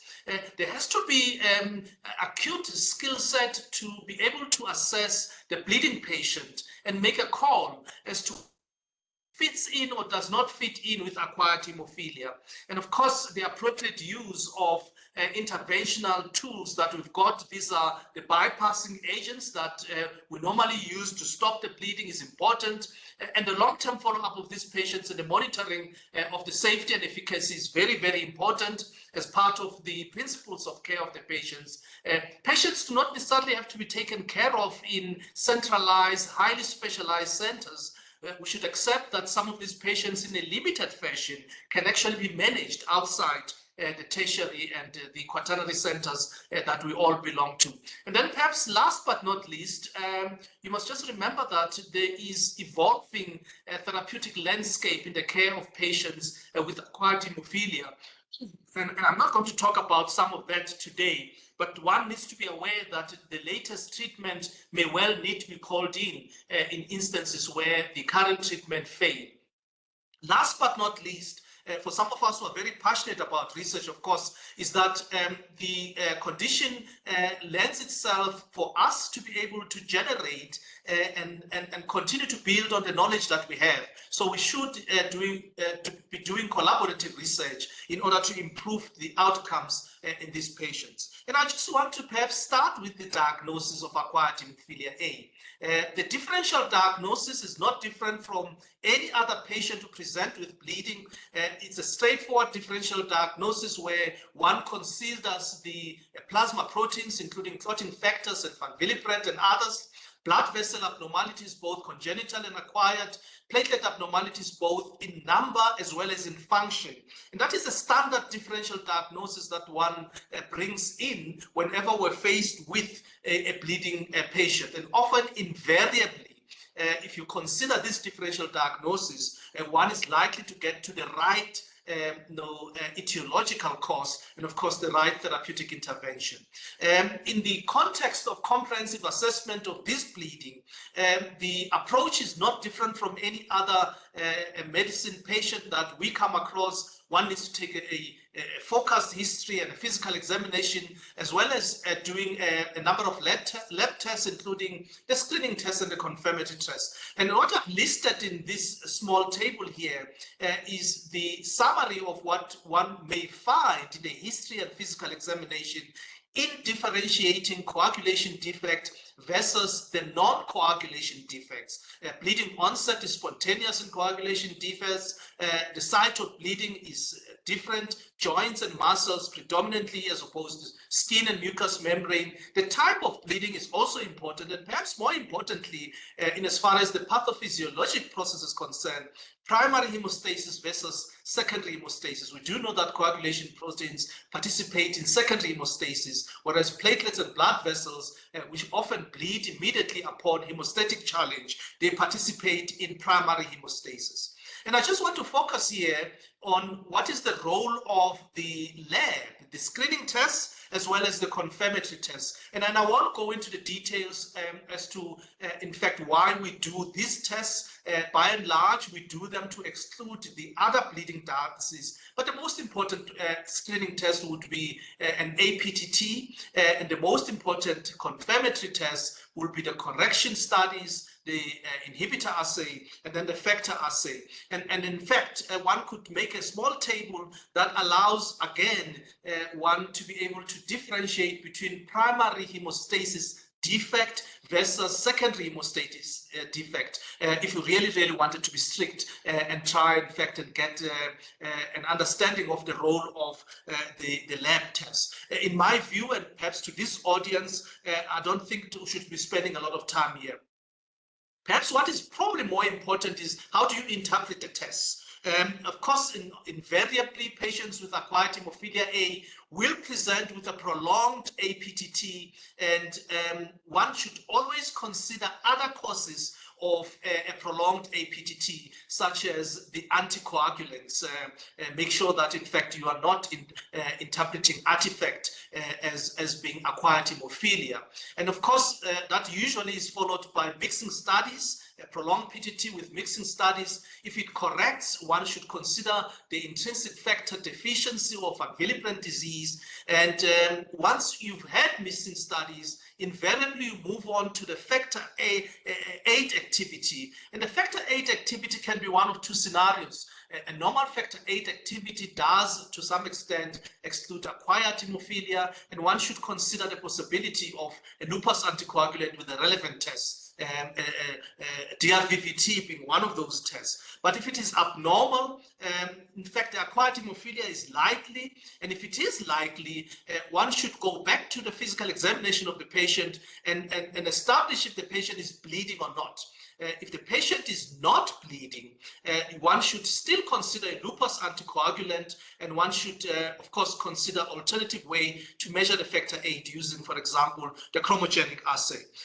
In the bleeding patient, in the setting where you've got an abnormal factor VIII activity, a prolonged PTT that does not correct, one would want to go ahead and do an inhibitor level using the Bethesda assay, and of course, once that has been established, that the patient does have an inhibitor, an expert should be consulted, and a plan should be made as to what would be the most appropriate therapeutic interventions in these patients. Of course, that is not the end of testing. If you're going to use recombinant post-sign factor VIII, one may want to do a baseline anti-recombinant post-sign factor VIII level. And my understanding is that in the setting of Jordan, you currently do not have access to recombinant post-sign factor VIII. You can jump that step. The lab tests are not the beginning and the end of the diagnosis. They do have limitations, and I've listed at least 4 of those limitations here. One should bear in mind that the autoantibody titer and the level of the factor correlate very poorly to the clinical presentation. And I don't want to expand on that. You may have one that is high, one that is low, and it's got no reflection as to whether the patient will or will not bleed, in fact, or is at risk of bleeding or not. And there is a non-linear relationship between the inhibitor concentration and the factor level. So you could have a factor level that is low and an inhibitor level that is low. It does not predict in any way that the patient is at risk of bleeding or not at risk of bleeding.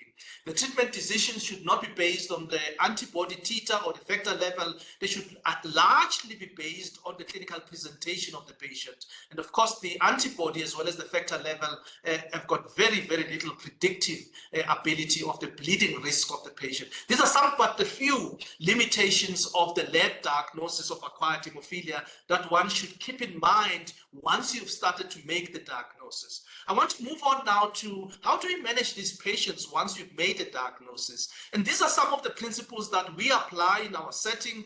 It is very important that you start in the right environment. And the right environment here is that you have a patient who's alive. In other words, if the patient is hemodynamically unstable, you make sure that you resuscitate them and in fact make sure that they will be able to survive before you can start thinking about the therapeutic intervention. I've seen scenarios where patients who are unstable, for example, being transported from a peripheral hospital to us for management of acquired hemophilia, and the patients actually end up dying on the route because they were not appropriately stabilized. It is important that the patients are referred to an experienced center where there is expertise and knowledge on how to manage acquired hemophilia. I don't think that needs any explanation. Perhaps once the patients have landed in the hands of expertise, the first intervention is to control the bleeding.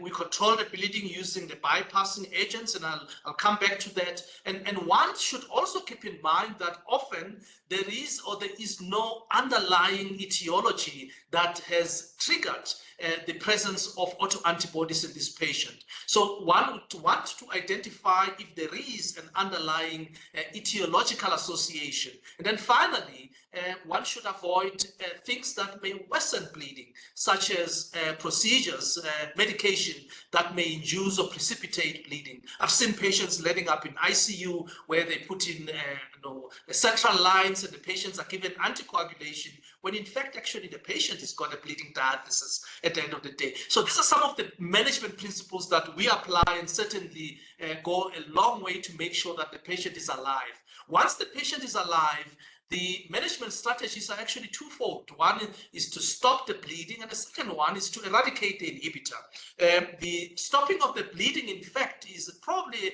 one of the much easier approach. The modalities that are used are called bypassing agents. First-line therapy modalities will include recombinant factor 7, activated prothrombin complex concentrate, and recombinant porcine factor 8. And I understand in your setting, you only have access to recombinant factor 7, which is given at a dose of 90 mics per kg, 2 to 3 hours IV, and one monitors the clinical response in these patients once they are started on recombinant factor 7. If you do have access to an APCC, it is given at 50 to 100 units per kg every 6 to 12 hours, and you monitor the patients clinically. Recombinant porcine factor 8 is given at 200 units per kg every 4 to 6 hours to 12 hours. And the management, in fact, the monitoring is both clinically and the use of standard clotting factor, which can measure recombinant porcine factor 8 in this setting. Once you have made up your mind as to what would be the most appropriate first-line therapy in these patients, it is important to remind yourself that there are other principles that need to be applied. Whatever therapy you're using, one should take into account that the bleeding may not be straightforward, that in fact the treatment may require that you manage retroperitoneal or retropharyngeal hematomas, which in some cases may be life-threatening. Muscle bleeds with or without compartment syndromes may lead to loss of limb, for example. Intracranial bleed may lead to death gastrointestinal bleeds, and other sites of bleeding, in fact, needs to be watched and monitored all the time. Some patients may present with a urinary tract infection associated with bleeding that can be managed. Bleeding from multiple sides is often, in fact, the hallmark of acquired hemophilia. Perhaps an important principle to remember is that even though we want to treat every bleed, but it's not every bleed that requires intervention. If the bleeds are small and certainly they are not progressing, one can actually monitor and watch rather than treat those bleeds. And the most important element, of course, is that once you have made up the mind that you are going to treat, one should be able to monitor the response. And the response is monitored through either the clinical assessment of the patient or other markers, biomarkers such as the hemoglobin level. And in the case of patients who are bleeding into spaces and tissues, one can use imaging such as radiography in order to assess the size of the bleeding and the progression of the bleeding. Most patients will need monitoring at very frequent intervals, and the most recent consensus suggests that, in fact, at least every 12 hours post-treatment, one should go back to the patient and see if the intervention is efficacious or not. Just want to remind you of the mechanism of action of recombinant factor 7. This is the cell-based model of hemostasis. You will recall that a small amount of 7A is generated from the tissue factor bearing cell. That small amount will then generate a small amount of thrombin on the platelets. That small amount of thrombin on the platelets, of course, will lead to a number of factors, amongst which will be the activation of the platelets and the generation of a large amount of thrombin. That's normal hemostasis. In the context of patients with acquired hemophilia, one sees that there is actually no activation of the platelets because there is no thrombin generation. And because there is no thrombin generation, there's therefore a need for exogenous recombinant factor 7 to be given in these patients. Once exogenous factor 7 is given in pharmacologic doses, it is able to generate on platelet surface thrombin that, of course, leads to the clot formation and restores platelet function and thrombin generation. And that leads, of course, to the stopping of the bleeding in these patients. What do we know about recombinant factor 7 up to now? It's a drug that has been around, obviously, for more than 4 decades. These are the initial studies, and I've listed only 3 here, where it has been used as first line or as salvage therapy. A very small number of patients overall, but I think the message is clear that even in the early days, the efficacy was actually quite impressive, ranging from 95% to as high as 100% when it was used as first-line therapy. Where it was used when first line had failed, in other words, as salvage or second-line therapy, the efficacy was slightly lower, ranging from 79% to 100% of the patients. And of course, we've got subsequent studies that were done beyond these initial studies. These are 7 studies that we summarize in this table, constituting in excess of 500 patients that have been treated, all in the context of recombinant factor 7 being used as first line. You can see that the range of efficacy ranges from 83% to as high as 94% in these studies. Overall, most of these patients, in fact, responded very well in the ISH2 studies and the HTRS studies that were included here in this analysis. So we're dealing with a drug that has a reputation of being efficacious in managing acquired hemophilia.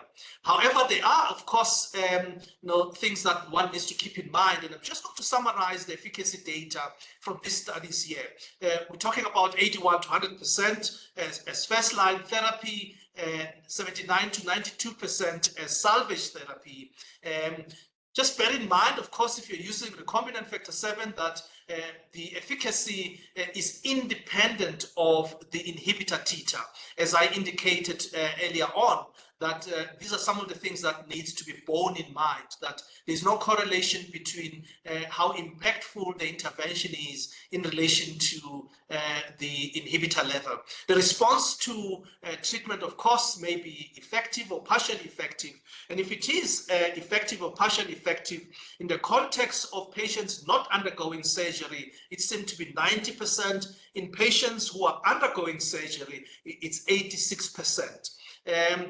What will make it efficacious is that it should be given as early as possible at the start of the bleeding at the recommended dose of 90 mics per kg, administered intravenously as a bolus injection, and in fact, of course, followed by further injections depending on the clinical response. The duration and the intervals will really depend on the clinical severity of the bleed, not so much the inhibitor level or the factor level. And the initial interval is 2 to 3 hours. And once hemostasis has been achieved, the dose interval can be increased to 4, 6, 8, or 12 hours, as long as the treatment, of course, is evaluated and judged as indicated in these patients. You must just bear in mind that if you're giving a recombinant factor 7 at intervals of 4, 6, 8, 12, it's not so much to treat the bleed, but is actually to maintain hemostasis so that there is no re-bleed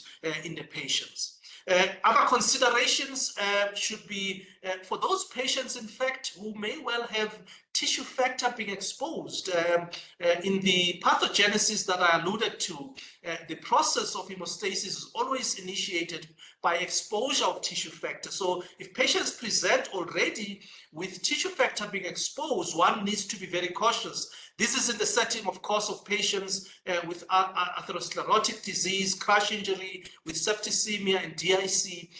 One needs to exercise caution when using recombinant factor 7. It does not mean that it is contraindicated. All it means is that one needs to obviously take care that one is not tilting hemostasis towards thrombosis. The other consideration that needs to be taken into account is the comorbid conditions of the patients, especially the patients in the elderly age group, those who are smoking, those with hypertension, previous cardiovascular events, type 2 diabetes, and those with body mass index that may predispose them to thrombosis. One needs to take into account that you are giving a pro-hemostatic drug that may well lead to thrombosis. And I just want to summarize here some of the benefits of recombinant factor 7. And perhaps the most important one is that it has some degree of flexible dosing. And we won't talk about the flexibility here because this is a public presentation. But I think 2 to 3 hours is flexible enough for us to consider that. It is flexible. It has a long-standing safety profile that, of course, reflects the recombinant nature of the product. One needs to take into account that in the setting of women in the peripartum period, the first peak that I referred to, it may be more appropriate in that setting compared to an APCC because of the combination of therapeutic agents that one may need in that setting if the patients are not responding. Just remember that it is not contraindicated to use recombinant factor 7 with antifibrinolytic, whereas in fact one needs to be very cautious in using antifibrinolytics with an APCC, and it does not have factor 8 and therefore does not lead to an anamnestic response when it is used in acquired hemophilia. So for all of these reasons, in fact, one may well look at it favorably in terms of the benefits.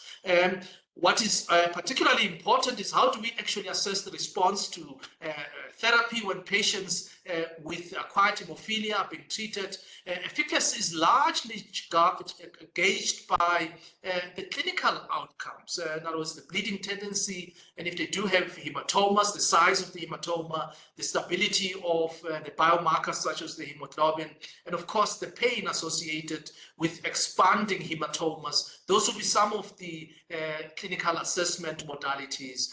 Currently, we do not have any lab tests that have demonstrated to be credible to be used for monitoring any of the bypassing agents. That leads us to the question of how do we define treatment failure? These bypassing agents, not infrequently, may actually be associated with treatment failure. Treatment failure may be defined as a hemoglobin that continues to decrease despite the therapeutic intervention, increasing dimension of the bleeds that we see in imaging studies, evidence of continuing to bleed at least 12 hours, but more than that, 48 hours after you've started the treatment, and bleeding into new sites. In other words, bleeding despite the fact that the patient is actually under active care and in fact is receiving what we consider to be optimal therapeutic intervention.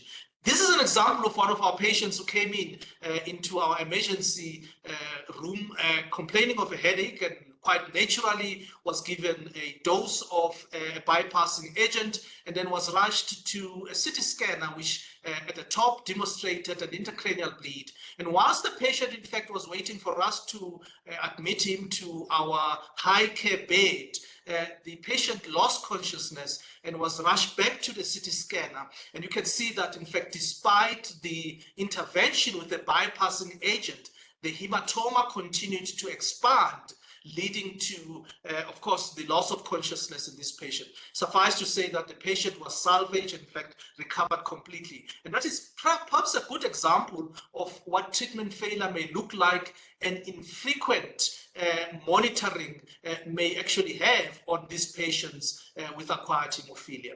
And I just want to summarize here that these patients, like any other patients, may well die as a result of this condition. This is a summary of the mortality in acquired hemophilia according to the etiologic association. You can see that the majority of the patients, not surprisingly, died as a result of malignancies. And one, of course, can't help but note that probably most of those are as a direct result of being killed by the malignancy. And second one is the autoimmune diseases. And of course, the third one is a large number of patients, 1 in 5, where we do not find any etiologic association. Overall, in this particular study, you can see that 1 in 5 patients, in fact, died. It's a small number of patients, a total of 359, but nevertheless, 1 in 5 is actually quite a large number of, it's a high mortality. And I want to move on now to the second prong of management of these patients, which is eradication therapy of the inhibitor. There are certain principles, again, that we follow. One can look at all of them. And in fact, I will allude to the fact that sometimes we don't entertain, and I've included all of them here for completeness sake. In the past, we used to use mechanical elimination in the form of plasmapheresis and immunoadsorption using immunoglobulin columns. And I'm not aware of any center around the world that's actually still doing that. And then we use immunotolerance induction using high doses of factor VIII. And in fact, in some instances in acquired hemophilia, that is still the practice around the world, certainly not the practice in our center. What is the practice in our center is the use of immunomodulation using drugs such as specific monoclonal antibody, rituximab, as well as immunosuppressive therapies, beg your pardon, such as corticosteroids and cytotoxic agents, and of course steroid-sparing drugs such as azathioprine. Just want to perhaps give an indication of where we are with regard to inhibitor eradication in 2024. As first-line therapy, one has to take into account the factor VIII level as well as the inhibitor level. If the factor VIII level is more than 1% and the inhibitor level is less than 20 Bethesda units, corticosteroids alone used to be and still are recommended as the therapeutic modality of choice. If the factor VIII level is less than 1% and inhibitor more than 20, one needs to combine the steroids together with one or more of immunomodulatory immunosuppressive therapies. Second line, whatever agent that was not used as first line, of course, becomes second line.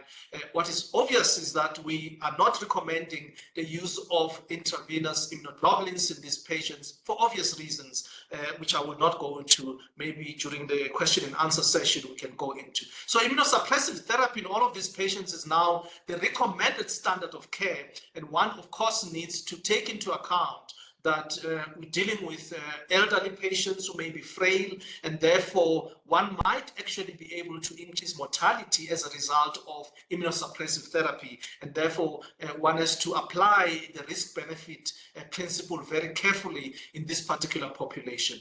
In 2024, we have a number of approaches that have now evolved over time, and I'll take you through some of these that have evolved. The 2009, in fact, we don't use it anymore. The 2010 GTH protocol is still used in many parts of the world, where steroids alone for 3 weeks followed by steroids with cyclophosphamide, or steroids by rituximab for 3 or 4 weeks respectively. The more recent widely accepted regimen is the 2020 recommendation, where you start off with steroids in combination with one of the immunomodulatory immunosuppressive therapies, and of course, whatever one that you have not used, one can add it subsequently if there is poor or no response. And that is the standard that all of us are using at the moment in the care of these patients in eradication of the inhibitor.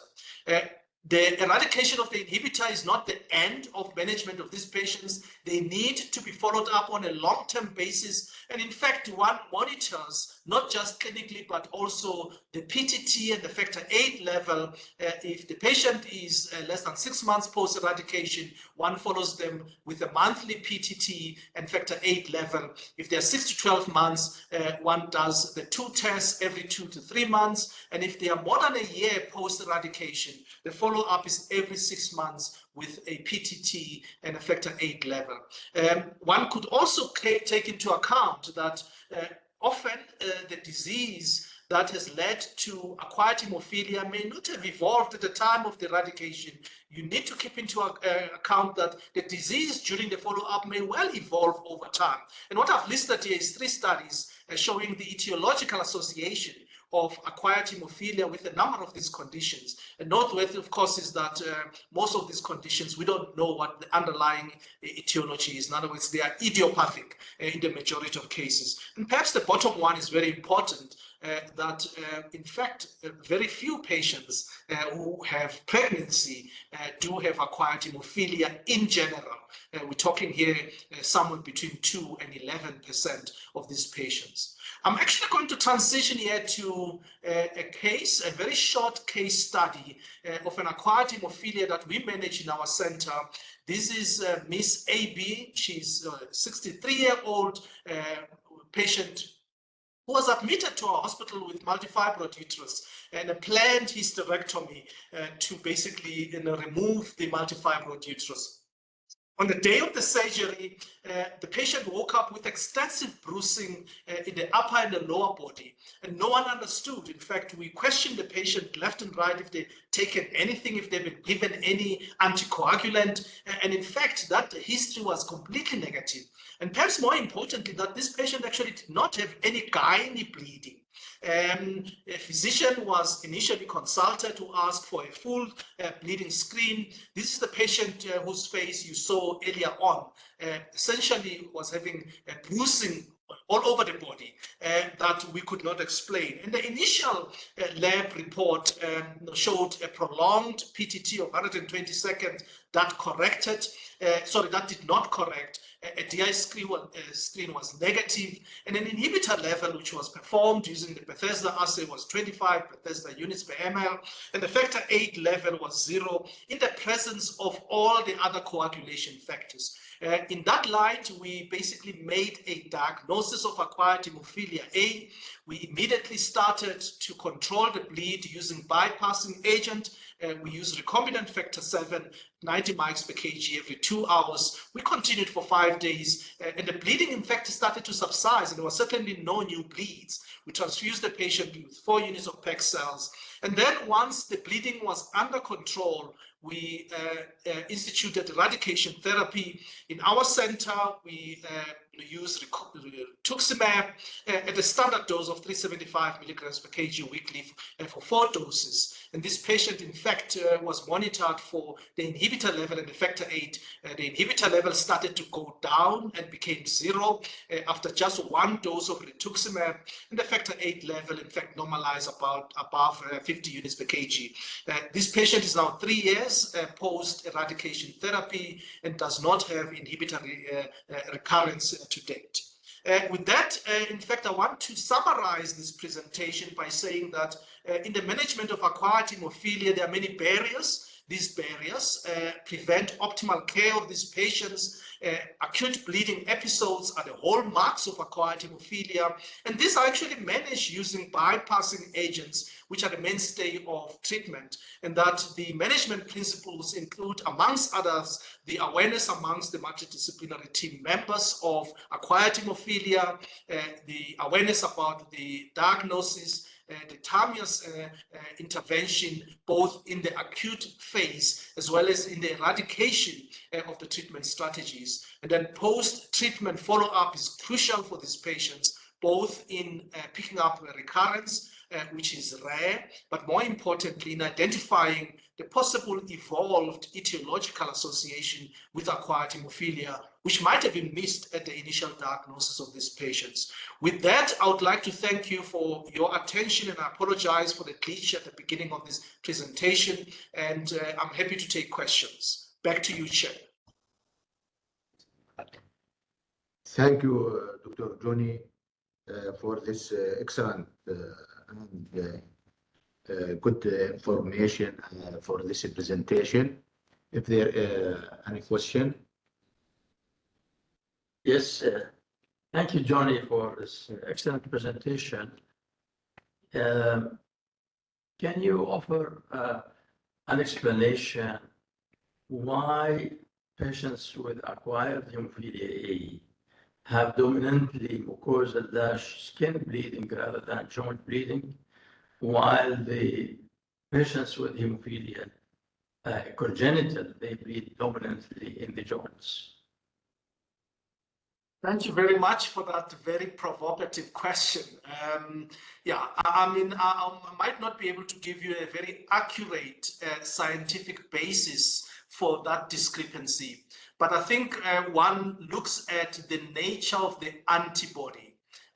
In general, we're talking about an autoantibody versus the antibody that is not an autoantibody.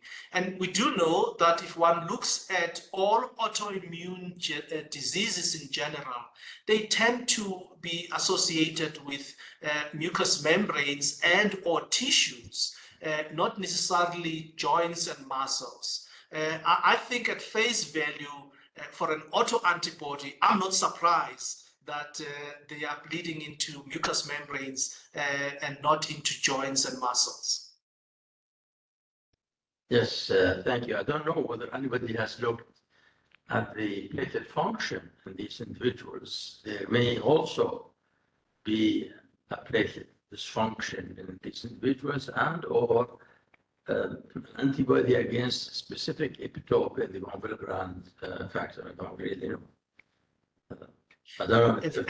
A very important observation. Thank you very much. In fact, I just reviewed a paper where they've specifically looked at whether an acquired hemophilia may have an element of primary hemostasis, which I think you're alluding to, that it may well affect either the blood vessel and or the platelets. In that paper, I'm sure you'll see it being published soon, that there was no evidence that there is platelet dysfunction per se, as measured, of course, by the very crude platelet functions that we have at the moment. In your the last case you presented, the lady who had bleeding in the face, she had a fibroid, and then subsequently you chose to give her the bypass factor 7A, and then you gave her rituximab. You gave her the high dose rituximab I think there was a typo error of 375 milligram per kg is per meter square. So just hope this was probably a typo error. I wonder, is your practice to use the high dose rituximab, or should we just use the 200 milligram, 100 milligram weekly is enough? Thanks for noticing that typo. In fact, I saw it. My apologies again. It's supposed to be per meter squared. The answer to your question is, in this presentation, I needed to stick to what is obviously approved by regulating authorities. In our center in general, which is a center that treats inhibitor patients by and large, we tend to use higher doses. Part of it is because we have seen, and I mean, for a series of patients, we've seen that it carries with it a very high efficacy rate. But more importantly, the recurrence rate, if one is using 375 milligrams per meter squared, is actually very, very low in our setting. It is for that reason that we have not stopped, and certainly our therapeutics and committee of the hospital has encouraged us to continue to use those high doses. And in part because we are able to save on the cost of bypassing agents. They'll rather us pay upfront, get rid of the inhibitor than give them smaller doses. But you're right, the practice around the world is to use much lower doses, including 100 milligrams per meter squared and 200 milligrams per meter squared. I have not seen any data that compares the oncology dose of 375 to the 100 and the 200. I don't know if you've seen such studies. There is another question from Dr. Raida. Dr. Raida.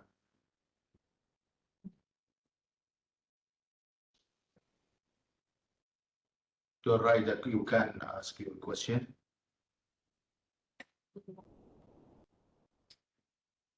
دكتور رائدة تفضلي. دكتور رائدة تفضلي دكتور. انت رافعة ايدك والميكروفون شغال بس تفضلي. رائدة عودات.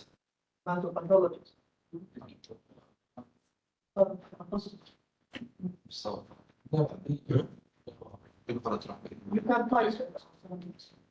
If you have a question, can you write it in the chat? If you can speak, please. Thank you. We have a question from one of the doctors, hematologists, but apparently we have difficulty communicating with her by microphone. Maybe we ask her to write down in the chat box what she really wants to ask. Thank you very much. Thank you very much. The question. If you can do that, I'm more than happy to answer it. Yeah. Do you think that Hemlibra somewhere will be of use in this acquired condition? And if so, where is it going to be put? Yeah, thanks very much again, co-chair. You're very provocative. In fact, for those of you who went to EHED 2 weeks ago, that data was presented, the role of emicizumab in the management of these patients. I did not include that here because I think we needed to obviously make sure that we comply with the local regulations. But I think for discussion purposes, we can talk about it. What Andres Tide and colleagues have done in Australia, sorry, in Austria, they demonstrated that one can use as base emicizumab in order to be able to manage upfront the bleeding diathesis. They use what they call escalating doses initially of emicizumab. Instead of giving it over a period of 4 weeks weekly, you can actually give it over a shorter period of time. And their data, by the way, which was presented for the first time at EHED, and it's about to be published. In fact, you can look at their abstract, it's online, was quite illuminating. And certainly it was termed the new paradigm in acquired hemophilia.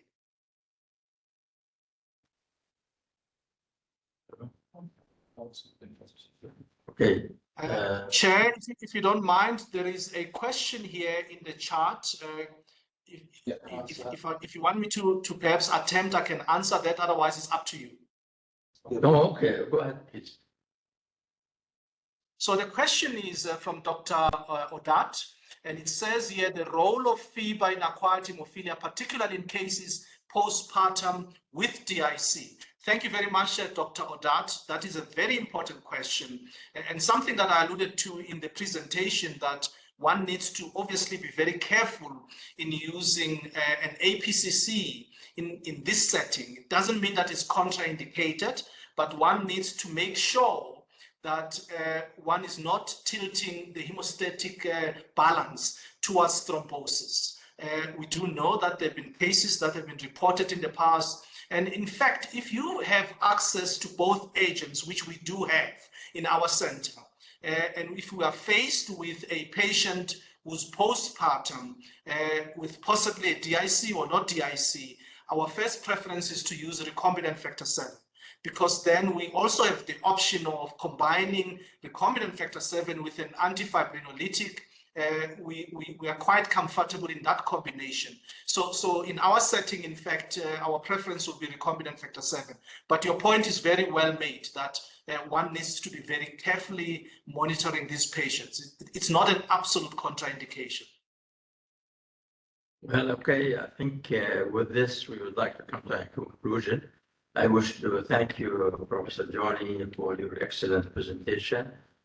And we hope to see you in Jordan in the near future. I like to salute you, salute South Africa for the strong support of the oppressed Palestinian people.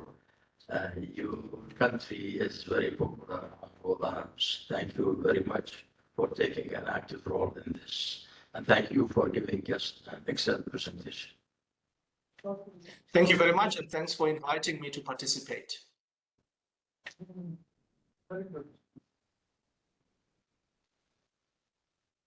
خلاص الآن نبدأ والدعم. تفضلك عندي أهلا وسهلا. Okay.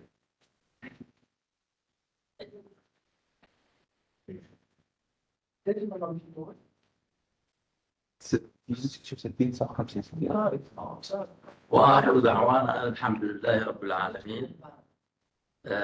زملائي زميلاتي dear friends, أود أن أشكركم جميعا على المثابرة والمتابعة 3 أيام متواصلة من العلم الذي غطى العديد من أمراض الدم والسرطان، وما كان لهذه النشاطات أن تتم دون دعمكم المتواصل ودون نشاط ودعم الهيئة الإدارية في جمعية أمراض الدم، ودون دعم ونشاط الإداريين في جمعية أمراض الدم، السيد سهيل والسيدة هيفا، والعاملين في مجال الكمبيوتر، مدحت وفريقه عملوا excellent job.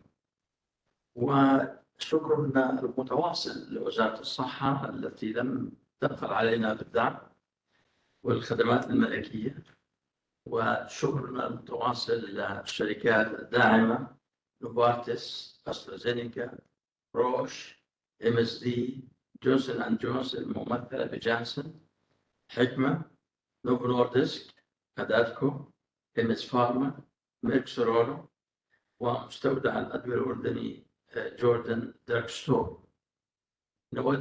أود أن أشكركم جميعا وأقول لكم بأن مؤتمرنا إن شاء الله السنة القادمة رقم 12 سيكون بنفس الشهر، أي تاريخ بس، سيكون بنفس الشهر، خليني فبراير، سيكون 13 ولا 20 شو بك يا أخي؟ 20 شهر رمضان، لا رمضان مطول، 20 سيكون 20 21 22 فبراير. طبعا يعني لما أقول هيئة الإدارية أذكر كل أعضاء الهيئة الإدارية، لكن لازم أخص بالشكر رئيسة لجنة البحث العلمي الدكتورة غدير عامية، فقد بذلت جهود عظيمة في اختيار المواضيع والتنسيق المتواصل مع المتكلمين والمثابرة على حضور كل النشاطات. نحن فخورون بها ونرجو لها الصحة ودوام السعادة، وأن يحفظها الله لنا، وأن تكون بنشاطها المستقبلي لمؤتمرنا القادم على نفس الموضوع. أشكركم جميعا، وإلى اللقاء في العام القادم إن شاء الله. السلام عليكم.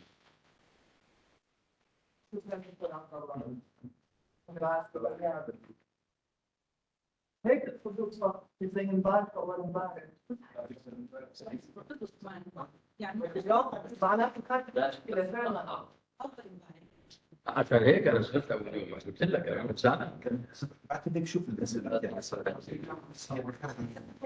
طيب بدنا نشوف الحفره. خلص لا شكرا معكم عاد. طيب في سنه يعطيك الف عافيه.